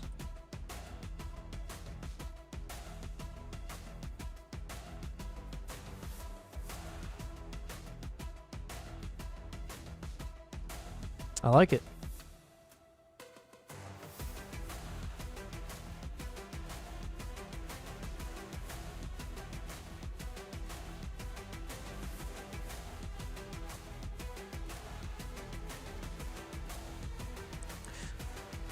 Elle's saying, anyone want to hop in a VC in Yobel's server? Oh yeah, I do need to test out.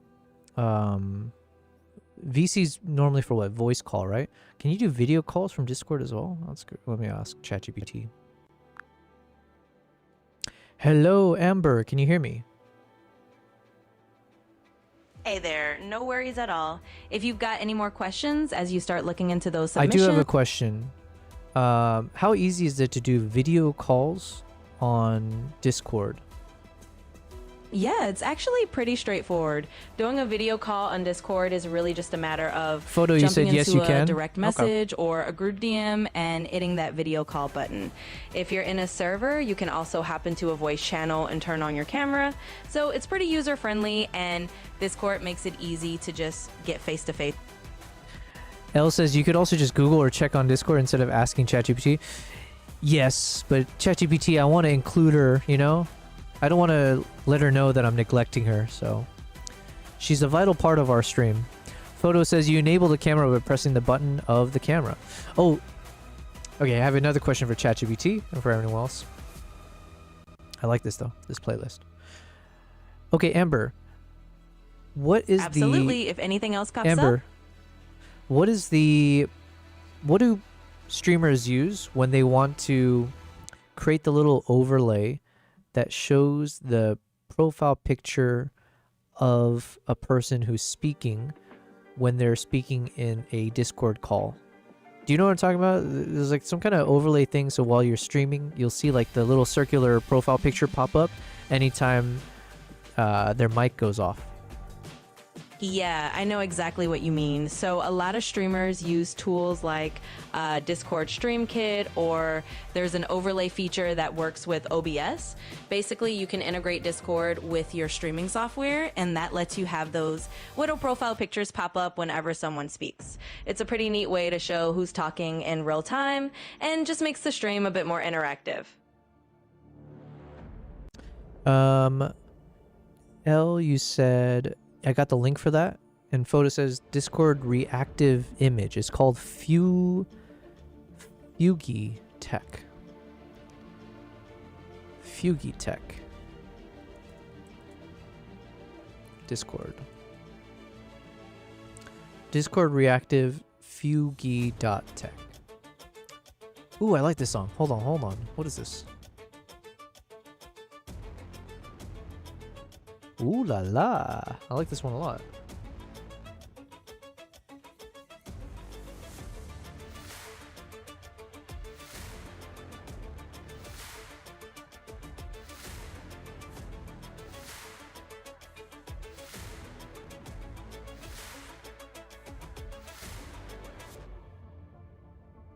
Okay, so here's where I would say, like, I mean, right now I'm really liking the song, so, you know, that's quite obvious.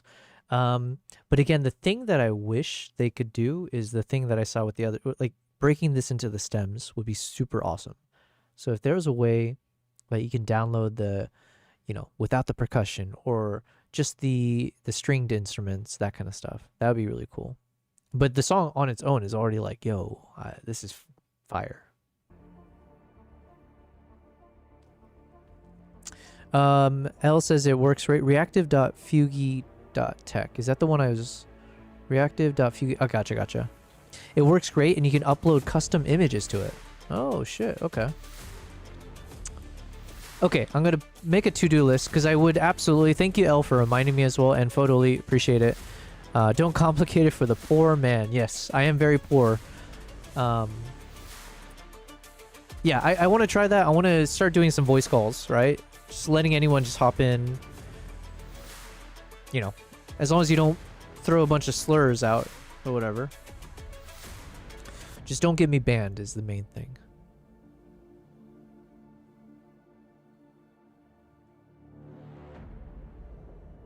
All right, colors look good. This is where the colors are slightly different, but we're fine with it. Icon. No oohs and ahs. Okay, that's an interesting way to... Let me favorite this as well.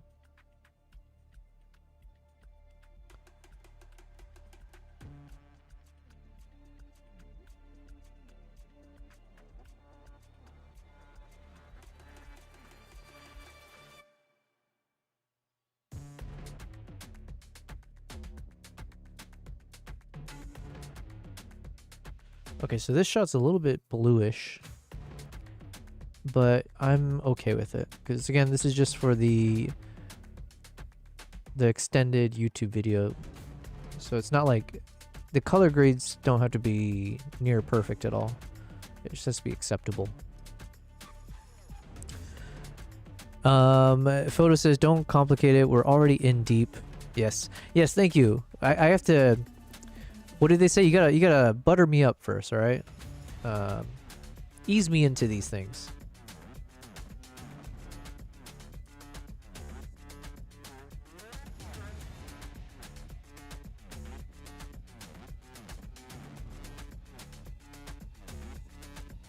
Man, still one of the craziest shots. He's got like such a bug eye face, so when you see him standing like that, it's very...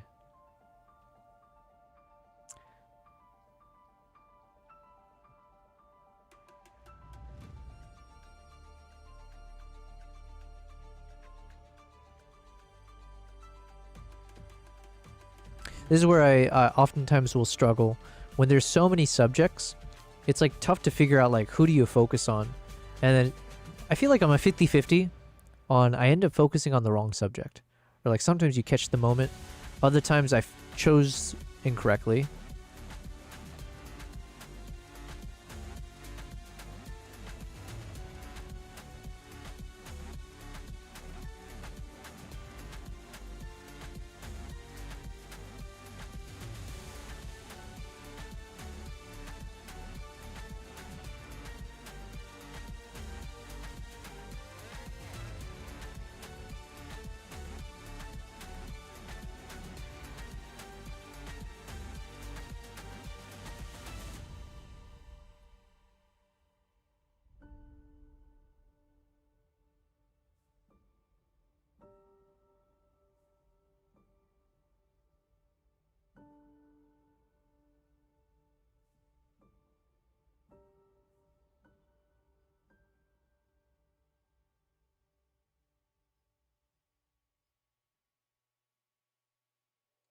Man, as I'm watching this, I'm reminded there were so many flies, the lake flies everywhere.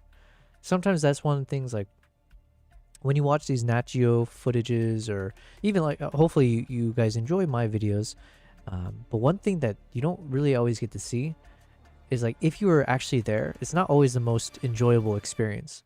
You're like surrounded by bugs. Yeah. I'm sure I must have eaten my fair share of bugs in my sleep at this point.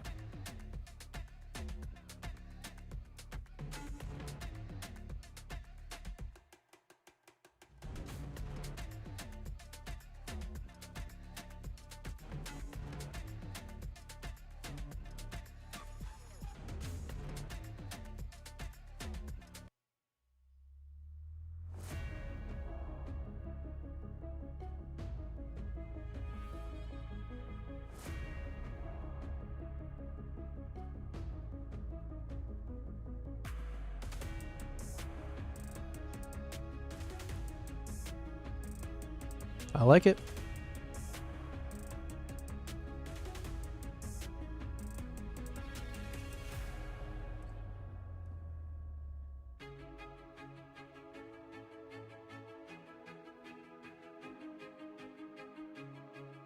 Oh, and then one thing, as I make this video, because like I said, I usually put a lot of relaxing background music for like the extended 1 hour, 2 hour, in this case 5 hours. So that'll be the big test. Can I make my cinematic relaxing background music with 6K wildlife footage video using 5 hours of Musicbed's music as the relaxing background music? And if I can, then for sure it's like, oh,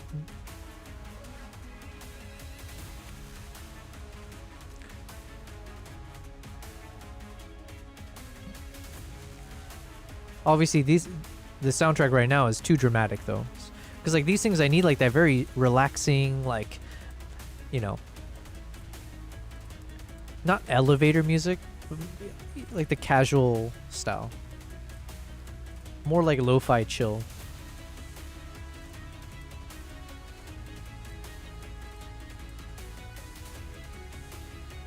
Oh man, I need to eat. It's 1:38. Is Chipotle still open? I think Chipotle here, yo, one of the best parts about Dubai, everything is open late. And Chipotle, I believe, is open until like 2 a.m. my time. Hold on a second. Let me make sure. I'm starving.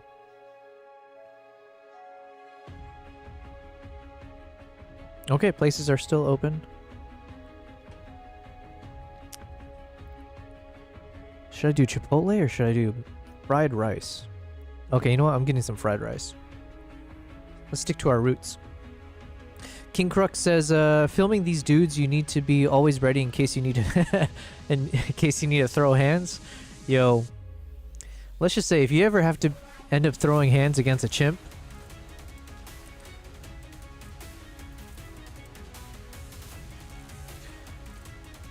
I was gonna say something, but like I never know what you're allowed to say on these streams. But yeah, I mean, best of luck is what I'm trying to say.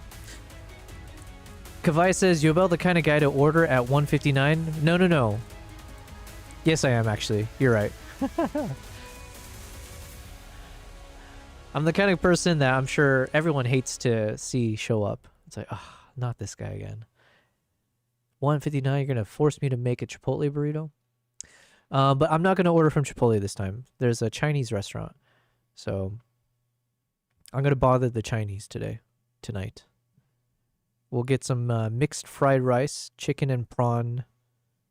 Yeah, we'll do the chicken and prawn mixed fried rice. No, boom. And then maybe some noodles. Yo, I'm getting way too hungry right now. Okay, I like this playlist. I want to keep testing out with random stuff though. Let's go to songs.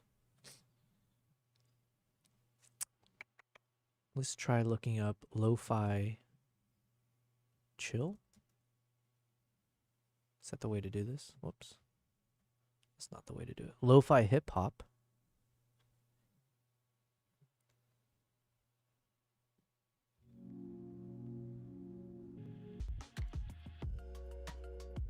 Ooh. Okay, okay.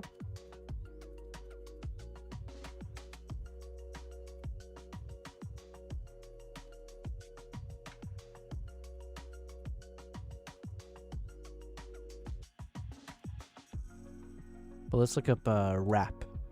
No, hold on. Hip hop. Hippity hop. Genre.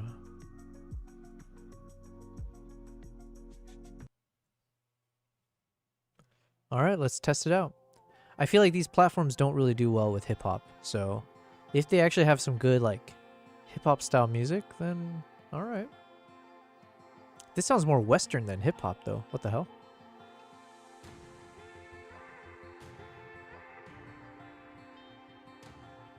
And it's called Utah.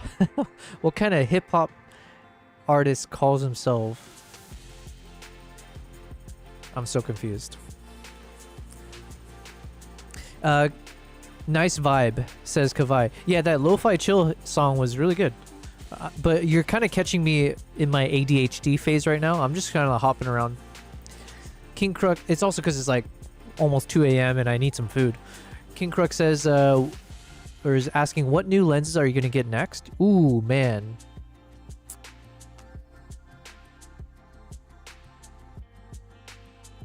The thing is, I feel like I have enough lenses already to do most things. If I ended up getting a lens, it might be like the 35, maybe the 1.2, or I guess like a 1.4 is fine as well. But that 35 definitely, I got sold on it from this trip. So I guess that's one of the ones that I'm missing. But yeah, we'll see. Maybe Nikon will come up with the new lens in the cinema line. That would be awesome, right? It's like with all this attention on the whole ZR and the cinema stuff, that'd be cool if they... I don't actually know. I've never played with cinema, so I don't actually know what would be considered the best cinema... the best lens for cinema purposes, right? Alright, I think I got hoodwinked with this song, though. This is absolutely not hip-hop. I like it, though. Don't get me wrong. I am going to add it but what the hell, man? That's not hip hop at all. Okay, here we go. There's more hip hoppy.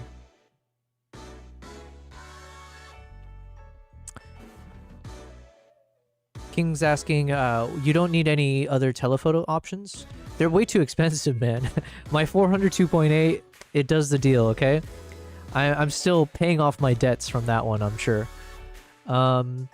If they do come up with a 300mm f2.8, I might have to get a loan out or something to get that one. Or I might sell the 400 2.8. If they come up with the 300 2.8, I don't know. L says, watch your bell get a Zeiss Speedmaster. Zeiss Speedmaster? That sounds cool. Okay, this one also, I think hip-hop is maybe the wrong word to use. Shoot. I want to see, like, rap songs, you know? Zeiss Speedmaster.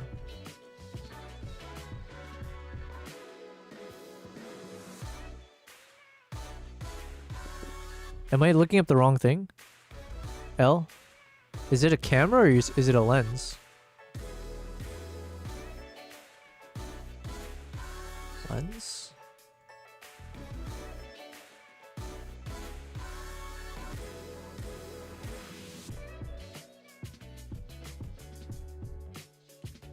Zeiss Master Prime Lenses. Carl Zeiss. Is that Zeiss's first name?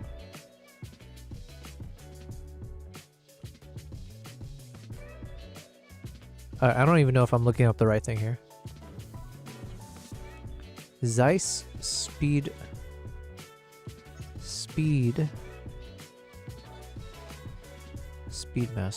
But that's what I looked up.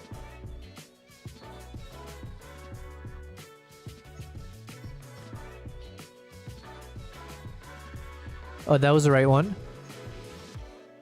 Don't check the price. I think my cats are fighting.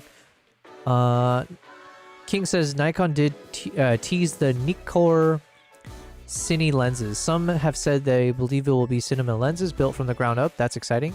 Oh, listen, they don't tell me nothing. King says most hip hop on these services are kind of okay. Also, for some reason, hip hop songs get flagged the most in my experience. Probably because there's a lot more like explicit language. I'm considering making my own hip-hop beats and music just for my videos. Oh, nice. You have that kind of skill. Nice. Photo says, in cinematography, you use T-stops, not f-stops. Oh, I was watching a video about lighting stuff, and they kept saying T-stops. And so I was like, yeah. I knew that at some point I'm going to have to learn about that, but I'm not finding this speed thing that L was mentioning, though. You could also get cookie lenses. Expensive Cine Prime lenses, very good though. Gotcha.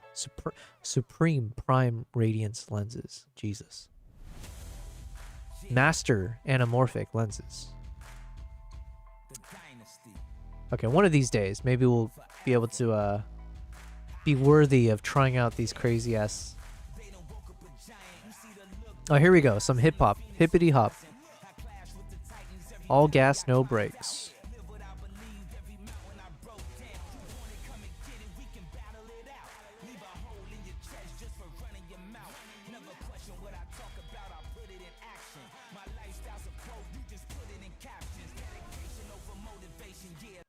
Okay, let's try this. Rap. It's just straight up rap, okay?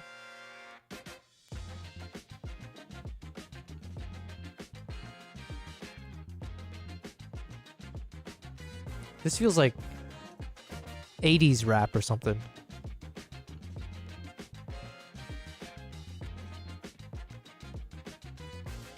Tense rap. Oh, here we go. Kimbap. I think my cats are fighting. Arm up your audience with an exclusive collection of hard-hitting hip-hop featuring ferocious flows, head-nodding beats, and pulsating bass lines. That's exactly what I was looking for.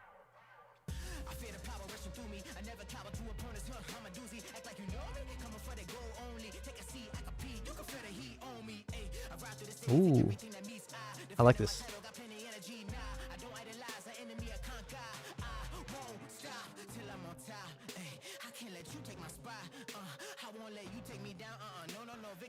All right, this is the mood I want at 2 a.m. Oh, I forgot to order my food. L says, "You not cookie, just cook." The cook lenses.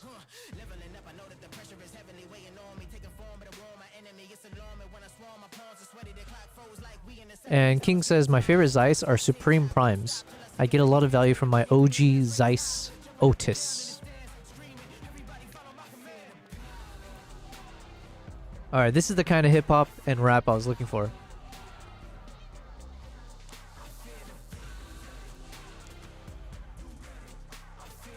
Yo, this lens looks so cool.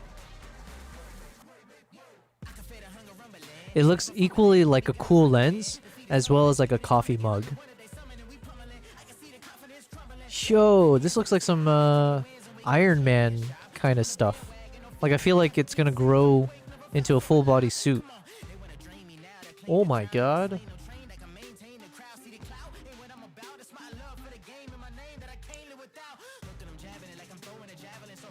Yo, these things are... Oh my god.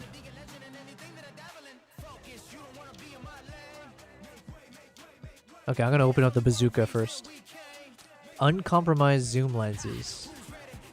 19 to 40, 30 to 95, 85 to 215. 2.8, 2.9, wow.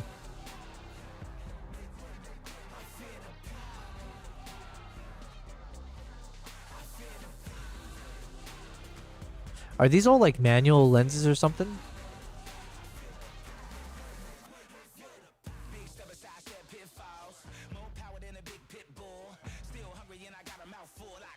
Yo, this is like... Again, I'm constantly reminded, and thank you L, thank you Photo Elites, thank you BD, and everyone else, King Crook. I'm always constantly reminded how little I know about anything, really, but like, Jesus. And you know what, I never shy from this. I always kind of market myself this way because it's the truth, but I'm just like I'm a normal dude that picked up a camera, and I'm just taking the normal path that most people like me would take. Yeah. These are crazy. Holy crap.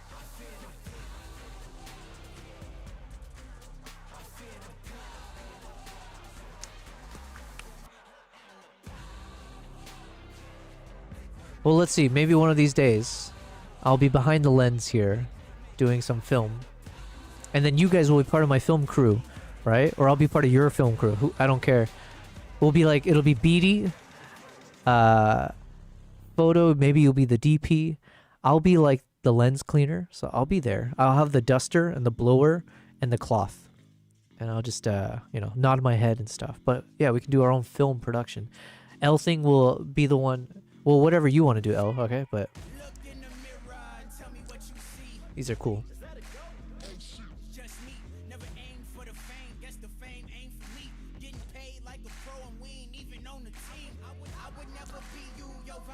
Photo says, hold on, I missed a few things.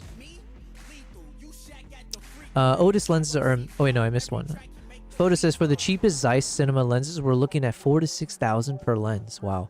For the Master Prime lenses that you found on your Google search, you're looking at $26,000 per lens? Oh, okay. You know what, hearing that number, it's also making me realize, when I'm doing my, like, my group tours, like the photo tours, and like, you know, I'm pricing it at like $6,000 to $7,000 per person, and it's always crazy to even say that out loud, right? It's so expensive, but it's like, wait, there are worlds where people, photographers, whatever, spending $26,000 on a lens. I mean, okay, crazy. Otis lenses are amazing. There's also the Sigma Cine lens for a lower budget, and fully budget, there's the Cine series. Autofocus is cinema lenses, I wish.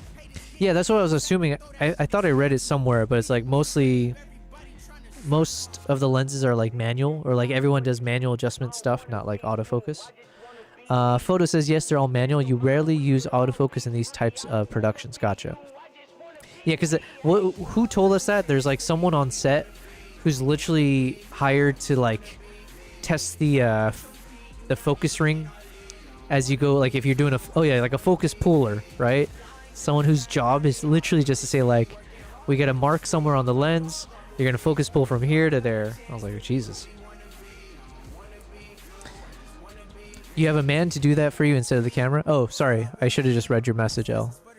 Photo says, want a heart attack? Hit the buy button. Yeah. No thanks. If I want a heart attack, I would just complete my order to get Chipotle bacon breakfast burrito or something. They don't do bacon breakfast burrito. If they had a bacon breakfast burrito, then I would have a heart attack, because I would order that every day. Kavai's laughing. L's laughing at what? Oh, the lens cleaner. Yes. Listen, I'll accept any job, right? You can be the rigger. I meant gaffer. Oh, I've heard about... Is the gaffer... Wait, no. Shoot. I forgot. I learned what the gaffer was and I've lost. Does the gaffer do anything with gaffer tape? Yo, what's up, Turiel? Turiel. Welcome back to the stream, Turiel. What's up, you say? Are you saying sup because we're listening to hip-hop right now? Are you trying to be hip with it? L says, not people, that's companies that buy those. Focus puller. Yes. Okay, I'm caught up. Welcome to the stream, Turiel. It's a bit of a late night stream. I started at 10 p.m. Now it's almost 2 a.m. I need to order food before everything closes. It might be too late for me already.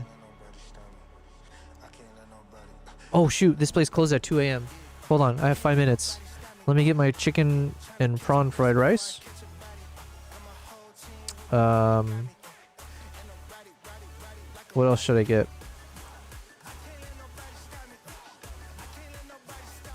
Yo, this song's good. Also, Turiel, we got some cool news because I'm potentially going to work with this Musicbed for sound library stuff. Work with sounds weird. They reached out to see if I'd be interested in testing out Musicbed, so that's what I'm doing right now. Sorry, I'm just looking at food that I need to order. Shoot, I got 5 minutes. No pressure.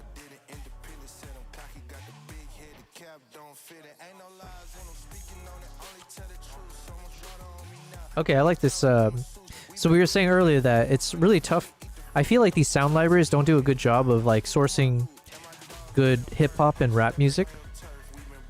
I feel like this one's pretty good. I like this.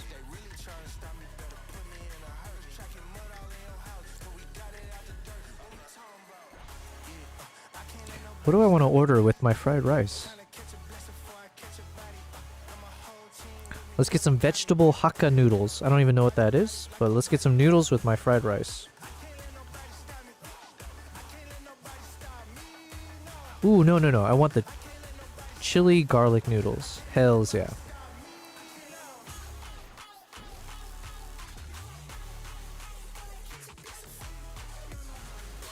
Okay.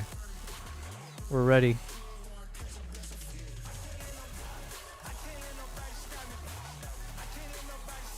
With 4 minutes to spare. Man, these people must hate me. So whoever joked about me being the guy ordering at 1:59, you were not that far off. Order coming in at 1:56 to their poor kitchen. I apologize, but listen, that's why I pay the money for it, right?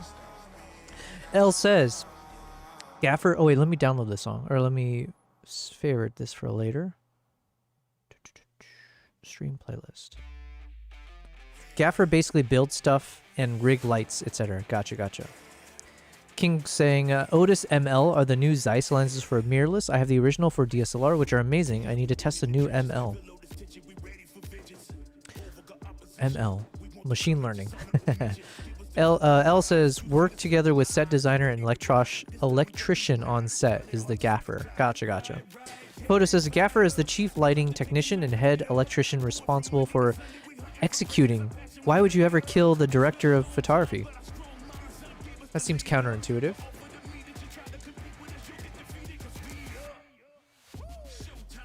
This song is pretty good. Or it's like I guess it's like what's tough is like finding rap songs where the lyrics are actually lyrical. Like, you know, not like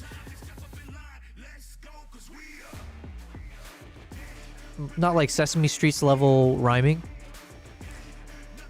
So Photo says, it's a head electrician responsible for executing the director of photography's lighting plan. Their role involves pre-production planning, scouting locations, and determining equipment needs, and managing the lighting crew during filming. That's pretty cool. Easy prediction. Tell me you have Kavai, what was that about? Was that me ordering my food late? Photo says, tell me you have ADHD without telling me you have ADHD. You know what? I saw some videos of some people who realize that they have ADHD, and then the way they described why they... Okay, I don't even know where I'm going with this. I think I have ADHD is what I'm trying to say. It might be worth going to a doctor. Actually, let's talk to Dr. Amber.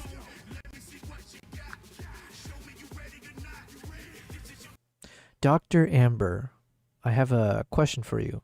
A medical question, if you will. Are you ready for this? Well, I appreciate the honorary title, but just a heads up, I'm definitely not a real doctor. That said, feel free to ask your question and I'll do my best to help out. Just keep in mind, it's not medical advice, but I'm here to give you some friendly info. Okay, give me some friendly info on how can you determine if you have ADHD? And what's the difference between ADHD and ADD? Absolutely. Happy to give you the friendly rundown.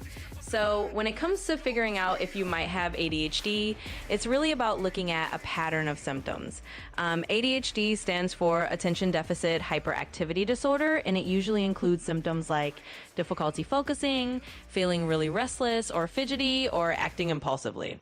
Now, ADD is basically an older term that used to be used more often. She said ADD. It stands for Attention Deficit Disorder, Idiot. and typically referred to people Elle who thinks had is trouble heading out for the focusing, night. Got to but get up in didn't 8-ish have hours. their Thank you, Elle, for hyperactivity being a component. part of the stream today. I These appreciate days, your everything kind of falls contribution, under making the this fun. ADHD And umbrella have a good night. with different types. 07. Some I people know mainly 07. have inattentive symptoms. Some have Attention the deficit hyperactive with or side, without and some hyperactivity. have a combination of both. But at the end of the day, if you're wondering about a Going to a diagnosis, store that opens at 10, it's so always just get up best at to 8 should chat be with a fine. professional who Well, can thank you very really much, Elle. walk Have you a good through night. it. But hopefully that gives you a little bit of a lay of the land. I'm going to be honest, Dr. Amber. I was multitasking and I kind of heard partially your response, but not fully. If you were to diagnose me, okay, how does a doctor test you if you have either of those things? Like, is it like something where they make you take an exam? Do they put you in a room and then they see how you react when, they throw a bunch of, stuff at you? How do they do this?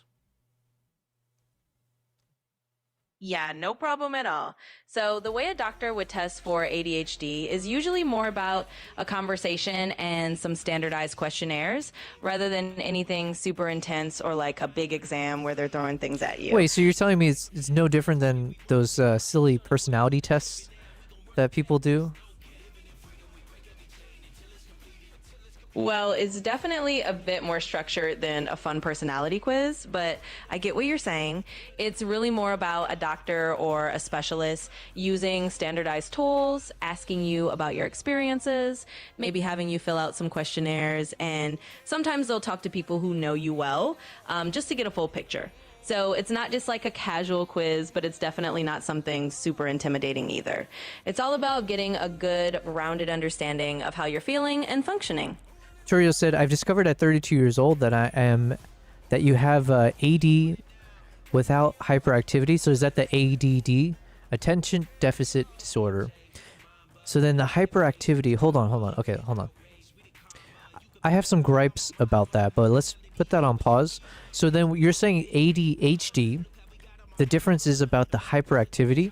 So what is someone with ADHD, what does hyperactivity mean? Is that someone who give me an example of hyperactivity in action.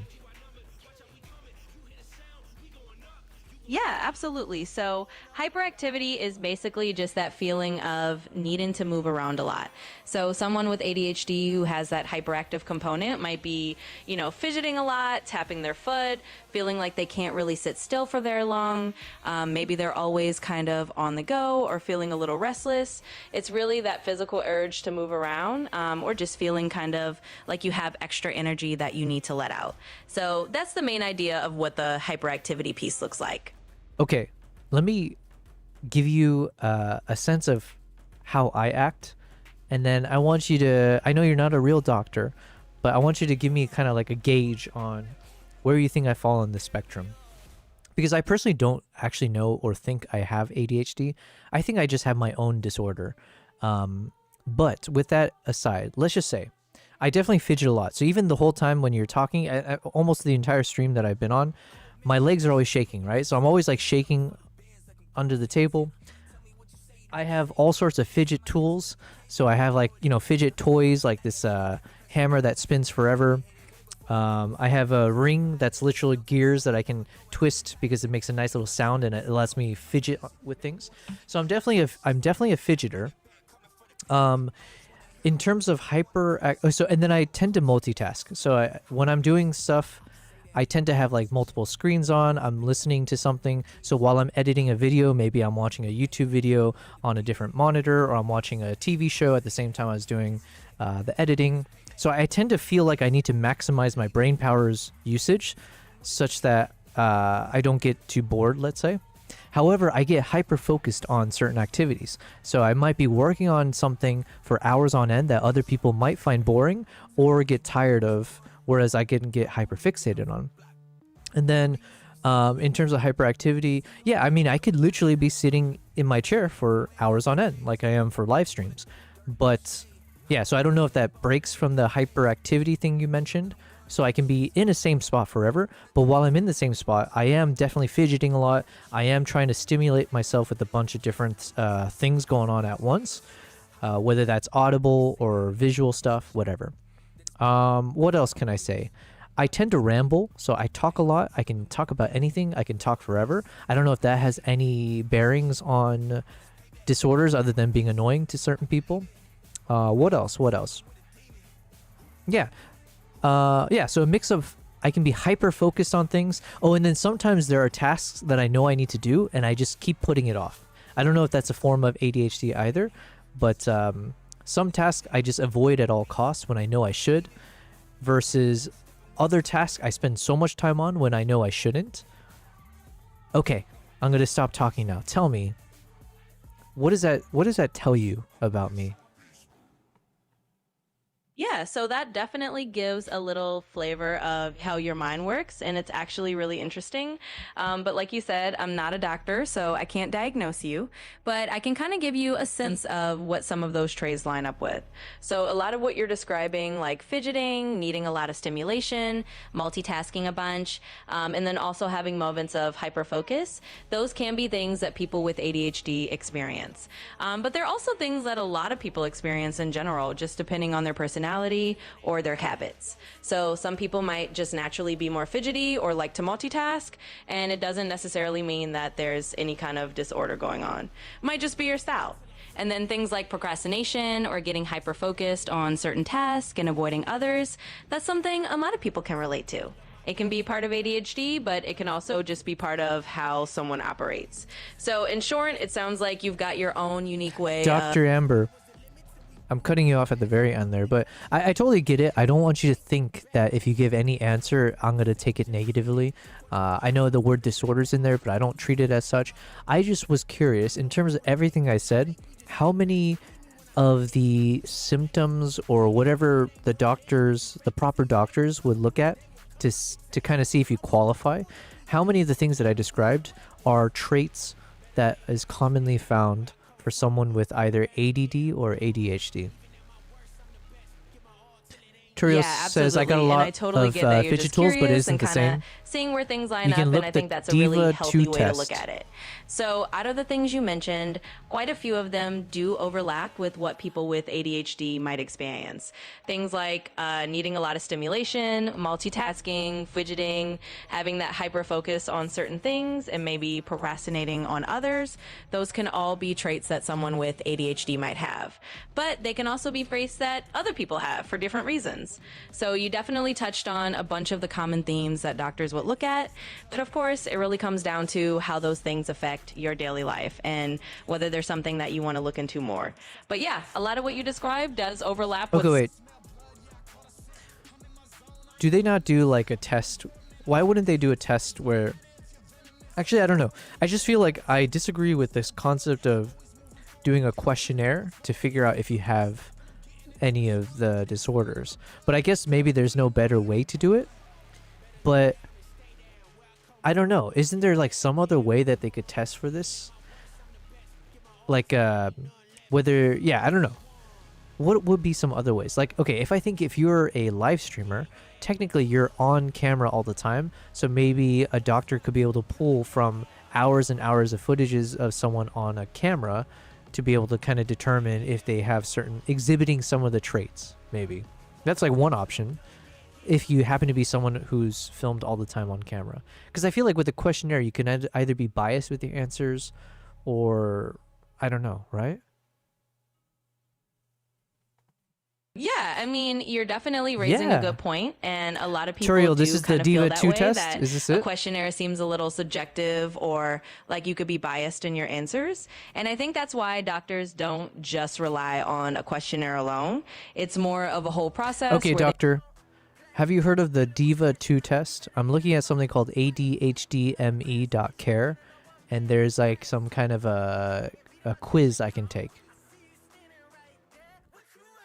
Yeah, absolutely. So there are things like the Diva 2.0 test, and that's a kind of structured interview or assessment tool that's professionals sometimes use. It's definitely a bit more in depth than just a simple questionnaire. And you're right, there's a variety of tools out there that people can use to get a sense of whether they might have ADHD. So if you are curious, something like that might give you a little bit of insight. Just keep in mind, it's still always good to have a professional walk you through it if you're really looking for a solid answer. But yeah, it's definitely one of the tools in the toolbox. Ooh, this song is good. Turiel says the first link on the Google search. You're talking about this one here. ADHD screening test adults. Do they give you an answer at the end if I actually respond to all this?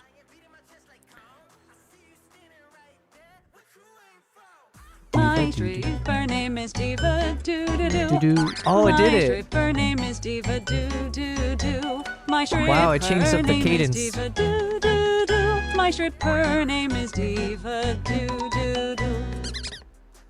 Not bad. Not bad, Kavai. Thank you for that lovely song.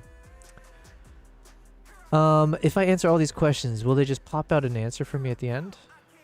Or do I have to like submit this? Don't tell me I have to like send this in to somebody. Score form. Summary. Okay, so I added up. Okay, I see. Okay, so I can do this quiz right now and determine based on this thing if I have it. I actually don't think I have ADHD, FYI. I do like this song though.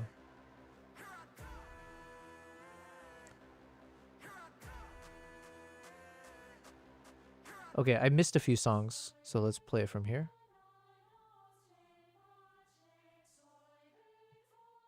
Okay, I'm taking a break from editing videos to diagnose myself.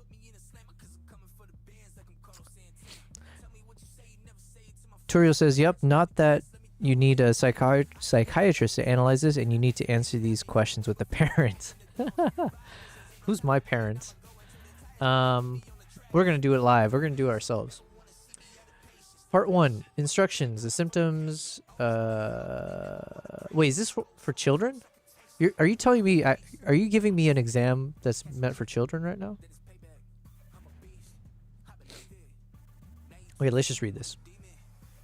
Do you often fail to give close attention to detail, or do you make careless mistakes in your work or during other activities?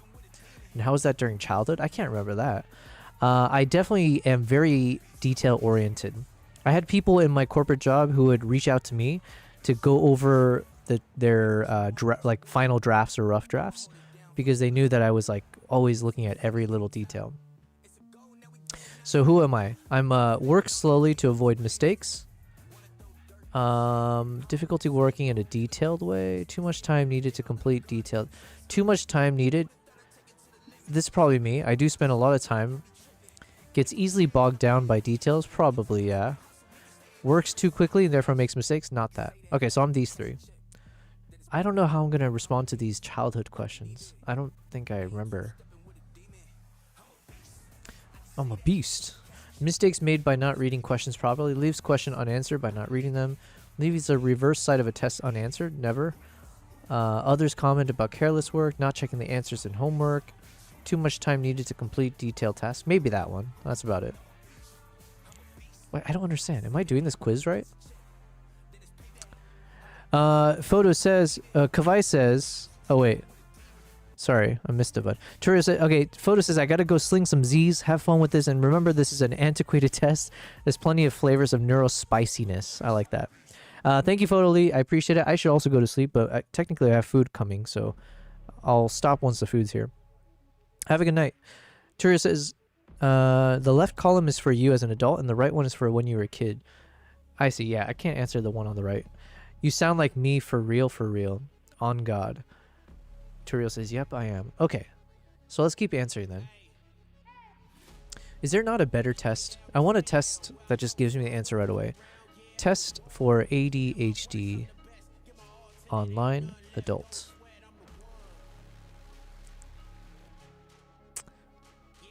Take a free ADHD test. Attention, who are you really?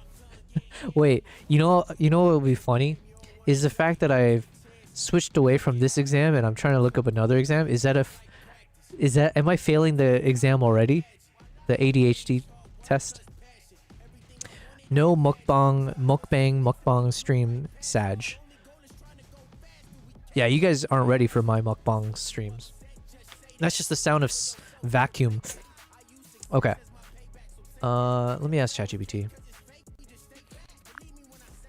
Can you give me a reputable online free ADHD test that I can take? Yeah, definitely. So one well-known online ADHD screener is the ASRS, which stands for the Adult ADHD Self-Report Scale. It's a pretty reputable initial screening tool. It's not a diagnosis, but it's definitely respected and used by professionals as a starting point. And there are others like the Diva or the one you mentioned as well.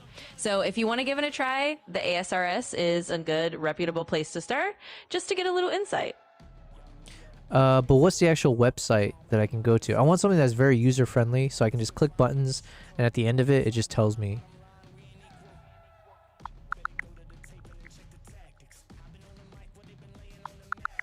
Sure.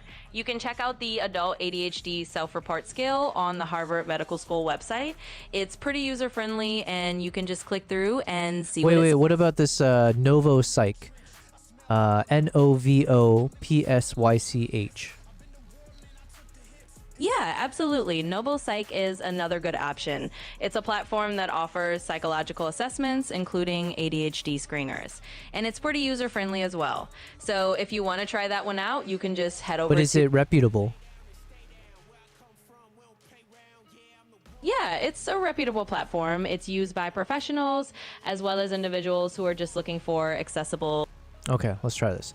How often, it's only 18 questions, it said it's only 3 minutes long, so we'll test it. How often do you have trouble wrapping up the final details of a project once the challenging parts have been done? Once the challenging parts have been done, I guess I would say often? Or like, I don't know what this question means. I take my time, I guess is what I'm trying to say. Like, even after I've done the most challenging things, I spend way too much time just still wrapping things up before I feel like it's ready to go. How often do you have difficulty getting things in order when you have to do a task that requires organization? How often do I have difficulty getting things in order?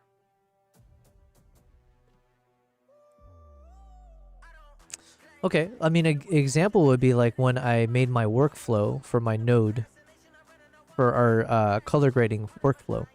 So would this be considered... Do I have difficulty getting things in order when you have to do a task? I don't know how to do... Man, this question sucks ass. Or I suck at figuring this shit out. I have difficulty answering this question. How often do you have difficulty getting things in order when you have to do a task that requires organization? I guess I'll say sometimes. Often, I mean. How often do you have problems... what's up, W. Dill? How often do you have problems remembering appointments or obligations?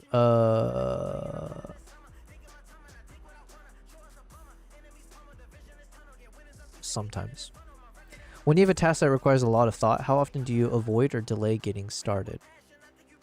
Ooh. Often. How often do you fidget or squirm with your hands or feet when you have to sit down for a long time? Very often. How often do you feel overly active and compelled to do things like you're driven by a motor? I think I'm often driven by... Often. Part B. How often do you make careless mistakes when you have to work on a boring or difficult project? Rarely. I'll never say never, because that's too absolute. But yeah, rarely. How often do you have difficulty keeping your attention when you're doing boring or repetitive work? Never. Man, saying never is too strong. That's way too bold. But rarely do I have difficulty keeping attention. Yeah, I actually enjoy doing repetitive work. Jesus Christ, why is Kit going crazy with the spammers? The botters.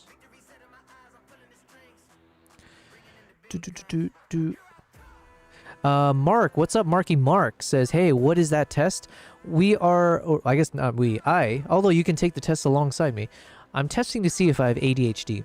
And by virtue of how long it's taken me to get to this exam, probably is proof that I might have ADHD, because we were starting on this exam and somehow I hopped over a few times and now we're over here.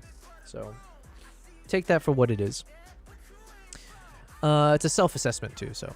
How often do you have difficulty concentrating on what people say to you, even when they are speaking to you directly?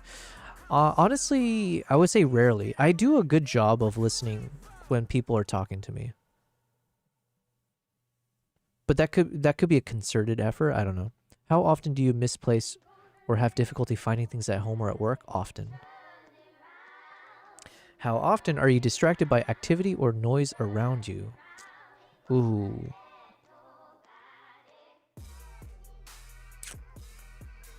Probably often. How often do you leave your seat in meetings or other situations in which you are expected to remain seated? When I'm expected to...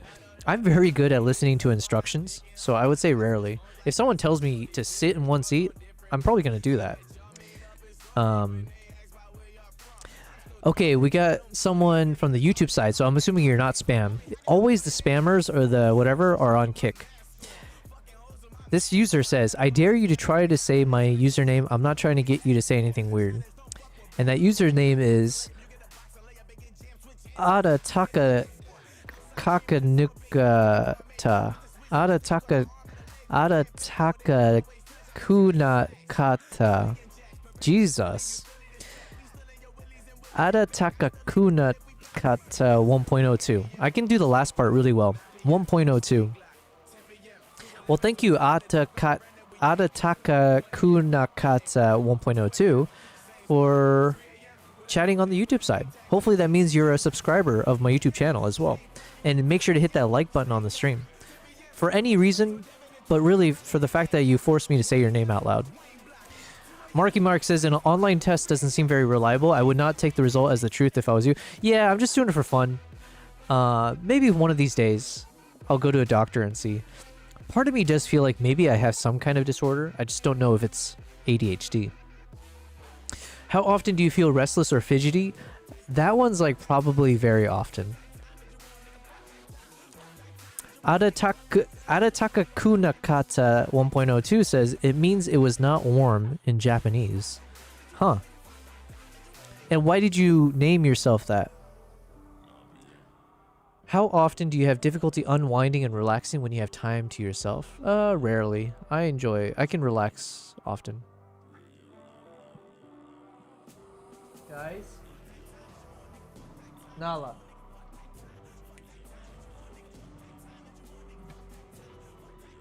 My cats are going crazy.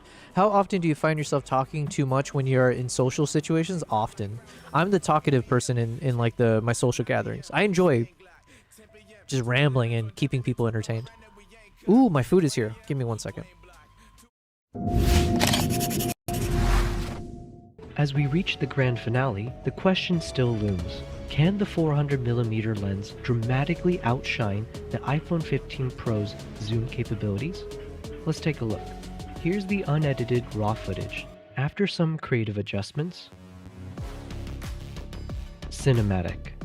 While our focus is zoom, the prowess of the camera files and the lens's clarity. Adataka Adataka Kunakatsa 1.0 says, just to see if streamers could pronounce it. Listen, if you force me to say it more often, at some point it's going to be like, I'll say it on my first go. My food's arrived, so let's finish this questionnaire. When you're in a conversation, how often do you find yourself finishing the sentences of the people you're talking to before they can finish them themselves? Oh, wait. I think I used to do this... I think I used to do this quite a bit. And I'm trying to think now, like, have I stopped doing that as much? So I'm going to say sometimes, because I can't... I know I've done this before. I used to do this quite often. I'm just trying to think, like... The problem is I don't I don't socialize with people anymore, so... We'll go with sometimes. How often do you have difficulty waiting your turn in situations when turn taking is required? What other turn taking situations are there besides a conversation? What are examples of when you have to wait your turn? I think rarely. I have pretty high patience in general. How often do you interrupt others when they are busy? When they are busy? Rarely. Oh, I have to give my email address, select your profession. Damn it. Okay. Let me see if I can put this in here. Marky Mark says, I have been diagnosed with that and autism and other things. Okay.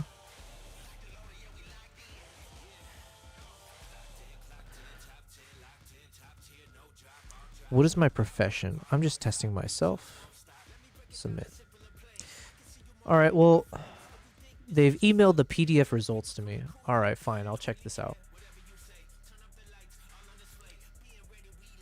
Let's go to my email over on the other screen here. My results. I want to view my assessment.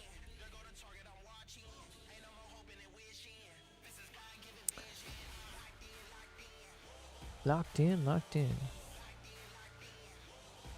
Alright, can I show this on screen?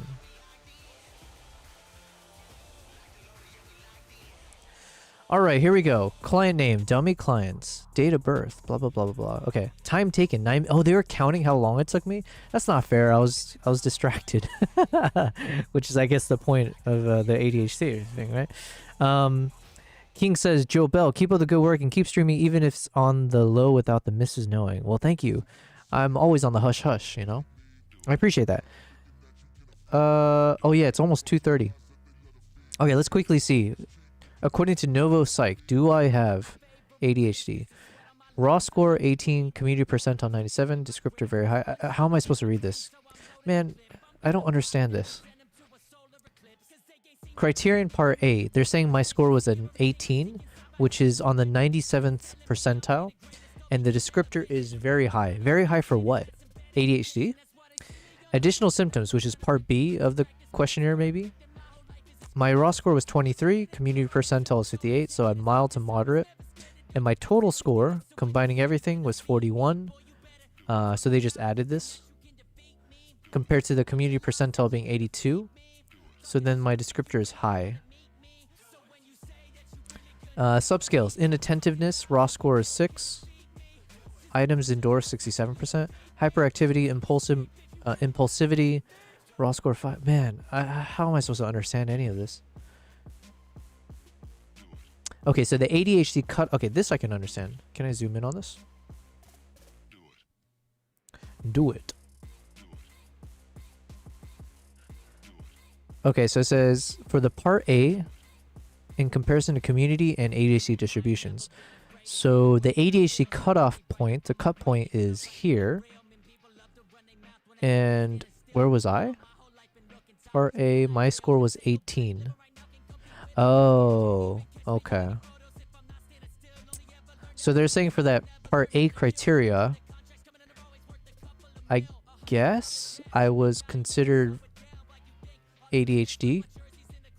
Okay, something like that, because my score was a 18. At least for one of their criteria. ADHD subscale scores, inattentiveness, hyper impulsive. Okay, again, I don't know how to read that. Here we go. Interpretation. The client's ASRS Part A response indicates symptom levels that fall in the very high range, substantially exceeding the clinical cutoff for ADHD, indicating scores that are typical of someone with severe ADHD. Get your shit out of here. I don't think this pattern suggests pronounced ADHD symptoms that significantly impact multiple areas of functioning. Dude, what the hell, man? And yes, as a caveat, I'm not taking this for gospel. In comparison to other adults, the client scored on the 97th percentile, indicating significantly more inattentiveness and hyperactivity than typical, and result in substantial disruption to functional capacity. The following items contributed to the client's very high score. Okay, here we go. How often do you fidget or squirm with your hands or feet when you have to sit down for a long time? Very often. This is very true to me. So no embellishing on that one. Question. How often do you have trouble wrapping up the final details of a project once the challenging parts have been done? I said often. I think that's true. I just don't. Yeah, it's kind of hard for me to like think of some examples of this, I guess. How often do you have difficulty getting things in order when you have to do a task that requires organization? I said often. Yeah. When you have a task that requires a lot of thought, how often do you avoid or delay getting started? Often. That one I think is true. How often do you feel overly active and compelled to do things like you were driven by a motor? Often. Some of these I don't feel as strongly about my answers. It's either like sometimes or often. How often do you have problems remembering appointments or obligations? Sometimes. Really? Just by saying sometimes that marks you? Okay, part B. The client's Part B response indicated moderate frequency of attention-related difficulties. These symptoms may occasionally affect performance and functioning across various settings, but it appears to be limited. Here's the ones that impacted. How often do you feel restless or fidgety? Very often. How often do you find yourself talking too much when you're in a social situation? Very often. How often do you misplace or have difficulty finding things at home or at work? Often. And how often you're distracted by activity or noise around you? Often. The client's response pattern shows an inconsistency, with Part A falling in the high or very high range, while Part B indicates lower symptoms. This discrepancy warrants careful clinical consideration. Additional assessment methods may be needed to clarify the nature and extent of attention-related difficulties. For comprehensive... Okay.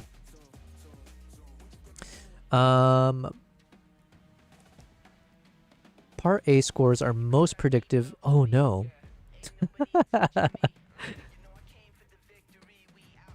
Okay, it's saying Part A scores, which is the one that I scored the 97th percentile, which means I'm very high likelihood of ADHD.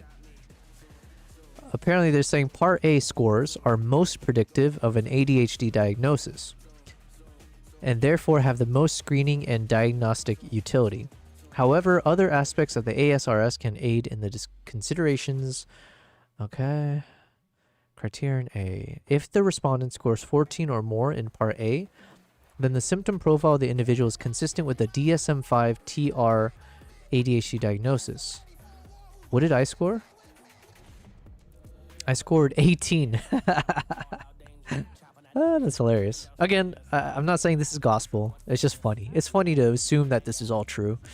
So I scored an 18, and they said if you score 14 or more in Part A, then it's consistent with that. The Part A descriptor provides an indication of whether the respondent meets the DSM criteria, with scores in the high or very high range being considered. But here's the thing. I just feel like Kavai said to TFTF.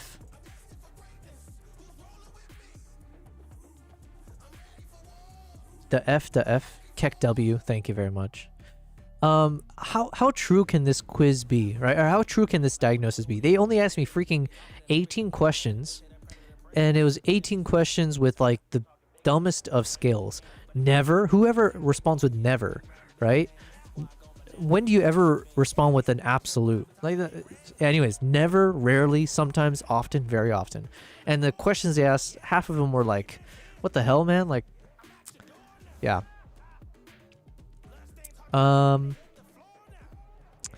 Okay, for Part B, the scores on Part B provides additional blah, blah, blah. Okay, this one I was like on the moderate scale, so whatever. The total score, when you sum it, is converted into percentile. For example, a percentile of 90 represents... Yeah. Okay, so the total score is described as low. If you have 30 or less, that's low. If you're 31 to 39, mild to moderate. If you're 40 to 49, that's high. 50 or more is very high. So what was I? I was 41. So according to these guys, my 41 score, the total score, means I just cracked into the high range, but not very high. I'm just in the high range. So there you go. Okay. Well, there we go. We've discovered that according to one self-assessment exam, I may have high indications or symptoms related to ADHD or ADD. I forget. I should have double checked. Oh, and I guess they said it's a 3-minute quiz and it took me 9 minutes. So I don't know. I don't know if they track that as a way to also determine if you have ADHD. But there you go. Maybe I should just go to a doctor for the heck of it and see what's up with me, you know? But you know what? The thing I've realized, I watched a YouTube video of someone who said that they actually got they didn't think they had ADHD, and then eventually they got diagnosed with it and they started taking the proper medication, and they said it was like a godsend. Like it's like a cloud is lifted, a veil is lifted from your eyes, and you have such clarity in terms of just functioning, not realizing. And the thing that got me was that thing where I was mentioning, like, sometimes when I know I have to do a task, like for instance, I have to do my taxes. I spent all of today, the free time I had, doing my taxes, and I still have maybe at least one more day to go to finish it. But doing those kind of tasks, I always like push it off. I was like, I'll do it another day. I'll do it another day.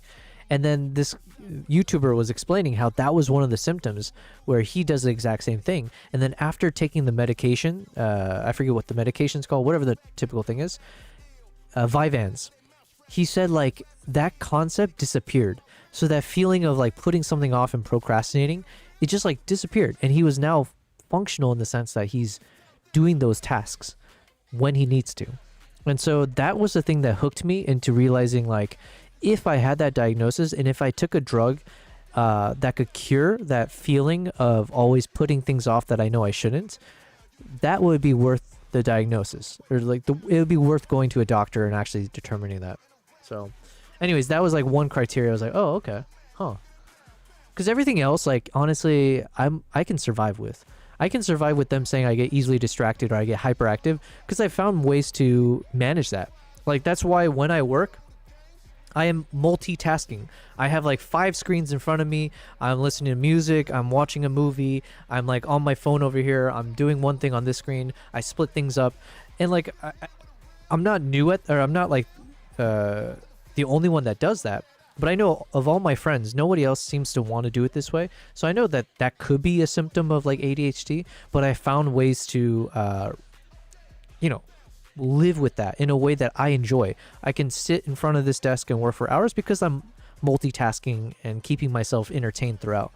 But the thing about pushing projects and like putting things off, that thing I can't survive with. I do need to see if there's a drug I can take that would make me stop doing that. That'd be worth it.